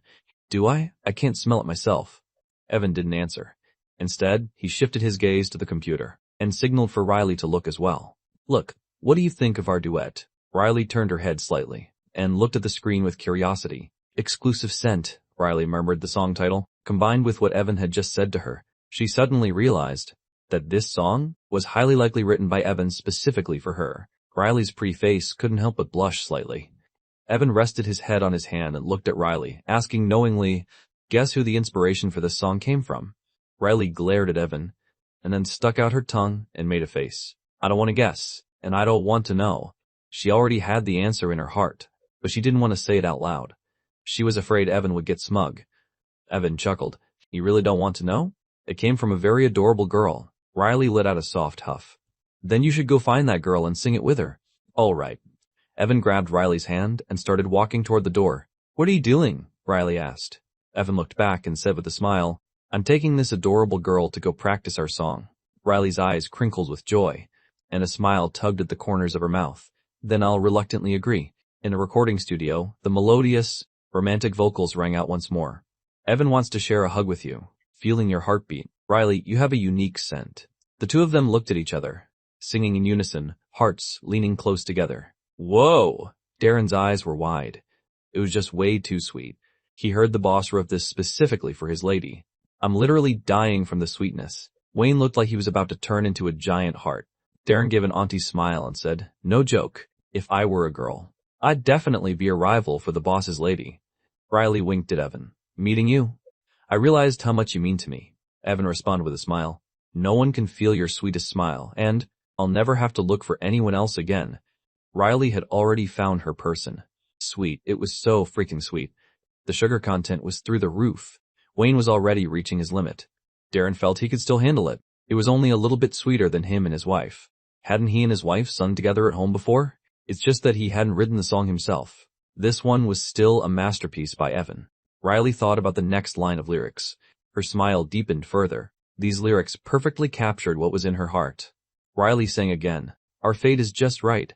No one else is allowed to disturb us. Evan's thoughts were naturally in perfect harmony with Riley's. Only we know the wonder of our love. Like they were telepathic. They reached out and took each other's hands at the same time. There was no difference in their thoughts. Their relationship was just right. There was no room for anyone else. Holding each other's hands, they sang the final line of the lyrics. Surrounding you every minute and every second. You mean so much to me. Wayne and Darren's sugar levels had completely peaked. They hugged each other tightly with blissed-out faces. Evan and Riley had been practicing here for quite a while. Something like this. They had experienced many times today, but they still couldn't handle it. This kept their emotions running high. Suddenly, Darren said with a murderous glint, "Ship them. The boss and his lady, they must be shipped for life." Exactly. If anyone tries to cut in, Wayne will end them. Wayne was also pumping himself up. They were chatting excitedly, not yet realizing that Evan and Riley had already stepped out of the booth. Evan looked confused. At this couple hugging each other, the two brothers. They both always denied they were anything more. But Evan didn't care. Every time he saw them, they were hugging and acting all lovey-dovey. He was convinced they were a couple. Who are you going to end? Don't go messing around in a civilized society, Evan said seriously. Also, if you two want to hug, go home. Don't do this at the office. Darren and Wayne looked at each other and immediately let go with looks of disgust. Darren even dusted off his clothes in annoyance. Evan chuckled. Sure. Keep pretending. Riley stood beside Evan, smiling from ear to ear. Her eyes were full of gossipy, scientific curiosity. Darren felt embarrassed by their stares. He quickly had a bright idea to change the subject. Boss, I think, if you and the missus film an MV for Exclusive Sense together, it will be a massive hit. Wayne echoed. Right. Just like in the booth just now. It's so sweet, Wayne thought back to how Evan and Riley looked then, speaking with a blissful expression. It's a great idea. Evan turned his head. Want to try it? Riley put her hands behind her back, swaying slightly on her feet. She smiled and said, sure, why not? Darren and Wayne hugged each other again. Evan was a bit speechless. Riley's smile deepened. Evan felt these two brothers were beyond help. But since they had just given a good suggestion, he said somewhat helplessly, if you want to hug, go hug in the storage room outside. That place belongs to you from now on. Don't let others in the company see you. It's bad for morale. With that, Evan turned to leave. Boss, listen to our explanation. Darren shouted urgently. He couldn't let this rumor stick. Wayne was a single guy, but Darren had a wife. Working in an entertainment company, he already met plenty of beautiful girls. That was hard enough to explain to his wife. Now if another gender was added to the mix, he figured his life expectancy would plummet. Wayne, however, was as steady as a rock. He didn't give a damn. He was single anyway, no wife to explain things to. He was actually feeling a bit of schadenfreude. That's what Darren got for keeping his ugly photos and posting them on TikTok. Evan didn't look back. He just waved his hand. It's fine. I get it. Riley gave a thumbs up of encouragement with a giggle. Good luck. You can definitely break the shackles of society. Stay sweet together, okay? As soon as she finished speaking, Riley turned around and took Evan's hand from behind. The two of them left the recording studio together. Darren stared at the empty doorway of the studio. He looked like he was about to faint. Then he clutched his head and let out a pained scream. No. P.S. Exclusive sent. Singer, Silence Wang. Lin Chier. Lyrics, Silence Wang. Music, Wei Yan. Composition, Silence Wang. Chapter 120. If Mr. Gu is in a hurry, then let's make it tomorrow. It was already late April. A minor episode occurred at this time. That was a song from Evan's album and a song he had sung previously. Both trended on social media at the same time. The two songs were the 8th track from Evan's new album, thousands of searches, and Blue and White Porcelain from the finals. They were selected for university literature textbooks. One of them was, Evan's songwriting enters textbooks trending. Seriously, what kind of Chinese-style music could be selected for a textbook? Listen to thousands of searches, and Blue and White Porcelain. Trending. Netizens across the country were stunned by this news. What? Evan's songs made it into textbooks? Holy crap, for real? Marketing. This has to be marketing. Damn it, I'm going to college next year. As a liberal arts major. The teacher won't make me analyze these two songs, will they? Suddenly, I don't like these songs as much anymore. Evan, couldn't you have written them a little worse? Is it my fault that his songs are too good? College-bound students let out a collective wail. They truly had a love-hate relationship with Evan. As for Evan taking the E1 spot on this month's charts, there was no longer any controversy. Even the all-time hit chart for the month had become an Evan-themed list. E1 hit song, Blue and White Porcelain by Evan. Moxes 2-1 new song, Qingming Rain by Evan. Without Evan, the Chinese style would be an eternal night. I can only say he's invincible. What is a top-tier idol? This is a top-tier idol. What are you guys still doing here? Evan just released another new song. What? He's releasing another one? He's already safe for this month. Why release a new song now? Who cares? Let's go check it out. Evan's Studio, written and composed by Evan. This studio track is a duet by Evan and Riley titled Exclusive Scent. It has been officially released. You can listen to it on all major music platforms. Does that special someone you love also have a unique scent? The Exclusive Scent, MV. He really released a new song. Awesome. There's an MV too. This is Evan's first song with an actual MV, right? I have to watch it. Damn it, I can already sense how sweet this is going to be. Fans clicked into the MV one after another. They all recognized the background as Justin's studio. Scrolling comments immediately began to appear. Warning, high sugar levels ahead. Brace yourselves for high energy. Non-combatants, evacuate immediately. Single dogs, retreat, retreat. It's fine, I live for these couple vibes. The sweet musical intro began. Justin and Riley walked into the office together. Justin sat at his desk working, while Riley sat nearby, leaning on her hands as she quietly watched him. The singing began to play at that moment. Justin, I think of your adorable face, pouting and acting spoiled when you're angry. That day, I discovered your goodness, and fell in love with your smile. Riley, I want to lean close to you on a sunny day, turning all my worries into bubbles. No one else knows, but I want you to know having you is the best. Justin and Riley's daily romantic life unfolded throughout the video. Riley accompanying Justin to work, Justin accompanying Riley to practice. The two of them practicing singing together, eating together, and walking hand in hand through String Melodies Entertainment. From time to time, other stars from String Melodies Entertainment would pop up, secretly watching the couple show off their love, their faces full of envy. Only Chase would appear with a couple of clicking sounds, his expression showing extreme jealousy. Though it was just daily life, this kind of routine was the sweetest desire. Their relationship is just too good. Justin, give me back my tears. Why am I crying over such a sweet video? Look at Chase, he's so hilarious. Haha. Our fate is just right. No one else is allowed to disturb us. Only we know the wonder of our love. These lyrics completely broke me. I really have no chance now, wow. This is what real love looks like. Love can only belong to us two. It's the only one. Heh, my relationship with my partner is just like this. We don't need anyone else. At that moment, Riley and Justin also tagged each other on social media. Mr. Justin Miss Riley is my exclusive scent. The fan comments exploded instantly, taking up half the screen. Get married already. I can't take this anymore. When are you two getting married? What kind of god-tier couple is this? I hope the god of marriage gets the hint and makes them get married quickly. Otherwise, no one will believe in love anymore. The first time seeing a couple like this in the industry. It's really too great. Marriage? Justin rested his head on his hand and stared at the ceiling. In his mind, an image of Riley in a wedding dress appeared. I kinda want to see that. Justin looked back at the fan comments. With a mischievous grin, his fingers flew across the keyboard, and he posted a new status. Justin, when are we getting married? Naturally, that depends on what Miss Riley wants. Seriously. The fans were stunned when they saw Justin's latest update. They were just teasing. But Justin was actually serious. But they loved to see it. The fans immediately started playing Wingman. Riley, get over here. Justin wants to marry you. Justin is so direct. I love it. T. Riley, hee hee. Come see, your husband is calling you. Riley was still in the piano room, trying to play the Moonlight Sonata Justin had performed months ago. Suddenly, she heard the special notification sound for her Twitter close friends list. Riley stopped playing. After straightening the sheet music, she curiously opened Twitter. The first line she saw was Justin's sentence. When are we getting married?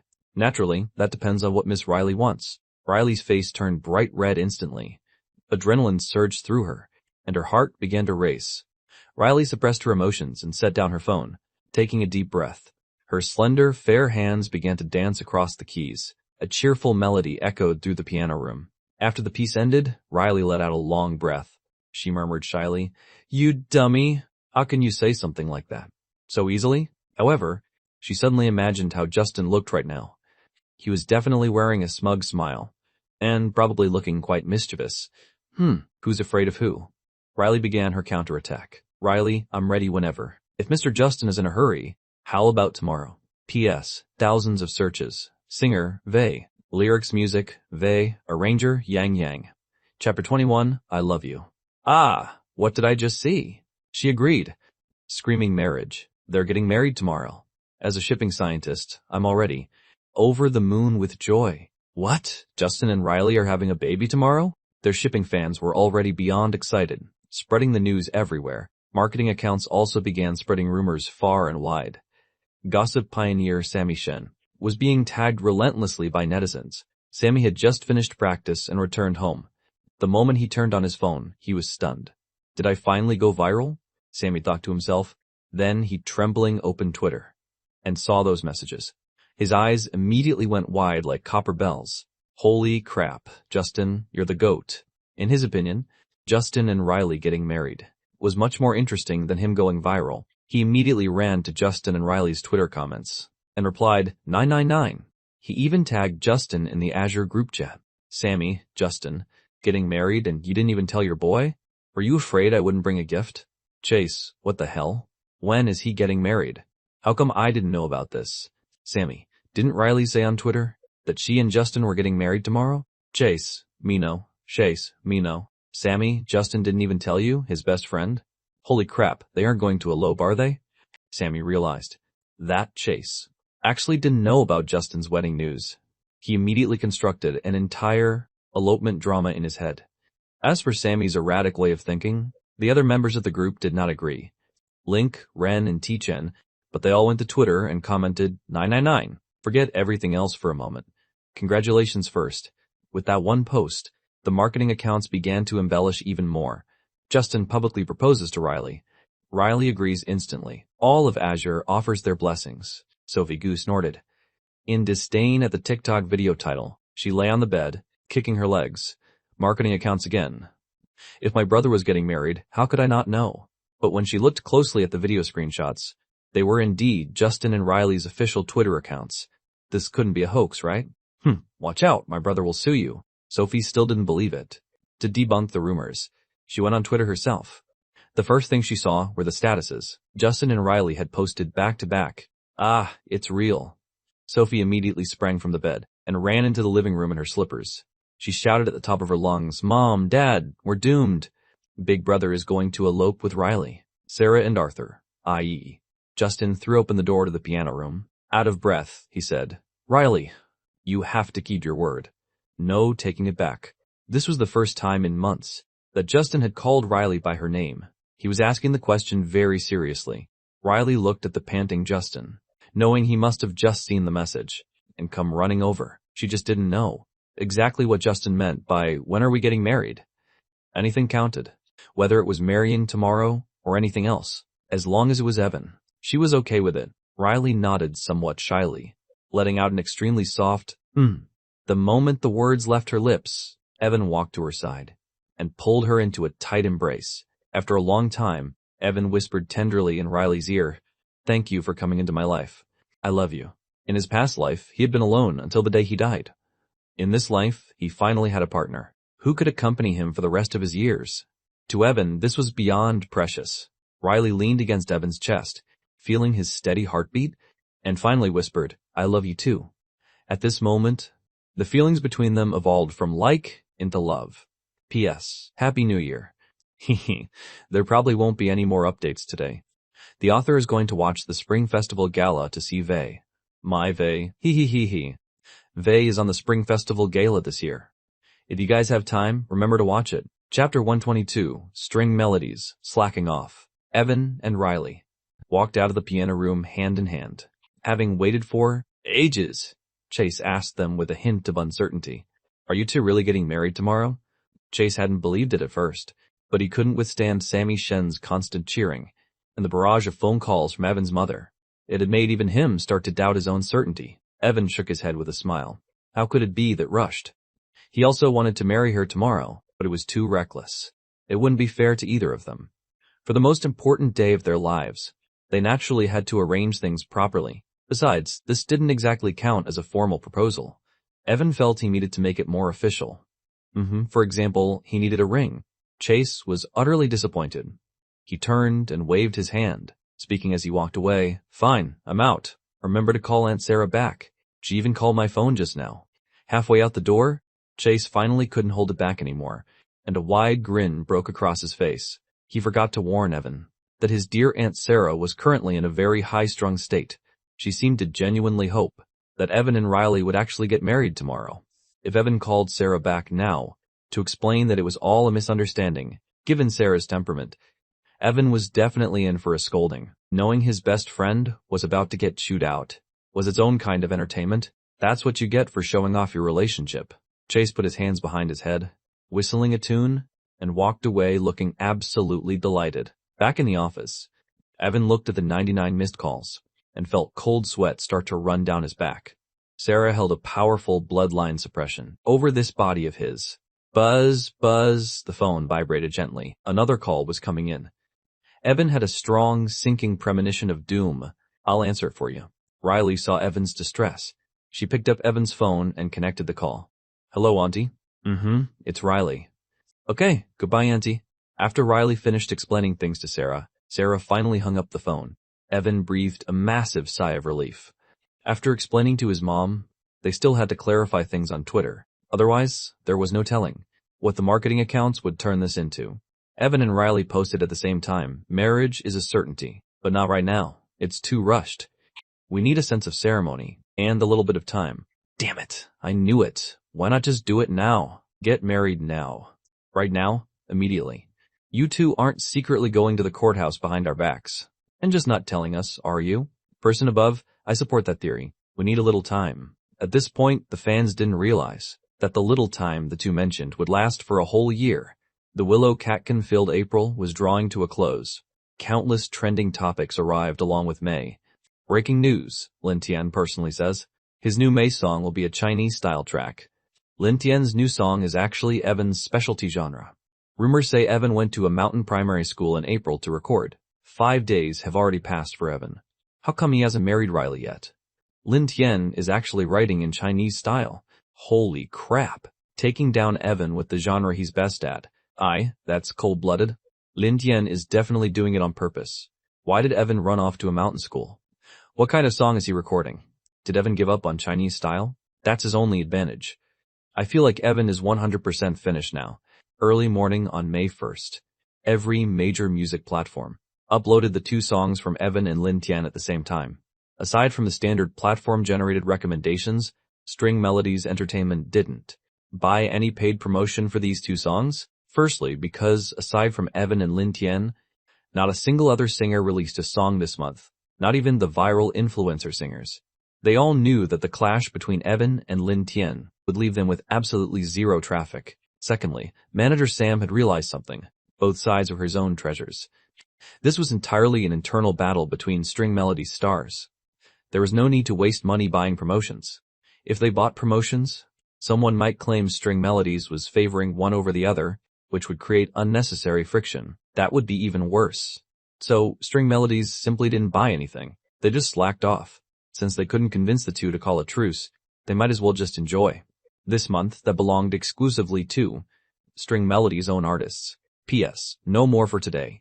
I hate the fixed routine of the new year, visiting relatives and getting lectured by them. Then I get annoyed and talk back. Then I get lectured by my parents again. My mental state has been really bad lately. Chapter 123. Let the Bullet Fly for a While. Lin Tian's new song Snowflake has been released. Trending. Evan's new song Ode to Young China has been released. Trending. Exactly how strong is the deterrent power of Lin Tian and Evan? According to investigations, not a single other singer released a track this month besides them. Trending. Evan's Ode to Young China is actually not performed by himself. The second the song appeared, netizens had already decided that Evan's challenge to become a music god had failed. First, this wasn't the Chinese style Evan was best at. Second, the singer wasn't Evan himself, but Chase from Evan's studio. They didn't have much faith in Chase's ability. At this point, Lin Tian's fans were already starting to find excuses for Evan's failure. The winner is obvious at a glance. Evan's song doesn't feel like enough. Actually, I think it's no loss for Evan even if he loses to Lin Tian. It's only natural for a junior to not beat a legend, right? That makes sense. Evan is still young anyway. Even if he fails the Music God Challenge this time, he'll have plenty of chances in the future. True, our boss Len is indeed bullying a junior a little bit. Evan's fans saw the situation and thought, that works. Since the others were giving them a way out, Evan's fans took it immediately. Experience counts for everything. Our Evan is still too young. He needs more tempering. Thanks to Senior Lin Tian for the guidance. Our Evan is still young. Worst case, he can just start over. Both sets of fans, under circumstances where a winner seemed already decided, appeared unexpectedly peaceful. This left the bystanders eating popcorn completely stunned. Why is everyone being so polite? Why aren't the two sides flaming each other? Shouldn't there be a massive war between the fan bases? Why are they being so respectful all of a sudden? The audience was not satisfied. Start fighting already. What the hell are you doing? Are they just acting? Holy crap, I just realized something. Listening and Evan, they wouldn't be teaming up just a farm engagement, would they? Casper, the new general manager of Huawen Entertainment, looked at the netizens' comments and felt a sudden epiphany. Casper slammed his fist onto the keyboard. He finally understood what String Melodies was actually up to. It's a conspiracy. It's all a conspiracy. They had fallen right into String Melodies' trap. String Melodies must have known Evan was running out of steam, and that he likely couldn't withstand the combined assault from the other three companies. So, they came up with this sinister strategy. String Melodies must have unleashed Lin Tian on purpose to challenge Evan on the charts, because they knew that the moment Lin Tian made a move, every other singer except Evan would back off and wait until next month. This gave String Melodies all the room they needed to farm massive engagement. Evan was doing what many music gods didn't dare to do. This already gave netizens the impression that Evan was actually superior to the other gods, combined with the fact that Evan had completely crushed the gods of the three major companies. Back in April, it essentially cemented that narrative. Now, even if Evan lost to Lin Tian, netizens would still think Evan was stronger than the other lyricist. And composer gods. He just happened to lose to one of the greatest legends, Lin Tian. Is it shameful to lose to Lin Tian? Not at all. After all, no one else even had the courage to step into the ring with him. Through this operation by String Melodies, even if Evan lost, it was the same as winning. The next time Evan challenged for the Music God title, he would definitely have even more public support. Plus, if Evan actually managed to beat Lin Tian by some miracle, it would be even better. A rookie newcomer, suppressing a legend at the top of the pyramid, that would generate even more buzz, causing Evan's popularity and market value to skyrocket. Even if Lin Tian lost, it wouldn't affect him at all. He was already at the absolute top. He already had everything a person could want. If anything, he would walk away. With a reputation for mentoring and helping his junior, String Melodies was winning even more. For an entire month, the industry was being dominated solely by String Melodies artists. That alone was enough to prove how powerful the company was. Then, String Melodies could just market the whole event, and their stock prices might even jump by several percentage points. I'm literally floored. Sam, you are one devious bastard. Casper finally understood why his predecessor Charles had ended up in prison working a sewing machine. Dealing with a sinister and cunning opponent like Sam was a nightmare. He had to be careful himself to avoid following in Charles's footsteps. Meanwhile, in Evan's office, Sam was still blissfully unaware that he had been labeled a devious bastard. He was looking at Evan with a long face, saying, "Evan, my dear little ancestor, I told you not to accept the challenge. What are we going to do now? The whole thing is going to fall through." Evan leaned on Sam's shoulder with a grin. "Manager Sam, I know you're anxious, but don't be anxious just yet." Sam sighed. "How can I not be?" Evan made a finger gun gesture, playfully shooting twice at the approaching Riley. Then he said calmly, "Let's let the bullet fly for a while." Chapter 24. If you get fleeced, you get fleeced. Sigh. Sam took a sip of tea, let out a long sigh, and took another sip. Although he had given up on arguing, he still felt bad for Evan. Evan could have had smooth sailing to success. Why did he have to go and make things so hard for himself? Lin Tian was also such a child. Why was he picking fights with the youth? This house, no. Without him, this company would have gone under a long time ago. Thinking of this, he took another sip of tea. Because Sam was drinking his tea so frequently, Evan couldn't help but glance at his cup. There were a lot of tea leaves in there. Then, almost reflexively, Evan looked over at his own tea tin. There were only a few leaves left. Man, the guy really doesn't hold back. Sam mooched tea from him every single day, and yet he still didn't trust him. Furthermore, From the first day he arrived at String Melodies until now, Sam had never once treated him to a meal. The only time he even brought strawberry pudding was when he wanted a favor. Evan thought to himself with a mischievous glint in his eye, "Since you don't believe in me, Manager Sam, I'll just have to make you pay a little." Evan patted Sam on the shoulder. "Manager Sam, how about we make a bet? If I take the U1 spot on the new song chart this month, you treat Riley and me to dinner at the Qianling Hotel. But if I don't get first place, I'll treat you to dinner instead. You can pick any place you want. How about it?" Sam fell silent as soon as the words were out. Sam rarely bet with anyone, but whenever he was involved in a wager, his win rate was 100%. There was no secret to it. He simply never made a bet he wasn't sure of. Sam's brow furrowed as he carefully calculated the odds of victory. In the bet, Evan proposed. First, in terms of fame, Lin Tian was far more famous than Evan. Point for me. Score, 1 Evan. Second, in terms of song quality, although Lin Tian's Chinese style wasn't as good as Evan's, Evan wasn't even using the genre this time. Call it a draw. 2001. Finally, the payout. Dinner at the Qianling Hotel cost about $10,000 per person. Evan and Riley were both so slim, even if they stuffed themselves, it would only be $30,000 or $40,000. But if Evan let him pick any place, he could choose a place that cost $100,000 per person. Another point for me. 31. A glint appeared in Sam's eyes. Victory was practically guaranteed, but he still felt like something wasn't quite right. However, it didn't matter. He had known Lin Tian for decades, and he had rarely seen the man lose. Based on his trust in Lin Tian alone, he had to take this bet. "You'd be an idiot not to take free money." "It's a bet," Sam shouted. Evan chuckled. "All right, the fish is on the hook." Evan immediately led Sam over to the desk. Riley had just set down her pen, gently blowing on the ink that hadn't yet dried. It was the written agreement for the bet between Evan and Sam. While Sam was calculating the odds in his head, Evan had asked Riley to write it up. Riley had instantly understood Evan's plan. She knew that Evan had absolute confidence and the strength to win. He just wanted to fleece Sam a little bit. She was more than happy to play along with Evan's mischief. Since Evan wanted to fleece Sam, then fleeced he would be.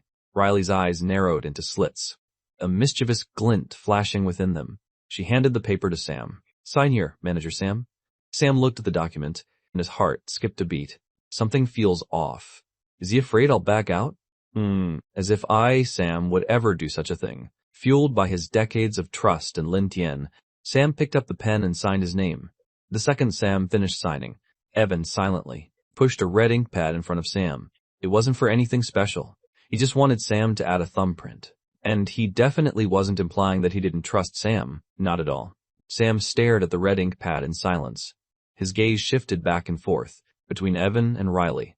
His look grew deeper and deeper. Uh-oh, he might be catching on. Evan knew that he couldn't let Sam keep thinking. He had to interrupt him. But if Evan spoke up now, to interrupt Sam's contemplation, Sam would definitely become even more suspicious. There was only one thing to do. Evan gently squeezed Riley's hand and traced some words on her palm. Riley glanced at Evan and let out a secret smile. Then, in an incredibly innocent voice, she said, "Manager Sam, since we're signing and putting down our thumbprints, it naturally has to be a bit formal, doesn't it?" Sam's train of thought was broken. Hearing Riley's innocent tone and seeing the clear look in her eyes, he felt that a girl like this would never try to scam him. P.S. The author was called to help out at 6 or 7 a.m. and only got free at 10,000 p.m. This chapter is quite short. Just keeping up the daily update is my limit. Chapter 15. Grabbing a Lucky Spot. On the rooftop of Ink C Entertainment, an electronic screen had appeared at some point. The screen displayed the current hype levels for Evan and Lin Tian's new songs. Z1 on the new song chart, Snowflake, by Lin Tian, 13 million points. 2 on the new song chart, Ode to Young China, by Evan, 848 million points. It looks like the music god has met his match. True, but I think he can still pull off a comeback. He's invincible. To be honest, I think he can do it. 3 people were standing in front of the electronic screen, analyzing the situation. Unlike everyone else, these 3 weren't analyzing various data points. They had unconditional, eternal faith in Evan. What? You're saying Evan's hype is currently millions lower than Lin Tian's? That's only temporary. He's best at counterattacking from a defensive position. They knew this from deep experience. They had crossed paths with Evan twice, and both times he had come out of nowhere to slaughter them. So, to them, the music god was invincible. There was no way he could lose. Even if Evan actually lost, he would still be the god of the people. No question about it. The three of them discussed the rankings for a long time. Suddenly, Wyatt seemed to realize something. He let out a depressed shout. Having one monster like Evan was bad enough, but now we have to deal with a legend like Lin Tian too? I honestly feel like giving up on life. His desperate voice echoed across the rooftop. There was a look of despair in Moran's eyes as well. They had finished their song months ago, but they could never find the right time to release it. He looked at the edge of the rooftop and said with the last of his sanity, "Tomorrow I'm going to suggest to the GM that he should build a higher wall on the rooftop." "I support that suggestion with both hands." Kai nodded quickly, signaling his intense support. He was also afraid he wouldn't be able to control the urge to jump. The rooftop had long been cleaned by the three of them. Though there was still a bit of dust, Wyatt didn't mind. He lay spread eagle on the ground. "I feel like life is meaningless. I just want to slack off and retire." 2 seconds later, the other two lay down beside Wyatt. The three of them stared at the sky and sighed. Sigh. Wyatt's gaze drifted toward the new song chart on the electronic screen. He began muttering to himself. First place, Lin Tian. Second place, Evan. Wait, first Evan, second Lin Tian. No, third. There is no third place. Does that mean whoever releases a song now will be third? Wyatt sat up like a man back from the dead. He shouted, "Guys, we should release our song this month?" Moran rolled over as if he hadn't heard a thing, lying on his side with his head propped on his hand. He figured Wyatt was just having another momentary surge of ambition. Kai noticed Wyatt was staring intently at the rankings, so he sat up to consider if it was actually possible. Wyatt didn't care. He hauled Moran up by force. Then he started preaching his grand plan to Moran. The idea was simple. Since no one else dared to release a song right now, they would do exactly that. They could secure the third place spot for themselves. Since the top two were Evan and Lin Tian anyway, it wouldn't be embarrassing to tell people. Losing to Evan and Lin Tian was only natural, right? If you take out those two top-tier legends, they were basically in first place. Besides, even if they didn't release it now, holding on to it wouldn't make things easier. Evan's path to becoming a music god had only just begun. There would be even more people trying to target him later. They might not even be able to get third place then. And if they waited for Evan to officially become a god, how long would that take? Plus, Evan never said he'd stop releasing songs after he reached that status. They might as well take advantage of the fact that it was just Evan and Lin Tian right now. They could sneakily drop their song and cruise their way into third place. Moran's eyes grew brighter as he listened. This really was a great opportunity. This might be the closest they would ever get to the music god on the charts from now on. They had to seize the moment. Although they were alone, the three of them still huddled together cautiously, whispering their secrets. "We'll wait until the end of the month to drop it. We can't let the others realize what we're doing and steal our spot." Right, we'll do exactly that. The perfect plan is guaranteed to succeed. This time, they were going to reclaim their honor. They would finally shed the title of the biggest suckers. They wanted their peers to know that they were actually geniuses. P.S. Thank you all so much for the gifts. But please, don't spend money on gifts. I see some of you have sent dozens of dollars. It's really not necessary. Keep your New Year's money for yourself to buy candy. Just leaving a good review every day and sending some free gifts is the greatest support you can give me. I only need you to enjoy my book. Be good. Save your money for food, toys, or buy something for your parents. That's much more meaningful than sending it to me. You only want to dive into my dreams and camp out on a fresh, grassy field. Love you all. Chapter 1006. Evan is a devious kid. Ode to young China. Lin Tian's brow furrowed deeply. He felt like Evan really had given up. Without the Chinese style, how could Evan possibly fight him? It shouldn't be like this. From his brief interactions with Evan, he felt that the kid was like him. Someone who wouldn't give up easily. Had he misjudged him? Lin Tian didn't doubt his own intuition. Instead, he clicked on Evan's new song, Ode to Young China. He'd see soon enough what the kid was made of. The song information appeared before Lin Tian's eyes.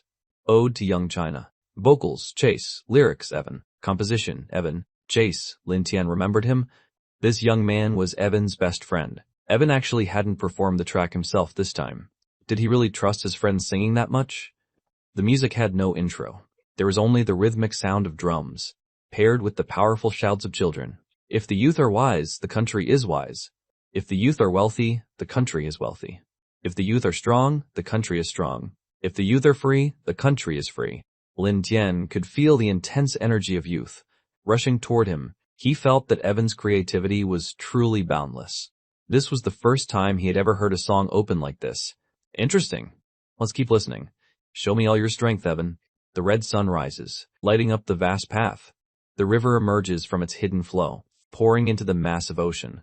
The hidden dragon leaps from the abyss, its scales and claws gleaming, like a tiger roaring in the valley. All beasts tremble in fear. Chase. That highly recognizable and powerful voice rang out. Joseph Lynn listened, nodding secretly to himself. Regardless of anything else, Evan's best friend was a competent singer. His level had even improved significantly compared to before. As for the lyrics of this song, he felt they were somewhat familiar. He seemed to have heard a similar song somewhere. Youth has its own wild spirit, with a body like mountains and rivers and a spine held high, daring to measure the sun and moon once more. A young lad joining the ranks today, daring to ask the heavens and earth of their sharp edge. Who can stop us from hacking through the thorns? The world laughs at me, yet I strengthen myself. Ben's blood-pumping and passionate voice echoed repeatedly in Joseph Lynn's ears. Joseph Lynn's furrowed brow relaxed slightly. Good lyrics, good music, and quite innovative. It was a good song, but this song was clearly not a pop hit.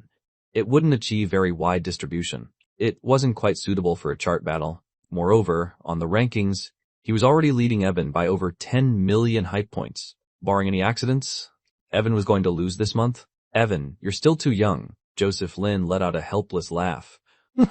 He turned off the music and headed out the door. He planned to head over to String Melodies Entertainment to have a proper talk with Evan about his past experience in chart battles. To win a chart battle, you need pop songs.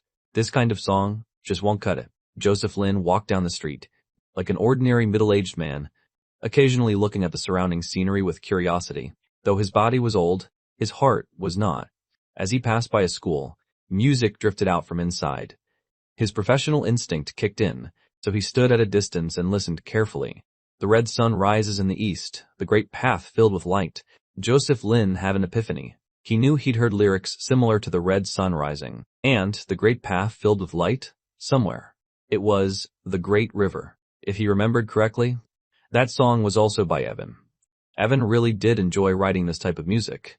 Joseph Lynn didn't think much of it, shook his head, and continued back towards String Melodies. He passed another school. Again, music was playing, but it was a different song. It was also one Joseph Lynn had just heard. It was Ode to Young America. Now Joseph Lynn felt something was definitely not right. It was one thing for students at one school to be singing this kind of song. But how were several schools in a row doing the same thing? Joseph Lynn looked into the school and found that everywhere in the school there were words related to youth. Banners were being painted as if they were preparing for some holiday event. Finally, a phrase caught his eye. May 4th, National Youth Day. Strive to be the new youth. Joseph Lynn's pupils constricted violently. National Youth Day. Ode to Young America. In an instant, he understood many things. No wonder so many schools, IBI, our E, were rehearsing this kind of song for their programs. No wonder Evan was so fearless when he accepted the challenge. It turned out he had walked right into a trap. Joseph Lynn indignantly kicked a pebble away. Damn you, Evan, you're cheating. He had just said Evan was too young, but it turned out the truly young one was himself. This kid Evan was far too devious to actually use a move like this. Damn it, you devious brat. Your brother Joseph will remember this. Joseph Lynn muttered to himself in dissatisfaction for a moment, then turned around to head home. If he went to String Melodies now, it would be nothing but self-humiliation. Halfway there, Joseph Lynn's phone rang. He answered out of pure muscle memory. Sam's cheerful voice came through. Hey, Lynn. I made a bet with Evan. I bet that you'd win. I'm putting all my faith in you, all right? We've got decades of friendship here. To be honest, Evan is still too young. The veterans like you are still the best. Ha ha ha! Joseph Lynn froze in place. The corners of his mouth twitched uncontrollably. Evan is still too young. This sentence and Sam's laughter echoed alternately in his mind. It wasn't enough to rub salt in his wound. He'd even added some chili flakes. He strongly suspected Sam was doing this on purpose. Joseph Lynn took a deep breath, then spat out a single word. Scram. P.S. Ode to Young America. Performed by Jason Zhang. Lyrics. Liang Chichao. Air. Music. Vei. Arranger. 79. You guys are more or less a bit rebellious. I said don't send paid gifts, yet you keep sending them. Really, just send some free ones. Don't spend your hard-earned money. Chapter 17. Based on this, I've already won. Sam listened to the dial tone on his phone and gave a doting laugh. Such a little rascal. Still loves to joke around. Sam put down his phone and opened Google on his computer. He typed in River City average spending. Halfway through, Sam deleted it. Yes, and retyped. The hotel with the highest average spending per person in the country. What is the name? Meanwhile, Evan's computer screen was also on the Google search interface. What is the most expensive dish at the Sterling Hotel? The average spending at Sterling Hotel was $10,000, but that didn't mean its highest spending was only $10,000. There were plenty of dishes costing tens of thousands, or even over $100,000. Evan sat in his office chair, pointing his finger at the most expensive dish on the screen. He asked with a smile, "How about this one? Want to try it?" Riley stood behind Evan, resting her hands on his chest and leaning her head against his. She said with a smile, "I do. I want to eat a lot more, too." Since Evan wanted to fleece manager Sam, they might as well fleece him hard. A supportive partner, right? Evan nodded in deep agreement. They definitely had to make manager Sam bleed some cash. "Evan, Aunt Sarah told us to go to Penny's school tomorrow to watch her perform." Ben pushed the door open and strode in. Evan asked, confused, "My parents aren't going?" Ben shrugged helplessly. "I just ran into your parents. They said they're heading to Miami for a second honeymoon. They told us to go watch Penny's performance instead. Aunt Sarah also said if you dare not show up, she'll beat you when she gets back." Evan looked at Ben with a face full of dark lines. Based on his knowledge of Ben, he highly suspected that last sentence was added by Ben himself. His mother never used empty threats like that. She just went straight to physical action. After giving Ben the middle finger, Evan turned his head and said, "Do you want to come with us?" Riley agreed immediately without even thinking. "Of course I want to go. Penny is my sister too." As time passed, May 4th arrived. The Youth Day events at River City's Wycal Middle School were proceeding in an orderly manner. The three of them still wore a bit of a disguise. This was a school after all. They didn't want to make things harder for the teachers. The little host, Penny Goo, said in a clear, sweet voice on stage, "Please welcome Class 3, Grade 8, for their choral performance of Ode to Young America." When she mentioned the song title, Penny's eyes were glowing. This was written by her own brother, and sung by her brother Ben, and now it was being performed by her own class. After announcing the song, Penny didn't leave the stage, because she was also a member of the class choir, and even one of the lead singers. She thought to herself, Mom said, that Big Brother and Riley would both be here today. I have to give a great performance. Her classmates filed onto the stage one by one. She was peeking into the audience, hoping to find Evan and the others. Ben jumped up excitedly, waving toward the stage. Penny finally spotted them. Evan and Riley also waved gently to greet her. Penny couldn't help but let out a soft smile. Penny is so pretty. A little boy said to the classmate next to him. In an instant, Evan and Ben turned their heads at the same time. Their eyes were fixed on the source of the comment. He stared intensely at the student with a sharp, piercing gaze. The student felt a sudden wave of murderous intent. He turned his head with a tremble, only to see two men wearing black hats and black masks. His pupils constricted rapidly. He was a little terrified, as they definitely didn't look like good people. Evan and Ben shared a quick look, instantly understanding each other's intent. Evan reached out and patted the boy on the head, speaking in a deliberately raspy voice. "At your age, you should focus on your studies. Don't go thinking about dating early." Ben let out a series of low, mischievous chuckles. Then he said in a sinister tone, "If we catch you dating early, you're finished. We'll tell your homeroom teacher, and we'll tell the dean. You'll have a real fun time then, he. Riley stood by the side, completely speechless at the sight. These two grown men were honestly so childish. Who would have guessed the little boy would actually be terrified by the two of them? He immediately nodded his head in total submission. After all, he really was scared of his homeroom teacher. Evan and Ben exchanged another look. Another one taken care of. Clearly, this wasn't the first time they'd pulled this stunt. The two biggest obstacles in Penny's life were definitely these two. Riley leaned in and whispered in Evan's ear, "Aren't you worried Penny will never be able to get married if you act like this?" Evan crossed his arms and gave a light huff. If he's even scared of a teacher, how is he supposed to protect Penny in the future? Ben nodded heavily from the side. Exactly.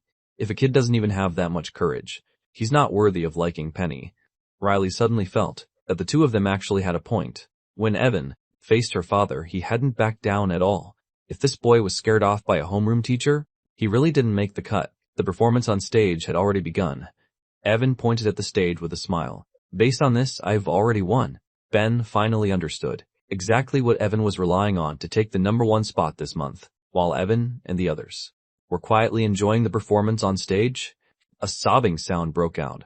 Penny's partner, the other lead singer, had lost his voice. The song was too high-pitched. Asking these young kids in their early teens to sing it was simply too much of a strain. Penny had no choice but to try and take over the difficult high notes. Her partner was already crouching on the floor in shame, muttering, "I'm sorry," over and over again. Evan and Ben keenly noticed that Penny's eyes were already filling with tears. The two immediately started running toward the stage.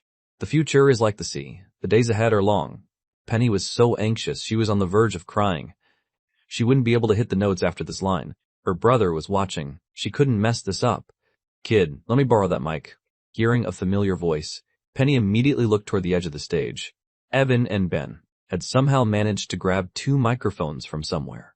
The two of them grinned at Penny, gave her a thumbs up, and whispered, "Go for it." Then the two of them brought the mics to their lips. Penny laughed through her tears. No matter what happened, since they were little, her 2 brothers had always been there to protect her. Looking slightly further into the distance, Riley was busy explaining to the school principal exactly what Evan and Ben were doing. And now, she even had a sister-in-law looking out for her. Penny summoned her courage and began to sing. Evan and Ben's voices joined in at the same time. Their vocals perfectly covered Penny's imperfections. Youth are free and youth are wild. With hearts like the rising sun and 10,000 beams of light. Hey, look, 2 more people just appeared on stage. They're so tall. Are they in class 3 too? The students and teachers were all confused. Noticing the 2 newcomers who had suddenly appeared with Evan, some teachers wanted to go up and ask what was going on, but they were suddenly stopped by their principal. The principal of River City Waco Middle School said with a joyful smile, "What are you all doing? Let them finish their performance.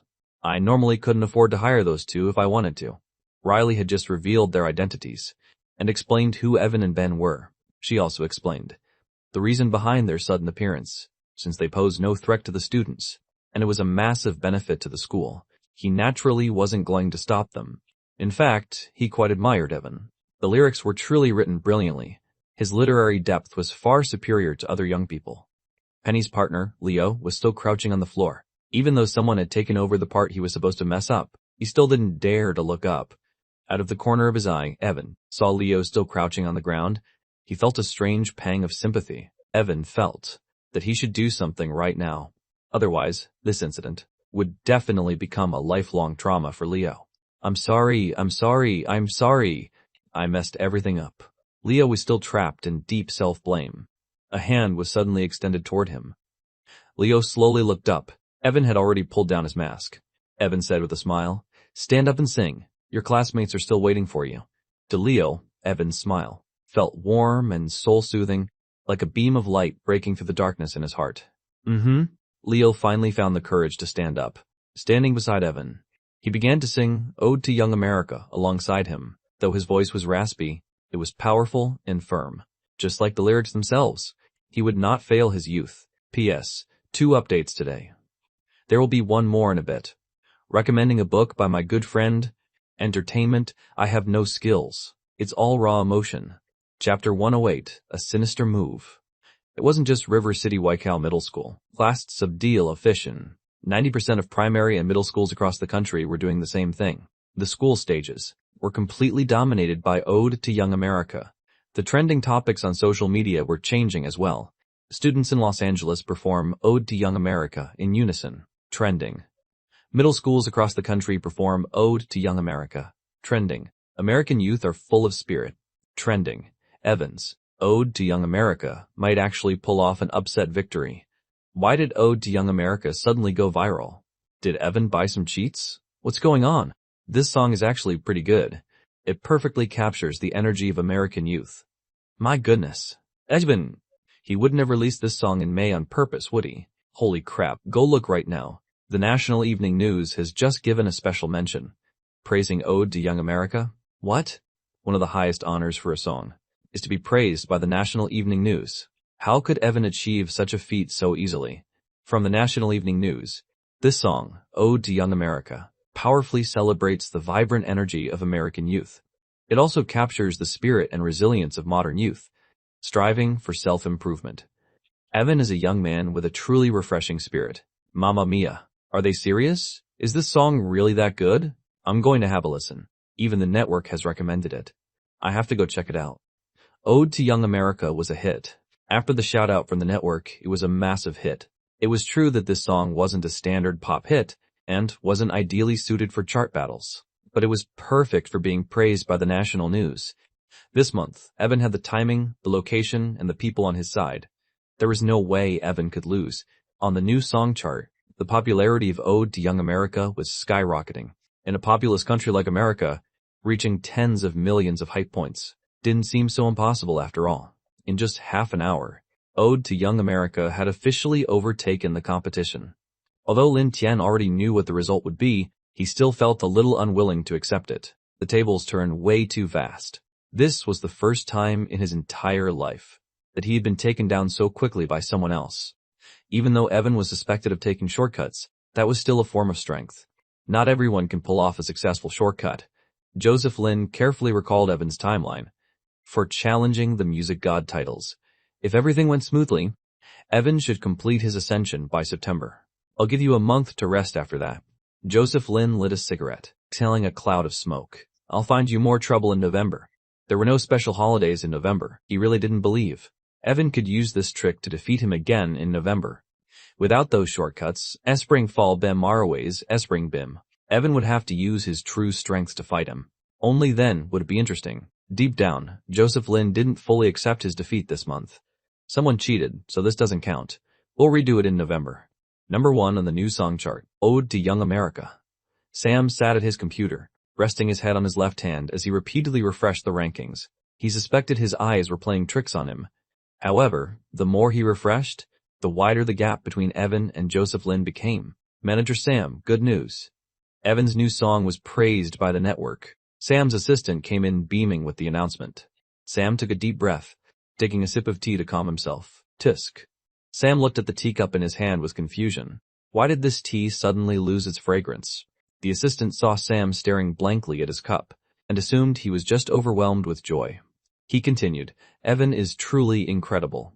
He's only been debuted for how long? One song gets put in textbooks, and another is praised by the network. He's practically invincible. I've never seen him lose a single time. He hasn't lost. And he hasn't lost a bet either. Sam's face was dark as he muttered a sentence the assistant couldn't understand, then added, since the winner between them has been decided, move the promotional resources originally intended for Ode to Young America over to Snowflakes instead. Sam hadn't forgotten his professional duties. Originally, String Melodies hadn't prepared extra promotional resources, but once the two songs were released, the gap was simply too massive. Since they were both on the same team, String Melodies, he wanted to save some face for the losing party. So, he prepared some additional promotion. It was meant for Evans' Ode to Young America, but he didn't expect to have to use it on Joseph Lin's Snowflake. Given the situation, most of that money was going down the drain. A single shout-out from the network was better than any amount of promotional resources. Still, catching up even a little bit was better than nothing. Joseph Lin might look cheerful all the time, but in reality he was very protective of his reputation.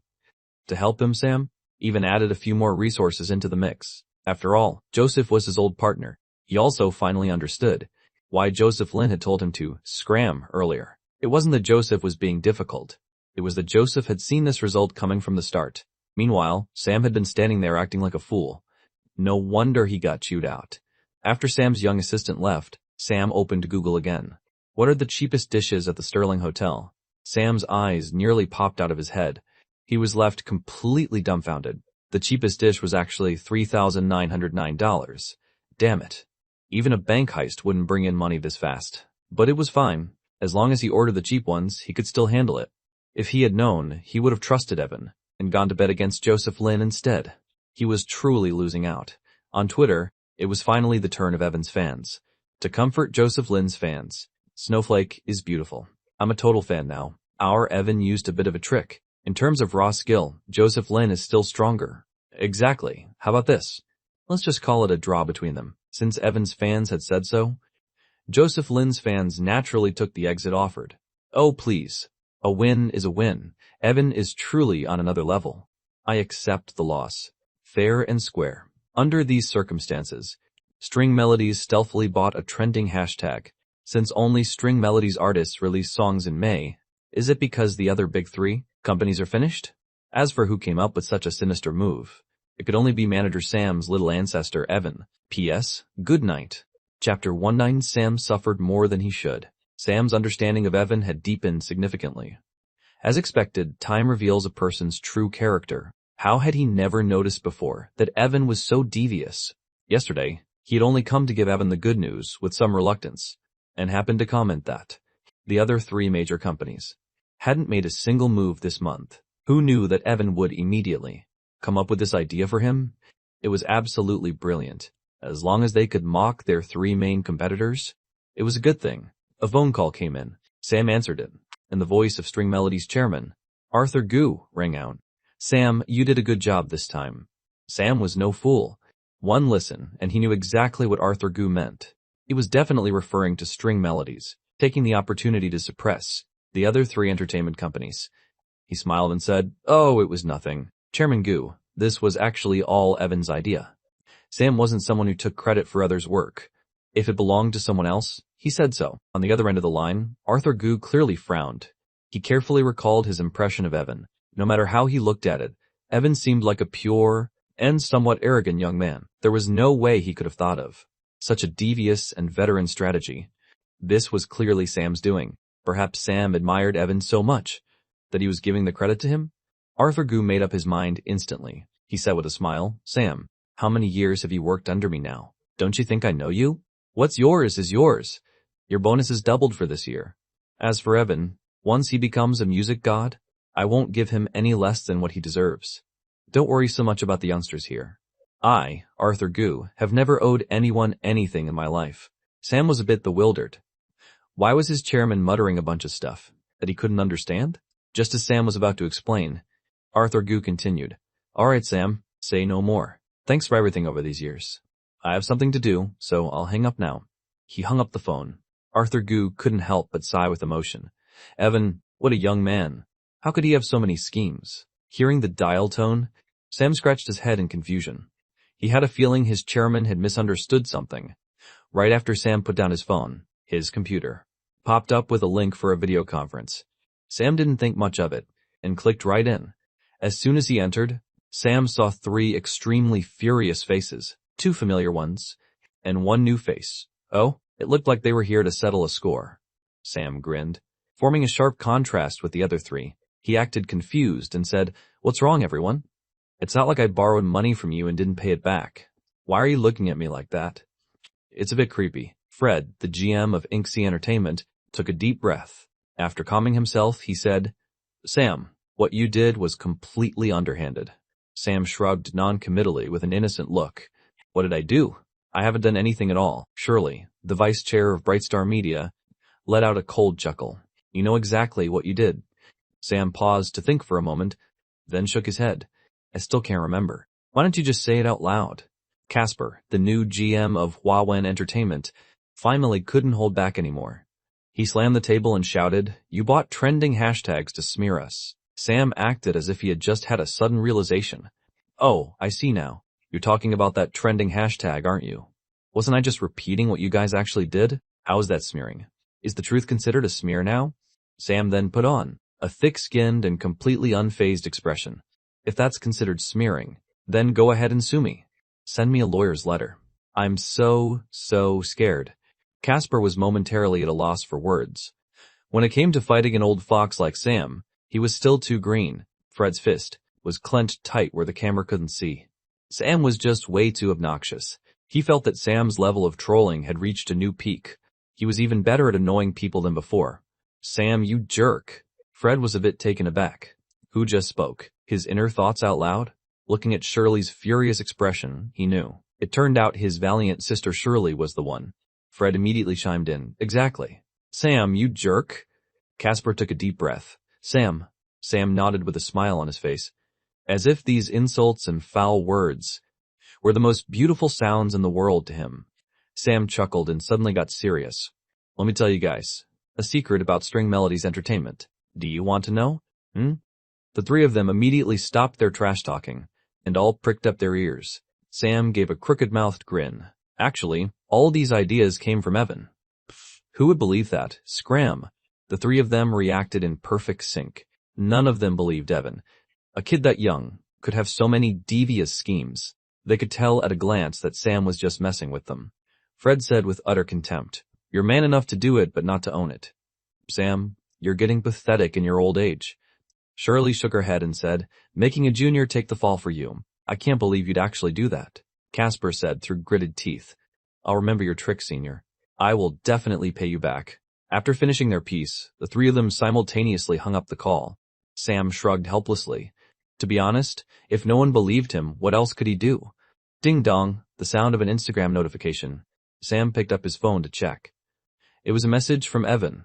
"Evan, Manager Sam, Riley, and I have picked out the dishes. Take a look at this list. Let's make the reservation first. We're going to eat there tomorrow." Attached below were pictures of all the dishes, along with their prices.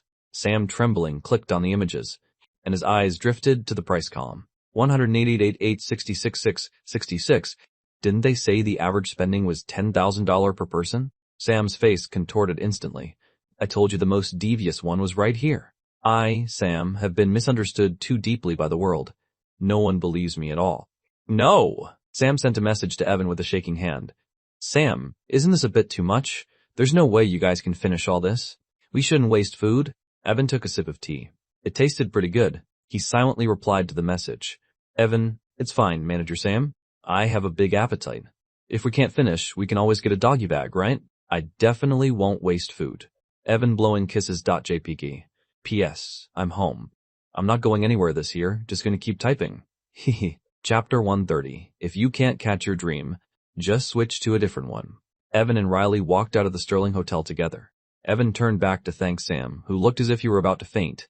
"Manager Sam, thank you for your hospitality." Sam's eyes were vacant, as if he had lost his soul. He nodded woodenly. But it was fine. He had finally survived this ordeal. He swore he would never bet with Evan again. Halfway through his walk, Evan suddenly stopped in his tracks. If he remembered correctly, Sam had said before that as soon as he became a music god, Sam would treat him to dinner. "Manager Sam, once I become a music god, we're coming back here," Evan said to Sam with a grin. Sam felt like he had been struck by lightning. How could he have forgotten about that part? Suddenly, he didn't really want Evan to become a music god anymore. Sam looked up at the blue sky in sorrow, and sad tears rolled down his cheeks. "Dear God, please send someone to take this monster away." It was graduation season at River City International Arts Academy. Inside the academy's soccer field, a grand stage had been set up. This was a unique traditional event at River City International Arts Academy. On this day, there would be final performances from the seniors about to leave. The last chapter they would leave for the academy, as well as blessings for the juniors, from the alumni who had already graduated. It was about lingering partings and memories, but also about hopes for the future. Evan, Riley, and Ben returned here today as the alumni who had already left. The person receiving them today was someone special. It was Evan's roommate, Gunnar, Riley's best friend Kayla, and the counselor who never let go of his thermos of red date and goji berry tea, Old Miller. Gunnar spotted Evan and Ben and was the first to walk over. He opened his arms wide. "Evan, Ben, long time no see." Evan smiled slightly and also opened his arms. He gave Gunnar a heavy pat on the back. "All right, my dear son, you haven't lost any weight." Ben squeezed Gunnar's biceps from the side and nodded in deep agreement. Indeed, quite impressive. Gunnar rolled his eyes and pushed the two of them away, suddenly looking quite disgusted. "Damn it, you're ruining the mood. You two are my sons." Guys always loved to argue about who was whose father. Old Miller stood to the side, watching them with a constant smile. He understood the feelings of young people, but he could never return to that age himself.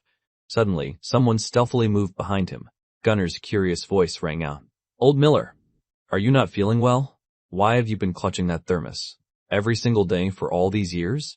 Gunnar had wanted to ask this for a long time, but because Old Miller was their counselor, he never dared to. Anyway, since he was graduating this year, it was now or never.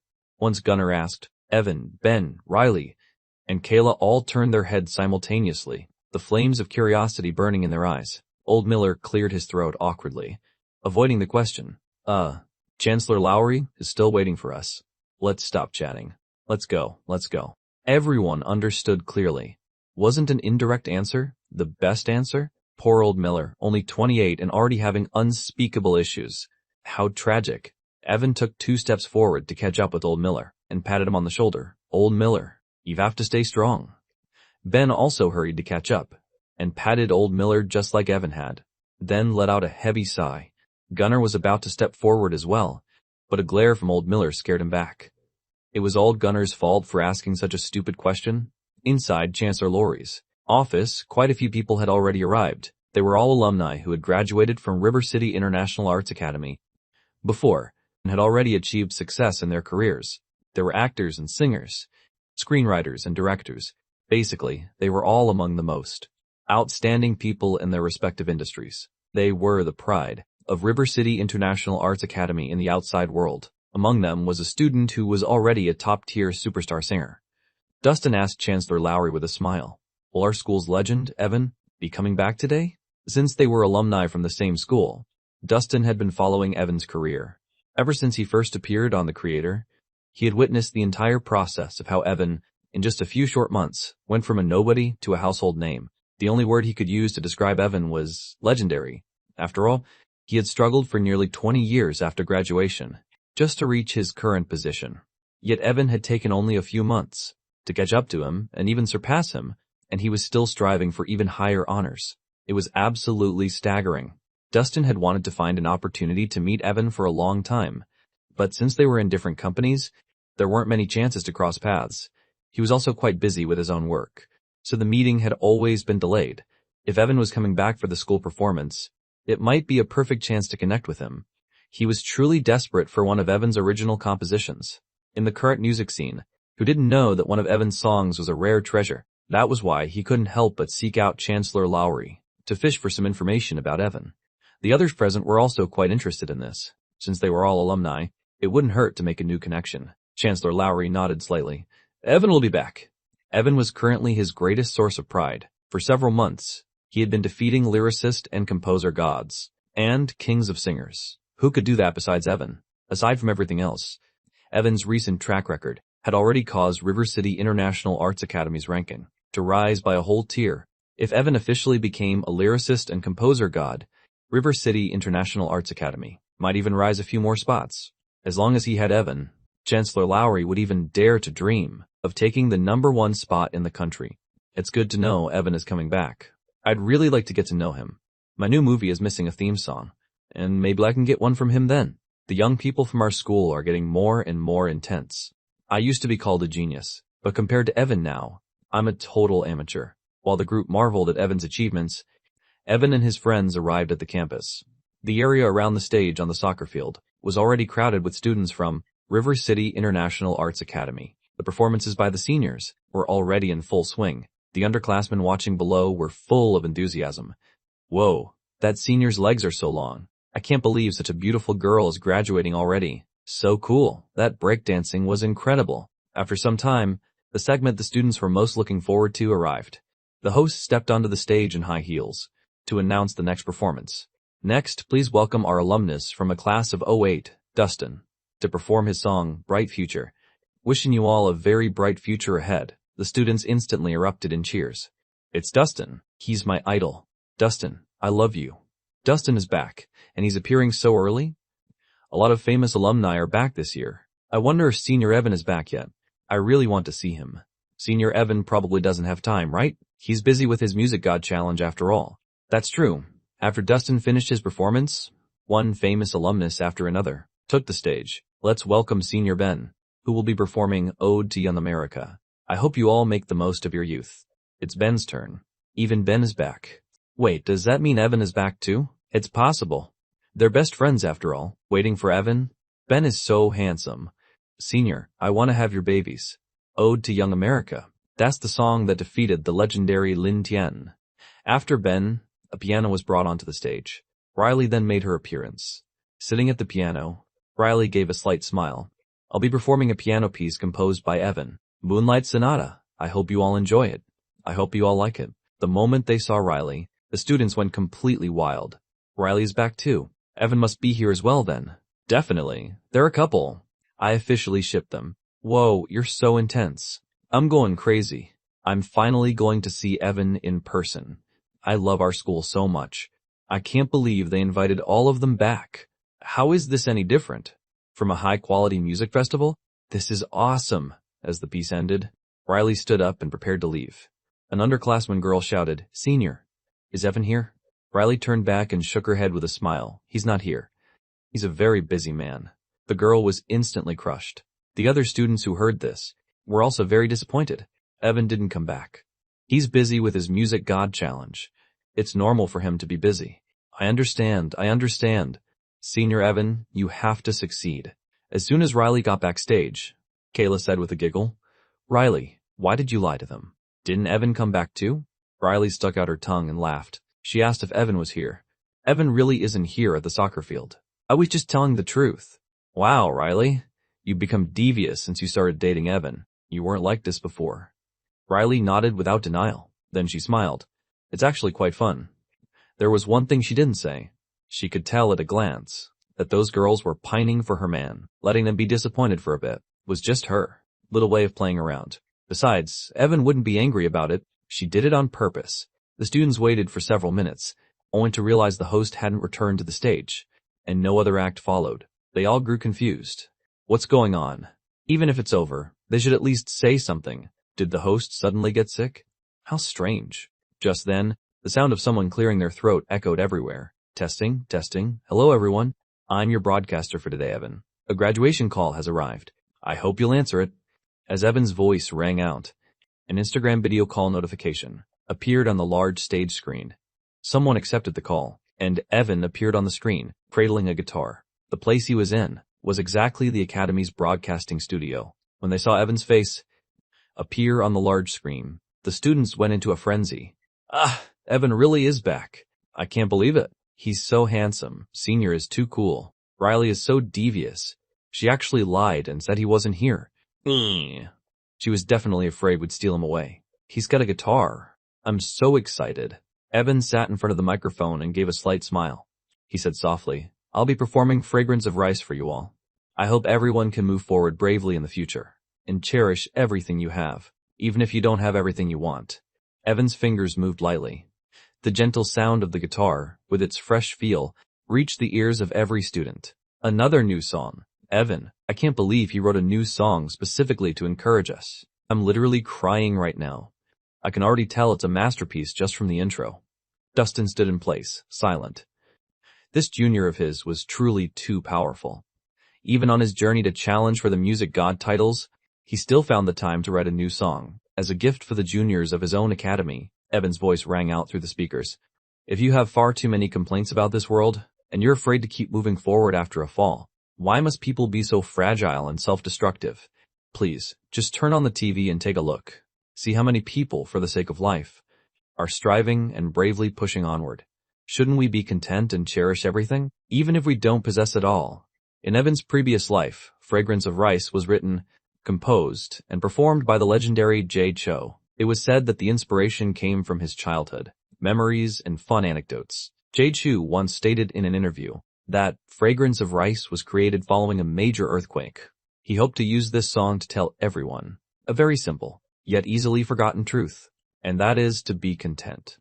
Evan was borrowing this song now, because he wanted to tell his juniors, happiness comes from contentment. Cherish the present. He also hoped that his juniors, during this confusing graduation season, wouldn't put too much pressure on themselves. Just doing your best is enough. The song continued to play. All the juniors fell silent as they listened. It was as if they were following the melody, back to a childhood filled with warmth and the scent of rice. Remember you said that home is the only castle, running along with the scent of rice and the river. Give a little smile. I know all about your childhood dreams. Don't cry. Let the fireflies lead your escape. The songs of the countryside are an eternal support. Come home. Return to the original beauty. Don't be so quick to want to give up. Just like I said, if you can't reach your dream, just switch to another one. Give us a smile. Success and fame aren't the ultimate goal. Making yourself happy, that is the true meaning. The paper planes of childhood have finally flown back to my hands. Most parents are constantly pushing for their children to excel, hoping they will work hard and get ahead, or get into the most prestigious schools, but they rarely stop to think about how much pressure they are placing on their children. Evan's mother, however, only ever wanted Evan to be happy. Evan, if you get into a good university, Mom will be proud of you. Even if you just roast sweet potatoes until they're sweet and fragrant, Mom will still be proud of you. In Evan's memories, there was always Sarah's smiling face and her gentle words. That was why Evan had always enjoyed a childhood that was different from most kids. Now, he wanted to share that same unique, joyful childhood with his juniors. Just like the lyrics, if you can't reach your dream, just switch to a different one. After all, the most important thing for a person is to be happy. P.S. Fragrance of Rice. Singer, Jay Cho. Lyrics, Jay Cho. Music, Jay Cho. Arrangement, Huang Yusun. This is a 4,000-word chapter, equivalent to 2 regular chapters. I hope you all stay happy in your own lives. Chapter 1-1. Seeking only a clear mind. Chasing dragonflies barefoot in the fields until exhausted. Scared of being stung by bees while stealing fruit. Who is that laughing secretly? I fell asleep leaning against a scarecrow, singing in the breeze. Oh, the afternoon guitar sounds crisper in the forest. With sun on the road, I'm not afraid of a broken heart. Cherish everything, even if you don't possess it. Come home, return to the original beauty. Evan's singing continued to echo through the academy, reaching the ears of every single student and teacher on campus. Old Miller stood outside the soccer field, nudging the colleague beside him. Well, my student sings pretty well, doesn't he? That teacher had clearly been asked this question so many times that he was numb to it. He nodded reflexively. Yes, he sounds great. Your student is incredible. Old Miller couldn't help but grin, standing a little taller. Chancellor Lowry listened to the song and looked at Dustin, who was still lost in Evan's vocals. Then he asked, Dustin, what do you think of Evan's song? Dustin snapped out of it and said with a smile, Chancellor, is this a test for me? I haven't forgotten what I learned in school. After all, over a decade ago, I was the top student of our academy, all right? Chancellor Lowry put his hands behind his back and asked with interest, then let's hear your thoughts. Dustin thought carefully for a moment. After organizing his thoughts, he began, first, let's talk about the lyrics. In this song, Evan has continued his signature style, which is using extremely simple words to create an incredibly imaginative atmosphere. His songwriting foundation is immediately apparent. Then, as for the composition, if I'm not mistaken, the melody blends both hip-hop and folk styles together, and it blends them perfectly.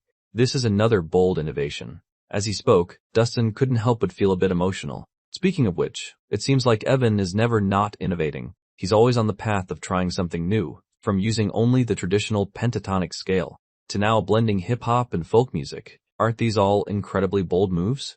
Not everyone has the courage to innovate like that. On that point alone, Evan has already surpassed 90% of creators out there. Not to mention, everything Evan innovates ends up being incredibly effective. It's as if he's opened a new door for all creators to walk through. Just look at Joseph Lin's song for this month's chart battle, Snowflakes. The pentatonic composition techniques used in it were actually inspired by Evan. The more Dustin thought about it, the more speechless he became. By comparison, I feel like such a useless senior. Man, why did the Chancellor have to ask me that? Dustin looked up at Chancellor Lowry, only to find that the Chancellor's attention was no longer on him at all. Instead, he was looking into the distance. Evan had finished Fragrance of Rice a while ago, and was walking toward them at a leisurely pace. Dustin thought, so you only asked me that question because you wanted me to hype up your favorite student. And now that your precious student, Evan, is here, you've completely ignored me. Damn it, talk about double standards. Evan walked past Dustin, offering a polite greeting. Senior Dustin, your vocals are amazing. That song earlier was beautiful. Oh, it was nothing. I still can't compare to you, Junior.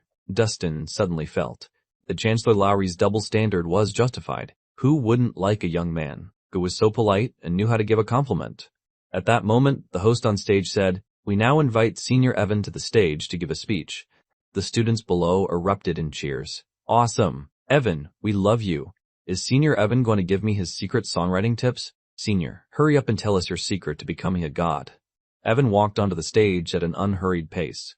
After giving a slight bow to the audience, he stepped up to the microphone in the center of the stage. Looking at the expectant faces of his juniors below, he felt a rare flicker of pressure. Compared to performing freely on stage, giving a formal speech to his juniors was more nerve-wracking, because every word he said on stage today might influence their choices for the future. Perhaps a quote from a senior in his previous life would be very suitable for them, and for Evan himself. In his past life, it was because of these words that he had always stuck to his principles. Now, he planned to give these words to his juniors in this world. Evan took a deep breath and said in a calm voice, if we go by normal standards, I'm actually from the same class as all of you.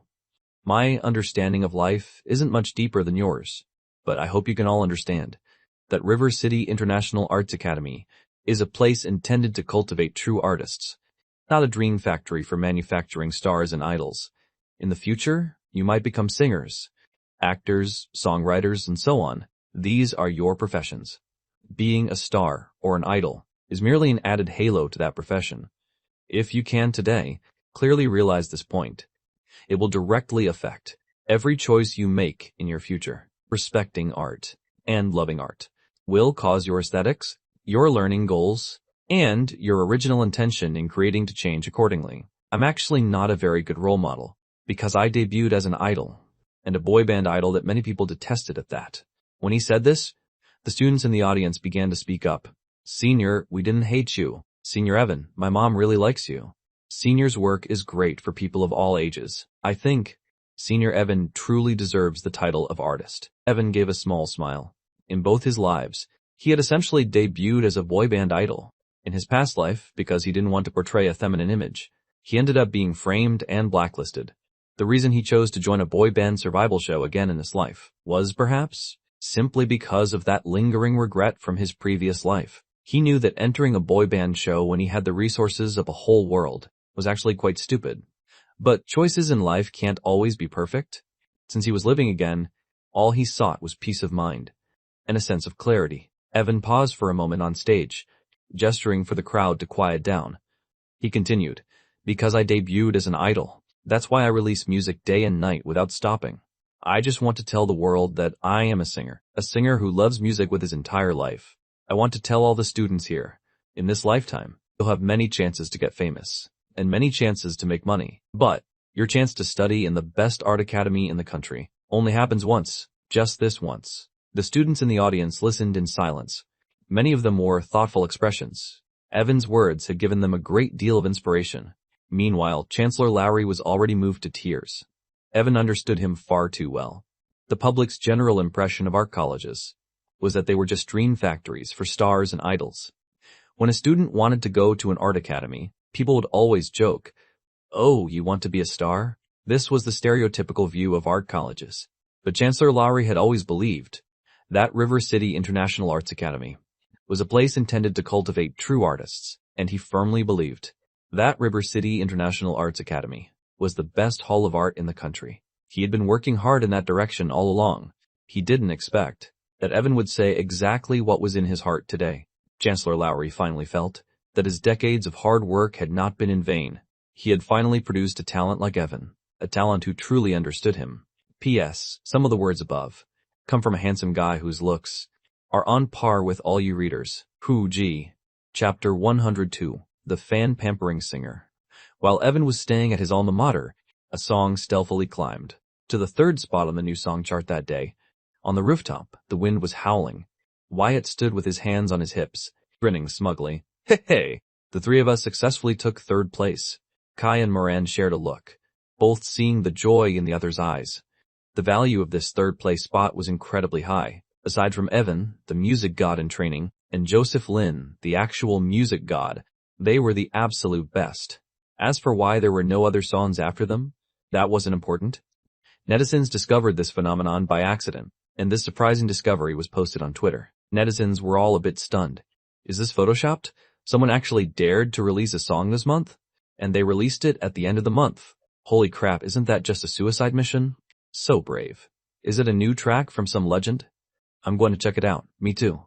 In an instant, the hype for Wyatt and the others' new song, The Outsider, began to climb. It's decent. The level of this song matches the usual skill of those 3 brothers.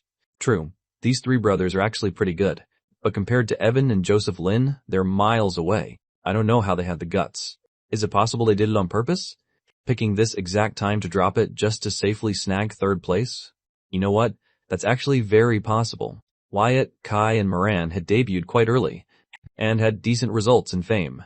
But the thing they were most famous for was their nickname, the 3 Brothers. Once, a very beautiful female singer confessed and proposed to Kai. Kai didn't agree. He only said one sentence at the time, and it was that sentence. That earned them the 3 Brothers title. Sorry, I'm not into girls. I only want to make music with my brothers, Kai claimed. That he only used that as a way to politely reject her. Who knew that this sentence would somehow leak onto the internet?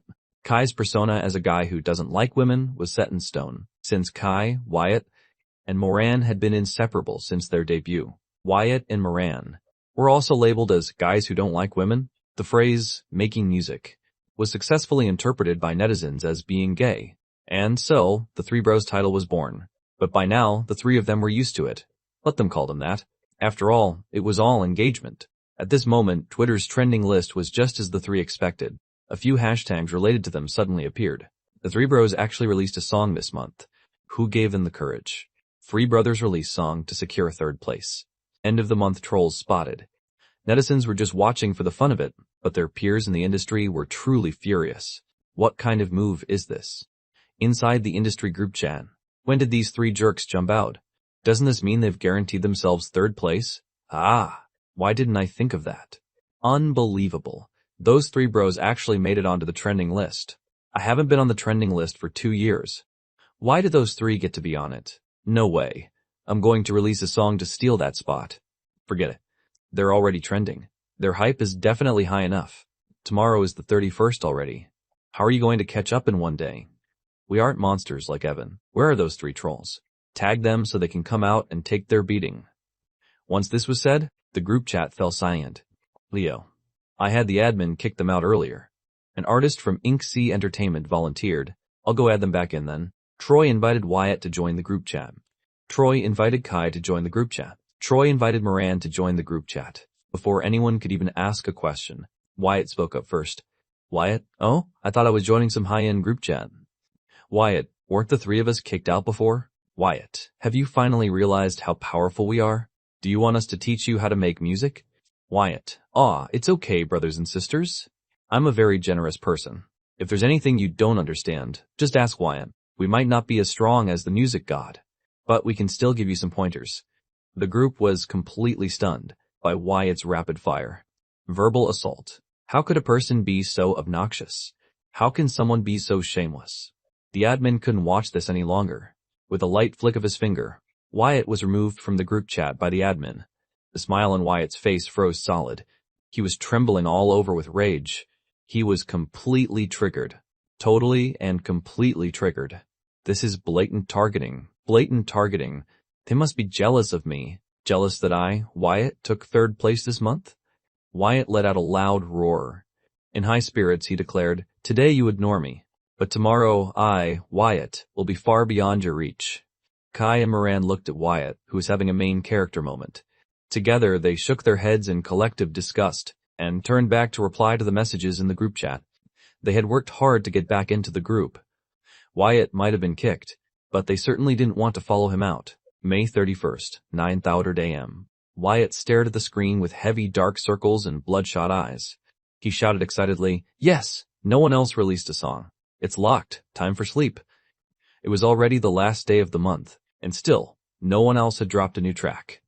No one was left to challenge him for 3 on the new song chart. He could finally sleep in peace. He rolled onto his massive, king-sized bed, clutching his slightly embarrassing blanket, and fell into a deep sleep at String Melodies Entertainment. Wayne watched as Evan walked through the door. He greeted him, Good morning, boss. Evan gave a slight nod in response.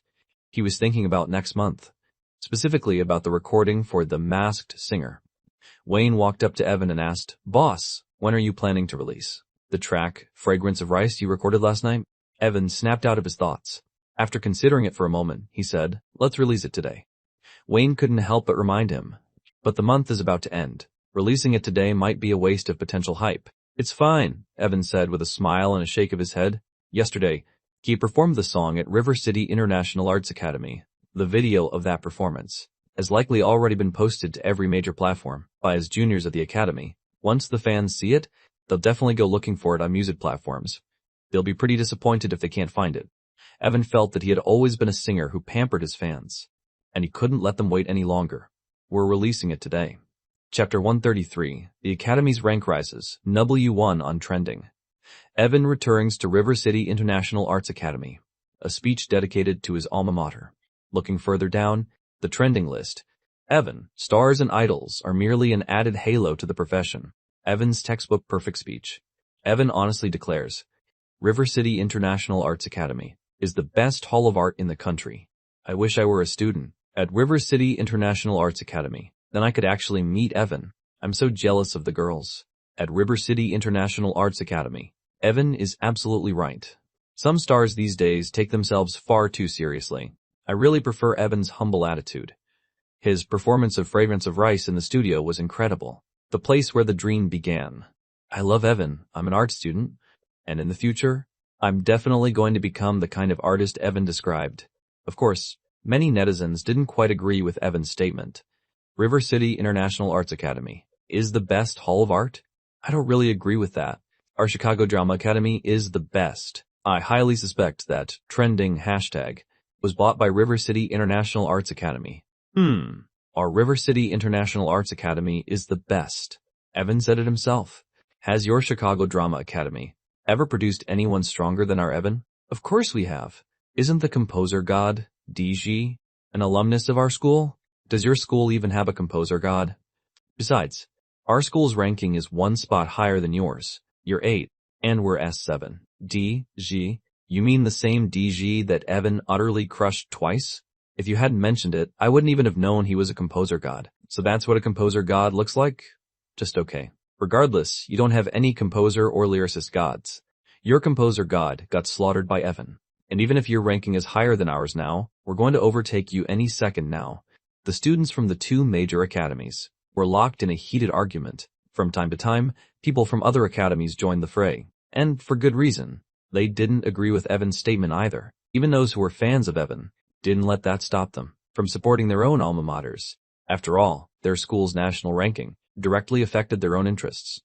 The higher the academy's ranking, the more competitive they would be after graduation. Just as the students of River City International Arts Academy were being outnumbered and were about to lose the argument, the national ranking of arts academies saw River City International Arts Academy jump up 2 spots in a row. It was now ranked 6. Holy crap, River City alumni. We're a 6 now. Did you River City people realize you couldn't win the argument?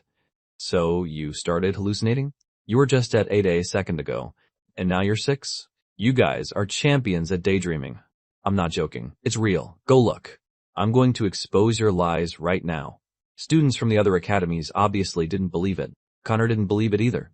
He was a student at Chicago Drama Academy. He firmly believed his school was far superior to River City International Arts Academy. Who's Evan anyway? Is he a composer god?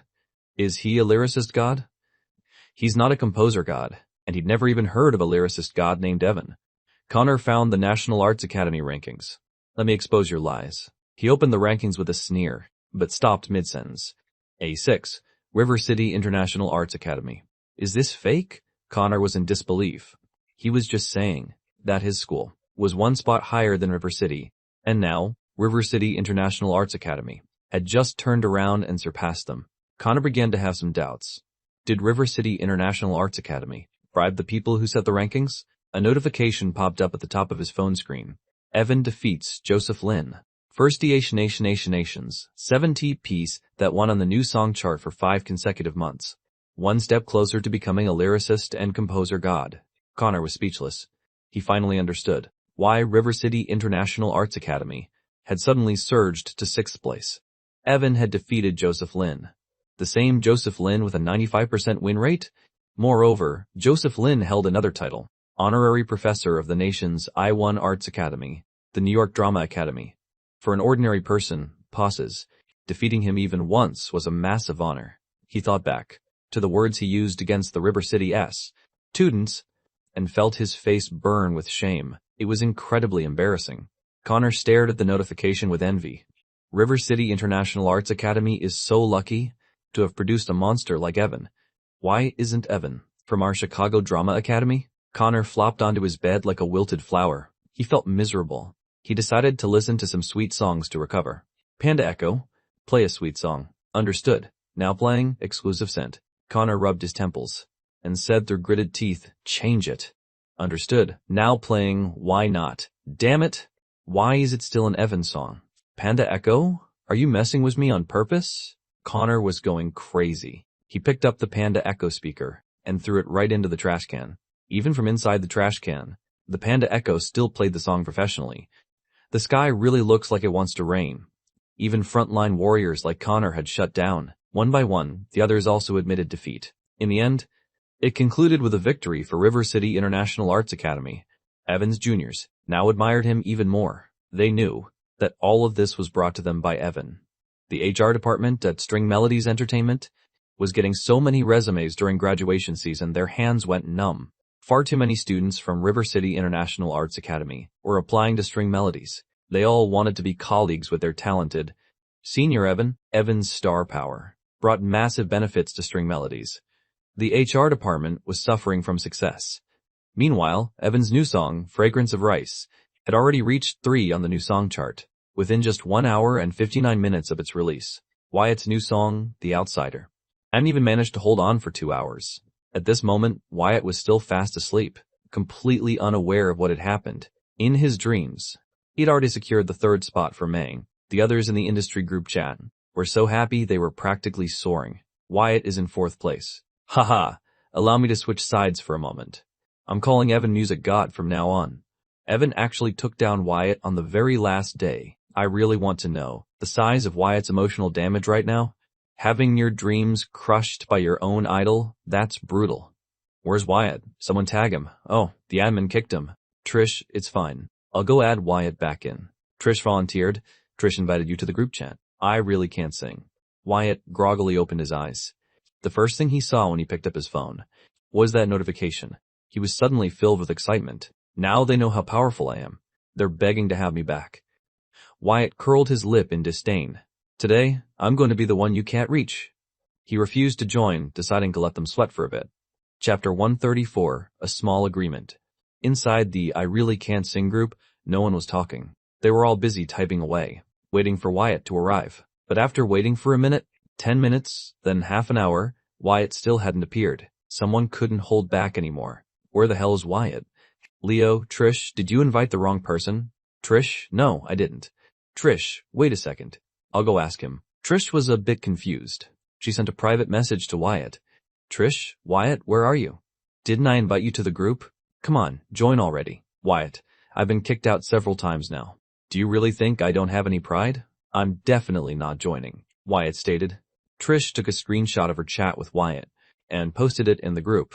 Everyone was at a loss. Finally, Leo came up with a clever plan. Trish put it into action. Trish, holy crap. Wyatt, Evan just joined the group. The very second she sent that message to Wyatt, someone else appeared in the group. Wyatt joined the group chat. Trish was speechless. She knew this trick might work, but she hadn't expected it to work this well. She really had tricked Wyatt into joining. Wyatt, where is he? Where's the music god? Music god, I love you. A bunch of ellipses appeared below his message. Wyatt realized something was wrong. He searched the group members, and there was no Evan to be found. Wyatt exploded with unprecedented rage. Wyatt, 20, everyone, are you guys that bored? Messing with me like this? Scram. Wyatt took several deep breaths. He was truly angry now. He had just entered the group full of joy, and then found out he had been played. He was genuinely upset. Joking is fine, but you can't joke about this. Wyatt didn't want to say another word. He immediately left the group chat. Wyatt left the group chat. When those words appeared before the group, the members were completely stunned. Holy crap, Wyatt is actually pissed. We're doomed. Uh-oh. Trish was done for. Leo was also stunned. Since the plan had been his idea, he hadn't expected Wyatt to be this angry. Leo felt an apology might not be enough. The only way to fix this might be to actually invite Evan into the group. He picked up his phone to contact someone who knew Evan, but when he was about to add him, he suddenly remembered a problem.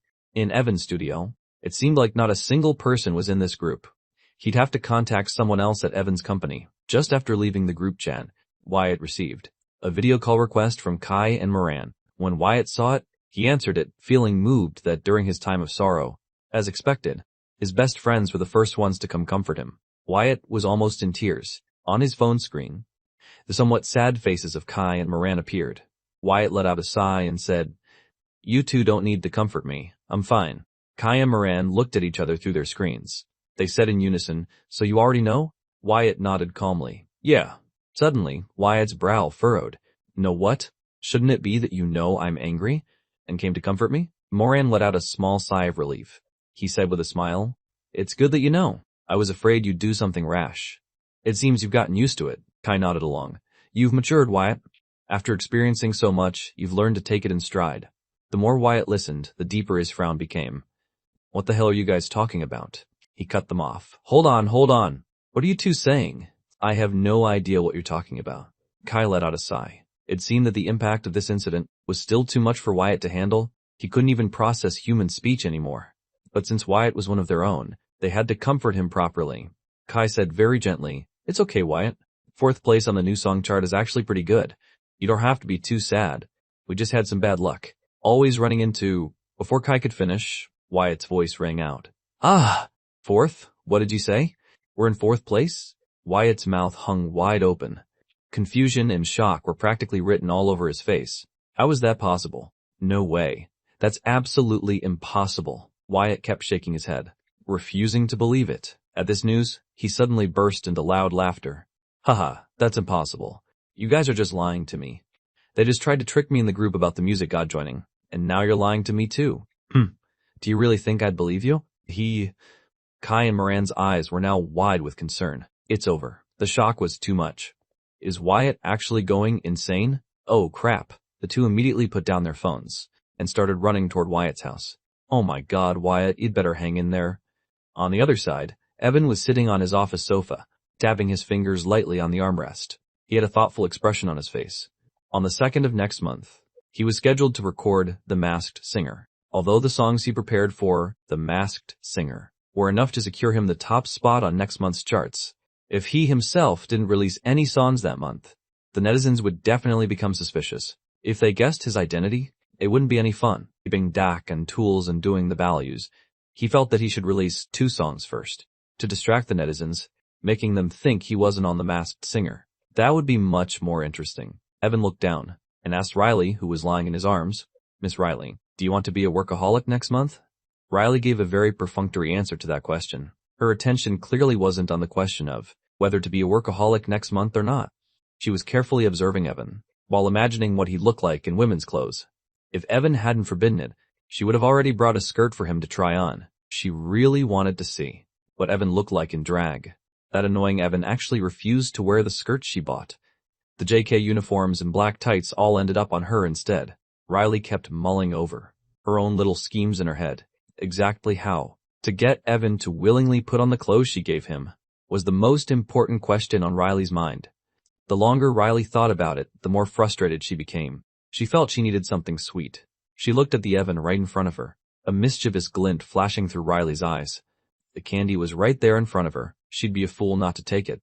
Riley leaned in slightly and gave Evan a light kiss on the cheek. "Fee, this is your punishment for not wearing the clothes I bought you." Feeling the warmth on his face, Evan couldn't help but smile.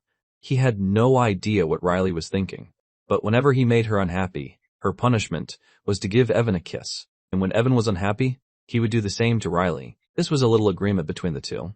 After the kiss, they had to tell each other the reason they were upset. No keeping secrets. This straightforward way of interacting prevented many conflicts, leaving them with nothing but more sweetness. At some point, Leo appeared outside the door. He knocked on Evan's office door. "Evan, a female singer is looking for you. It seems urgent. P.S. Damn it, I'm so strong lately. The strongest." Chapter 135. What if my idol thinks I'm gay? A female singer? Evan was quite surprised. It wasn't just female singers. Even in the entire entertainment industry, he only knew a handful of women. The only one he'd really interacted with was his mentor from The Creator, Bianca Lynn. But after Evan debuted, the two of them hadn't really crossed paths. Aside from Bianca Lynn and Riley, he really didn't know any other female singers. So who exactly is it? Evan muttered to himself in confusion. Are they here to buy a song? Buying a song wouldn't be this urgent, would it? Evan was truly at a loss. At the mention of a female singer, Riley's ears perked up. She was curious, but she remained outwardly calm. Leo nodded and said, "Yeah, her name is Summer. She's an artist from Bright Star Media. I don't know what she wants with you either. I just shared your Instagram with her." "All right, I'll ask her myself," Evan said. Whatever it was, he'd find out soon enough. He looked at the new friend request on Instagram. Without thinking twice, he tapped accept. Riley also sneakily peeked over. She simply couldn't control her curiosity. After all, it was a woman looking for Evan, and a woman from the industry at that. What if she had designs on him? Riley felt she had to keep a close eye on this. Evan saw the way Riley was acting and found it a bit funny, but he understood. If another male celebrity added Riley on Instagram, he'd probably feel the same way. Evan placed his phone in front of Riley and said with a smile, "Here, you reply for me. I just had a sudden burst of inspiration, so I have to go write a song." Riley quickly waved her hands. No, no way. She wasn't that controlling, and she trusted Evan. While they were going back and forth, Summer's message arrived. "Summer, I'm kneeling to the great legend.jpg. She started off with a kneeling emoji, leaving both Evan and Riley completely baffled. What's going on? Is there any need for that? Faced with such a move, Evan quickly replied, "Evan, don't do that. Please, stop. There's absolutely no need for this." Summer stared at Evan's message in silence. She didn't expect a legendary creator like Evan to be such a jokester in private. "Summer invited you to the group chat. I really can't sing. Summer, legend, please. I beg you to join this group. Summer, please. Summer, saving a life is a noble deed. Summer, kneeling in thanks.jpg. Just joining a group? How did this become a matter of life and death?" Evan didn't understand. Riley didn't understand either, but they were both deeply shocked. The two of them suddenly felt that their understanding of the world was so shallow. Joining a group could actually save someone? Seeing how urgent Summer was, Evan didn't overthink it. He immediately agreed to join. It was just a small favor. "Summer, praying hands.jpg. Summer, thank you, legend." "Evan, what exactly is going on?" "Summer, the group members will tell you." "Summer, I'm gonna save a life now." "Summer, thanks again, legend." After thanking Evan, Summer immediately called Wyatt. Evan joined the group chat. As soon as those words appeared in the chat, the group, which had been silent for a long time, instantly exploded with activity. "Holy crap, Evan is here. Welcome, legend. Legend, please bless me with a song. Your boy is about to fade away. Quick, brothers. Let's go. Let's get Wyatt back. Hey. Evan is here. But the group's biggest Evan stan is gone. It was tragic. Despite how these people claimed to hate Evan stans in the group, as soon as Evan himself actually joined, they all instantly became Evan stans. Their faces changed at the speed of light. Evan was a bit stunned. He didn't know yet that this was a private group for his industry peers. Riley, watching from the side, looked at the member names. She blurted out, "These are all singers or songwriters." "Oh!" Evan had an epiphany. "So that's what it was." Evan replied humbly, "Seniors, you're flattering me too much. I really don't deserve such high praise." "You deserve it, Evan. No need to be humble. In this field, the master is the one who delivers. You're definitely stronger than an old-timer like me. Look at how humble Evan is. Not like that jerk Wyatt who's so arrogant. Anyway, has Wyatt calmed down yet? Let's go pull him back in. A beauty has already gone to get him. We just need to wait for the good news." Evan was full of questions. Who is Wyatt? And why did Summer go looking for him? How could his joining save a life? Evan didn't hesitate, and immediately asked about his confusion.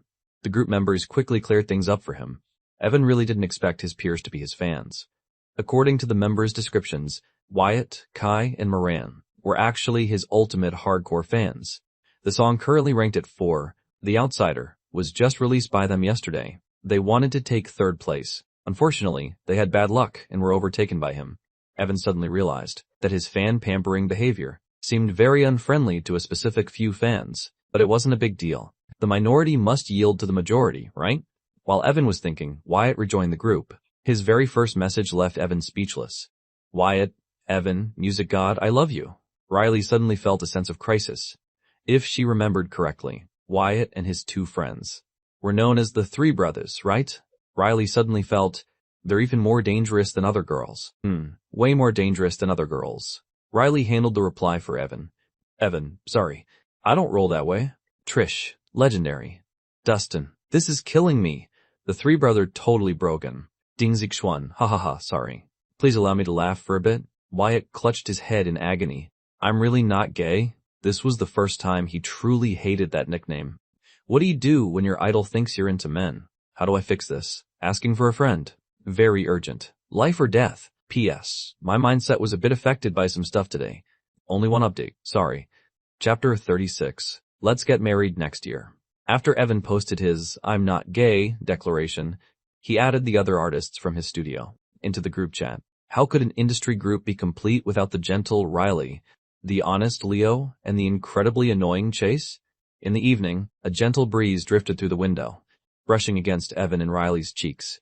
Evan sat up straight, his long, slender fingers dancing lightly across the black and white piano keys. Riley sat beside Evan, swaying gently to the rhythm of the music. Riley looked at Evan's profile and began to sing softly. If you are fireworks over the sea, then I am the foam on the waves. At a certain moment, your light illuminated me. If you are a distant galaxy, so dazzling it makes one want to cry, then I am the eyes chasing after you, always gazing at the night sky when lonely. Just like the lyrics, at this moment, Evan was so dazzling in Riley's eyes that it made her want to cry. Evan was always like this. The moment he lost himself in music, he became as brilliant as the sun. Riley had been working hard all this time. She hoped that she could bridge the gap between herself and Evan. But the longer she stayed with Evan, and the more of his talent he revealed, the more she felt a sense of inadequacy. This insecurity left her feeling lost and anxious, always afraid that one day she might lose him. The song reached the chorus, but Evan didn't hear Riley's voice. His hands paused on the keys.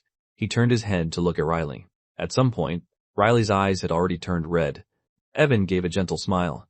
His hands continued to play the piano, as a set of lyrics filled with pure, steadfast love and silent devotion poured from Evan's lips.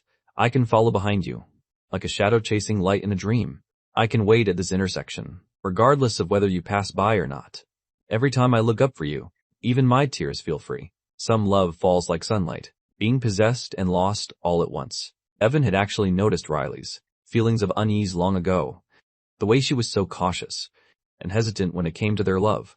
The reason he chose this song was to tell Riley that he would always be there, and he would never leave, no matter how high he rose. His heart would always belong only to Riley. Just like his love for music, it was constant and true. Evan stopped playing. Riley's eyes were already brimming with crystalline tears. When Evan turned to face her, the tears in her eyes finally spilled over. She could feel it. Evan had written this song specifically for her. The lyrics were just as lost and confused as she felt. Looking at the tears on Riley's face, Evan reached out with heartache to wipe them away. Don't overthink things, okay? Just be happy. Riley could no longer control herself. Tears fell like raindrops. She suddenly threw her arms around Evan, sobbing uncontrollably. I love you so much, Evan. It turned out Evan had been paying attention to her feelings all along. Please never leave me, okay? Evan held Riley close, gently patting her back. He whispered softly, I promise. I'll never leave you. Riley, let's get married next year. After an unknown amount of time, singing once again filled the piano room. It was the sound of the two of them singing together. If you are the fireflies of a summer night, and the children sing for you, then I am the hand wanting to hold yours. Look at how small I am. All because you have dreams to dream. Maybe you won't stay for me, but let me stand behind you. The breeze couldn't handle such an intense atmosphere of love, so it carried that affection away toward the horizon. Stars twinkled in the distance. The stars embraced the love given by the breeze and sank into the sea. A warm sun rose above the horizon. June 1st, Evan's new June track, The Light Chaser, is released. There are actually two versions. Evan's version of The Light Chaser, and Riley's version of The Light Chaser. Which version do you guys think sounds better? The Light Chaser. It's like a girl's inner monologue. I think Riley's version sounds better. It's so beautiful, so full of emotion. I can feel all her love for Evan in it. Hey, I don't like the sound of that. Are you saying Evan's version doesn't have enough love? You're just a hater. The wise know themselves. The foolish compare. This clickbait editor is just using this title to start a fan war. Why are you comparing a couple's love song? There's no point. Haha. The Light Chaser was written completely for me. I've had a crush on a guy for 3 years now. I really want to confess to him. If you want to, then just do it. Okay, I'll do it after the college entrance exams. The warm and healing vocals gave many young netizens the confidence to confess their love. Kind-hearted netizens also gave them the courage to do so. This June is both graduation season and confession season. Heavy rain poured down on River City in June, but after the sun came out, a rainbow still appeared. P.S. The Light Chaser, singer Qin Ninger. Lyrics, Tang Tian. Music, Ma Jing first. I'm grabbing the first comment for the author. Chapter 137, It Hurts. My brain is growing. Evan, look, a rainbow. Riley put down her umbrella and pointed toward the sky. Evan looked up. It really was a rainbow. Evan looked back at Riley and said with a smile, it's beautiful. Evan was referring to the rainbow, and yet he wasn't. Riley nodded like a silly girl, Humph. The two arrived at the studio under the rainbow. Evan suddenly stopped in his tracks. He remembered that tomorrow he was scheduled to record The Masked Singer. But he hadn't even tried on his costume yet. Evan thought to himself, I have to go try it on in a bit. If it doesn't fit, I'll have time to change it. Evan turned to look at Riley, who was clinging to his arm. I have to get rid of her first. Evan felt that the process of him cross-dressing would be a bit strange if his girlfriend saw it. It would definitely be a weird feeling. It was just a weird feeling. Evan cleared his throat and said to Riley, go ahead and get to work. I want to be alone for a bit. Riley's eyes narrowed into slits. She shook her head playfully. No. Evan put a hand to his mouth to hide his awkwardness. Well then, why don't you go rest for a while? I have some stuff to take care of. Riley's eyes were full of mischief. She remembered very clearly that Evan hadn't tried on those women's clothes once these past few days.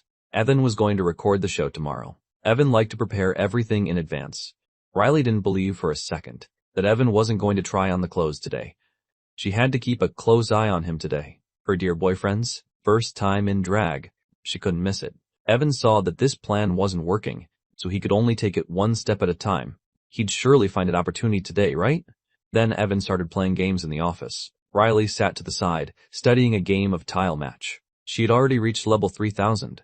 Evan slept on the sofa. Riley sat beside him, reading a book. Evan went to the bathroom while Riley listened to music outside. Inside the bathroom, Evan stared at his reflection in the mirror. He was lost in thought. It looked like it would be hard to shake her today. He had to call for outside help. Evan's determined voice rang out. He dialed Leo's number directly. Leo's voice came through the phone. Hello? Evan, what's up? Evan smiled slightly. Perfect. His toolman, Leo, picked up the phone. Leo, go tell Riley that her best friend, Kayla, is looking for her. I'm tied up right now. I can't get away, and I can't get through to her phone. Her battery must be dead. Look for her in the building, and tell her Kayla's waiting downstairs. To make it convincing for Riley, Evan didn't call a slick talker like Ben. Instead, he specifically called Leo. An honest guy? Evan even lied to Leo. After all, Leo was too straightforward. If he asked Leo to act, he would surely give it away. He had to use a white lie to trick him. Got it, Evan. I'll go find her right now. Hearing Leo's vow before he took off, Evan gave a satisfied smile. Mission accomplished. Before long, Leo's out-of-breath voice rang out near the bathroom door. Riley, I finally found you. Your best friend Kayla is waiting downstairs. Riley was a little confused. Why didn't Kayla just come up? But she still believed Leo. An honest man like Leo wouldn't lie to her. She hurried downstairs, glancing back at the bathroom now and then. Evan waited until Riley was down the stairs, then bolted out of the bathroom. As he passed by Leo, it left Leo completely bewildered. Didn't Evan say he was busy? Why is he here? Is he busy running? Leo stood there scratching his head, unable to figure it out. He walked away with a puzzled expression. Evan hadn't gone far when Riley's tall figure appeared at the stairwell. Her phone screen displayed, Kayla, call disconnected. After being with Evan for so long, she knew exactly how devious he could be. Leo doesn't lie. But some people would lie to Leo. Riley knew something was up immediately. So as she walked, she called her best friend, Kayla. The answer was obviously that she hadn't come at all. Trying to trick me? The sky really looks like it wants to rain. I really want to see you. Riley sang as she tiptoed along, skip-hop jumping happily after Evan. Leo watched Riley skipping and singing, and his confusion deepened. Why was Riley all by herself? And how did she get here so fast? This is the 18th floor. Even the elevator isn't that quick. Watching Riley's receding back, Leo scratched his head in confusion. Such a weird feeling. It hurts. My brain is growing. P.S. I see many friends saying they're heading back to school. While you're at school, make sure to study to the best of your ability. So when I brag in the future, I can say, my readers are all big shots. It'll give me a lot of pride. Hey, Chapter 138. Hello. My name is Fox. To hide Evan's physical differences from a woman, the crew specially ordered a custom, loose, white, ethereal gown with wide sleeves. The gown was very long, so long that even on someone as tall as Evan, the hem still brushed the floor. The goal was to hide Evan's muscular calves. Beneath the skirt, Evan put on the wig, then looked at himself in the mirror. A hint of surprise flashed in his eyes. Wait, why am I actually kind of pretty? Evan suddenly felt that he could make a lot of money as a cross-dressing streamer. A girl plus drag, maybe he could trick a bunch of top donors into gifting him rockets. Unfortunately, he wasn't interested in money. Two shadows were reflected in the mirror. Evan looked instinctively. One was Evan himself. The other was, of course, Riley. Evan turned around helplessly. He spread his arms wide and said, "Well, there you go." Just like that, he'd used all 36 stratagems. Yet he still couldn't shake Riley. What else could he do? He just had to spoil his girlfriend. The long gown draped lightly, flowing over Evan's body like ripples of water. The strapless floor-length dress was adorned with countless tiny pearl flowers. These pearl flowers were scattered across the gown, elegant and full of charm. Riley looked at Evan. Her eyes filled with amazement. She quickly lunged into Evan's arms. "Sister Evan, you're so beautiful. I love you so much." Evan held Riley and smiled slightly. In a female voice, he said, "Sister Riley is very beautiful too." Riley let go of Evan. Then she said with a laugh, "Evan, let's call each other sisters from now on." Evan shook his head seriously. "No, sisters can't get married." Riley made a face. "You're so boring. You won't even play along with a joke." "Well, you're the one who wouldn't stop following me." The next morning, a very ordinary sedan drove from String Melody's back gate into the basement. Evan got into the car there. Inside the car, a middle-aged man shook Evan's hand warmly. "Hello, Mr. Gu. My name is Zach. Director Miller sent me to be in charge of your needs during the recording. During the recording process, you can come to me with any issues. I'll do my best to resolve them for you." Evan smiled and nodded. "Hello, I'll be in your care." Let me explain the show's format to you first." Zach said. "Sure." Evan replied, "I'm listening." Evan agreed. Zach began his explanation. "To keep the contestants' identities secret, we'll enter through a secret passage later. Once we're in, you'll have to keep your costume and mask on until the recording ends. You can only unmask when you leave the site. The show has 2 rounds. In the first round, you'll perform in pairs as a duet. Then, the panel of critics will choose one contestant they're most curious about. That person moves to the second round. In the second round, after your solo performance, the audience will choose from the list given by the critics and vote on their guesses using their phones. Contestants who are guessed correctly will unmask. If not, they continue to the next episode. If any of you go 3 episodes in a row without being identified, we'll keep you until the final episode to compete for the title of Masked Singer King." Evan nodded silently. Before long, the car arrived at the perimeter of the set. Evan looked out the window. He could clearly see several paparazzi standing outside. He didn't know where they'd gotten the info that a show was being recorded here, but they were bound to get nothing. The crew's security was top-notch. Even the car windows were one way. The people inside could see out, but the people outside couldn't see in. The car drove into the recording site. Zach led Evan through a secret passage to a private dressing room. Once they reached the spot, Zach said with a smile, "Well then, Ms. Fox, you go ahead and get ready once you've changed and finished your disguise. You can press the buzzer on the wall. Someone will then come to take you to meet your partner for the first episode, the other contestant. Her name is Cat Demon." Evan was quite surprised to hear the name Ms. Fox. He was quite taken aback. Then he realized Zach was giving him a reminder. Once he entered this place, his name was Fox. From now on, he also had to use a female voice constantly. Evan chuckled and agreed, using a female voice. Hearing Evan's crisp female voice, Zach was utterly dazed. He knew Evan would be cross-dressing as a girl, but he didn't expect Evan's female voice to be so convincing. There was absolutely no way to tell. Who would ever imagine that under the mask of a tall beauty was actually a 6-foot man? Evan changed his clothes and put on the mask. It didn't just look real, he was practically a girl now. Evan couldn't help but marvel. The costume designer is a damn genius. This is designed perfectly. This ethereal gown with wide sleeves hid the muscles on Evan's arms and legs, while highlighting distinct female features. Now, no one should be able to guess that he was a man in drag. After everything was prepared, Evan pressed the button on the wall.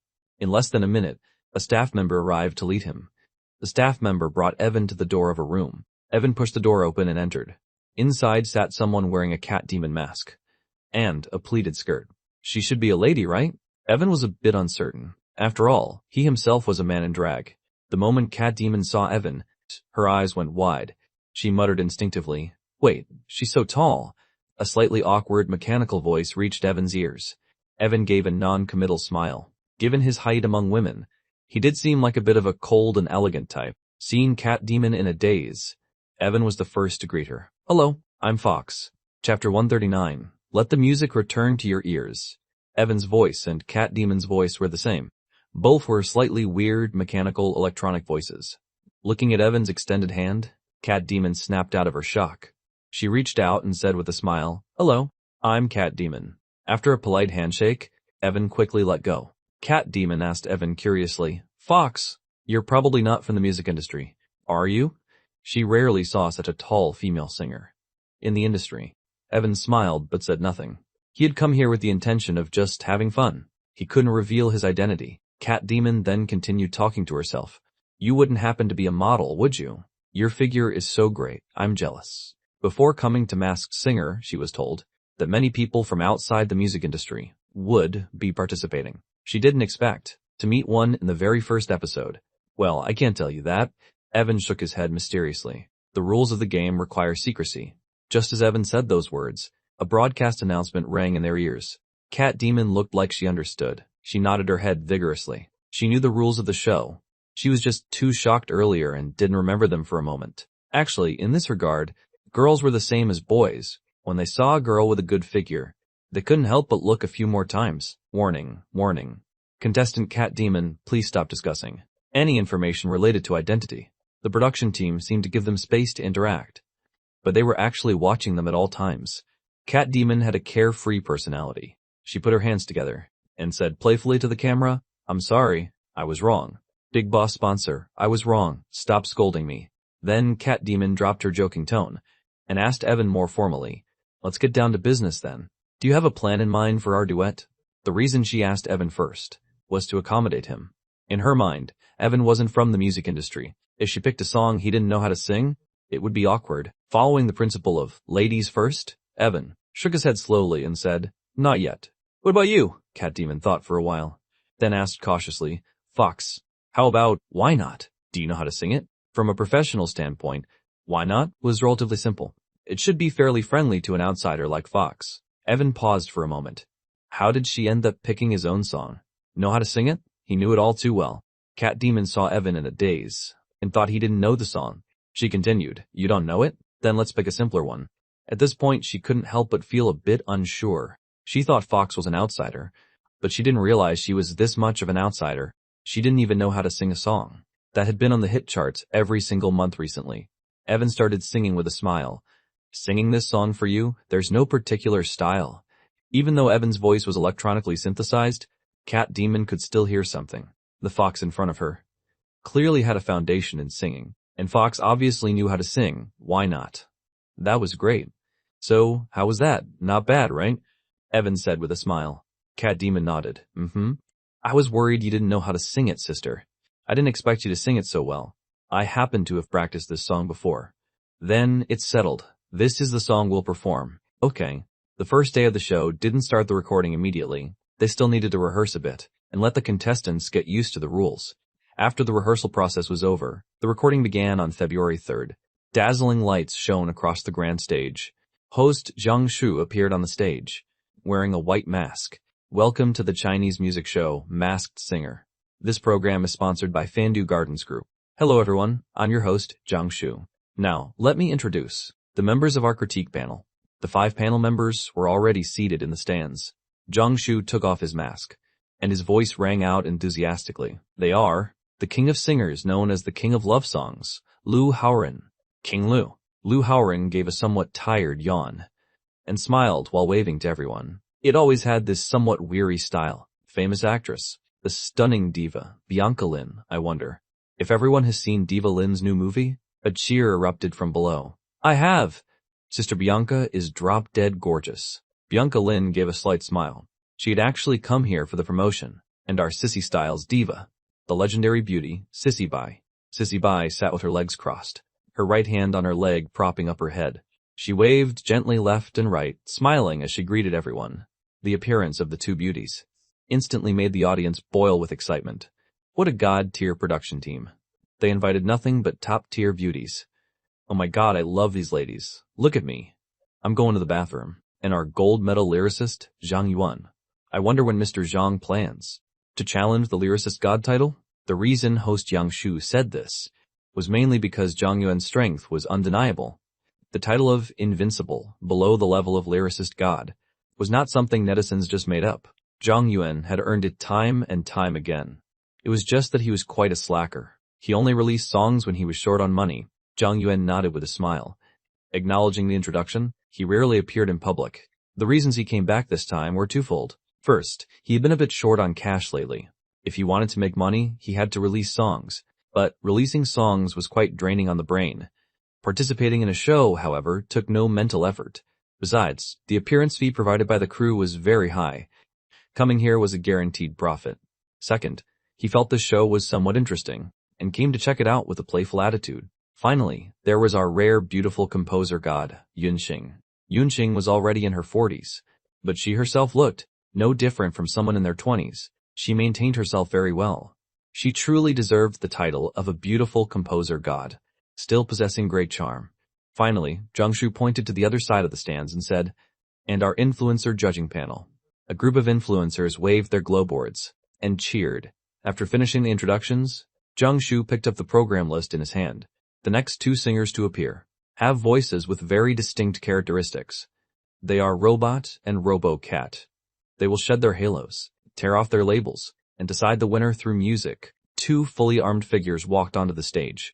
The panel of critics on the stands were instantly dumbfounded. Zhang Yuan's eyes were wide with shock. How could anyone possibly guess their identities? These two contestants were truly armed to the teeth. They even wore gloves on their hands. They could only see the contestants' eyes. Yunxing gave a soft smile and said, "It seems we really can only rely on their voices to distinguish their identities. This does fit the theme of the show, letting the music return to the ears." Chapter 140, Fox and Cat Demon. Robot and Robocat sang a famous song by Lan Qin together. Just as Robot opened his mouth, Bai Si broke into a smile, because that voice was simply too recognizable. This robot was from the same entertainment company as she was. The two had even collaborated before. Bai Si exclaimed, "I know who Robot is." Lu Haoran looked completely bewildered. He hadn't even woken up from his nap yet, and Bai Si already knew who the person was. Lu Haoran asked in confusion, "Who is it?" Bai Si gave a mysterious smile. "Guess?" Lu Haoran took a deep breath and muttered to himself, "People who stop halfway through a sentence really deserve to die. If it weren't for the fact that you're pretty, I would definitely beat you up." Lu Haoran rubbed his eyes, which had dark circles under them. He listened carefully to Robot and Robo-Cat singing. He wanted to sleep, but his curiosity made him want to know who Robot actually was. Hearing Bai Si say that, the others also focused their attention. A gentle and delicate voice, possessing a high-quality tone as if kissed by an angel. His precision was nearly perfect. By comparison, Robo-Cat was quite lacking. Lu Haoran suddenly realized, is it really him? That voice is just too easy to recognize. Lu Haoran waved his hand dismissively. He instantly felt the show was no longer interesting. With his level of professional expertise, guessing was practically effortless, invincible. As soon as he said that, the others also realized the identity. After the two finished their duet, it was the critique panel's turn to choose which contestant would enter the second half. While the audience in the venue thought the panel would choose Robot, the panel did something quite contrary and chose Robo-Cat. All because of Zhang Yuan's comment. "We can tell who he is as soon as he opens his mouth. What's the point of letting him come out again? Let's choose the one we couldn't identify from the song." Robo-Cat naturally entered the second half, and began his solo performance. As he sang, Yunxing began to frown. He was off-key. Beside her, Zhang Yuan nodded and said, "Indeed, likely an outsider." He could barely keep up during the duet earlier. After Robo-Cat finished the song, the panel discussed, "Who do you think he is? Probably not a professional. Don't we have 3 questions? Ask him." Members of the critique panel had the right to ask questions. Zhang Yuan was the first to ask, "Robo-Cat, are you from the music industry?" Being stared at by so many seniors, Robo-Cat was a bit ill at ease. He nodded and said, "Yes, I am." Zhang Yuan gave a firm tug to the long artistic hair he had specifically grown. In the industry with this level of singing, he must be one of those young idol singers. Bai Si straightened her hair and asked, "How long has it been since you debuted?" Robo-Cat replied without hesitation, 1 year. Lu Haoran then suddenly asked, "What is your name?" Robo-Cat froze on the spot. He might not be great at singing, but he wasn't stupid. He smiled and said, "Senior Haoran, my name is Robo-Cat." "Oh, damn," Lu Haoran said in annoyance. This kid didn't fall for it. In the backstage waiting room, Cat Demon and Fox sat there. Cat Demon smiled and asked Fox, "Fox, can you tell who that Robo-Cat is?" Fox shook his head. "I can't. Cat Demon listened to Lu Haoran's voice on the screen. He suddenly asked, "Fox, what's your surname?" Fox almost burst out laughing. Why was he trying to trick him? "Now? My surname is Evil." Cat Demon looked blank. Is Evil even a real surname? Second warning for Cat Demon. Cat Demon let out a sigh and said, Okay, I surrender. He didn't dare to be playful anymore. If there was a third time, his participation would be cancelled, and he would have to pay the penalty fee. He knew he couldn't ask. It was just pure playfulness.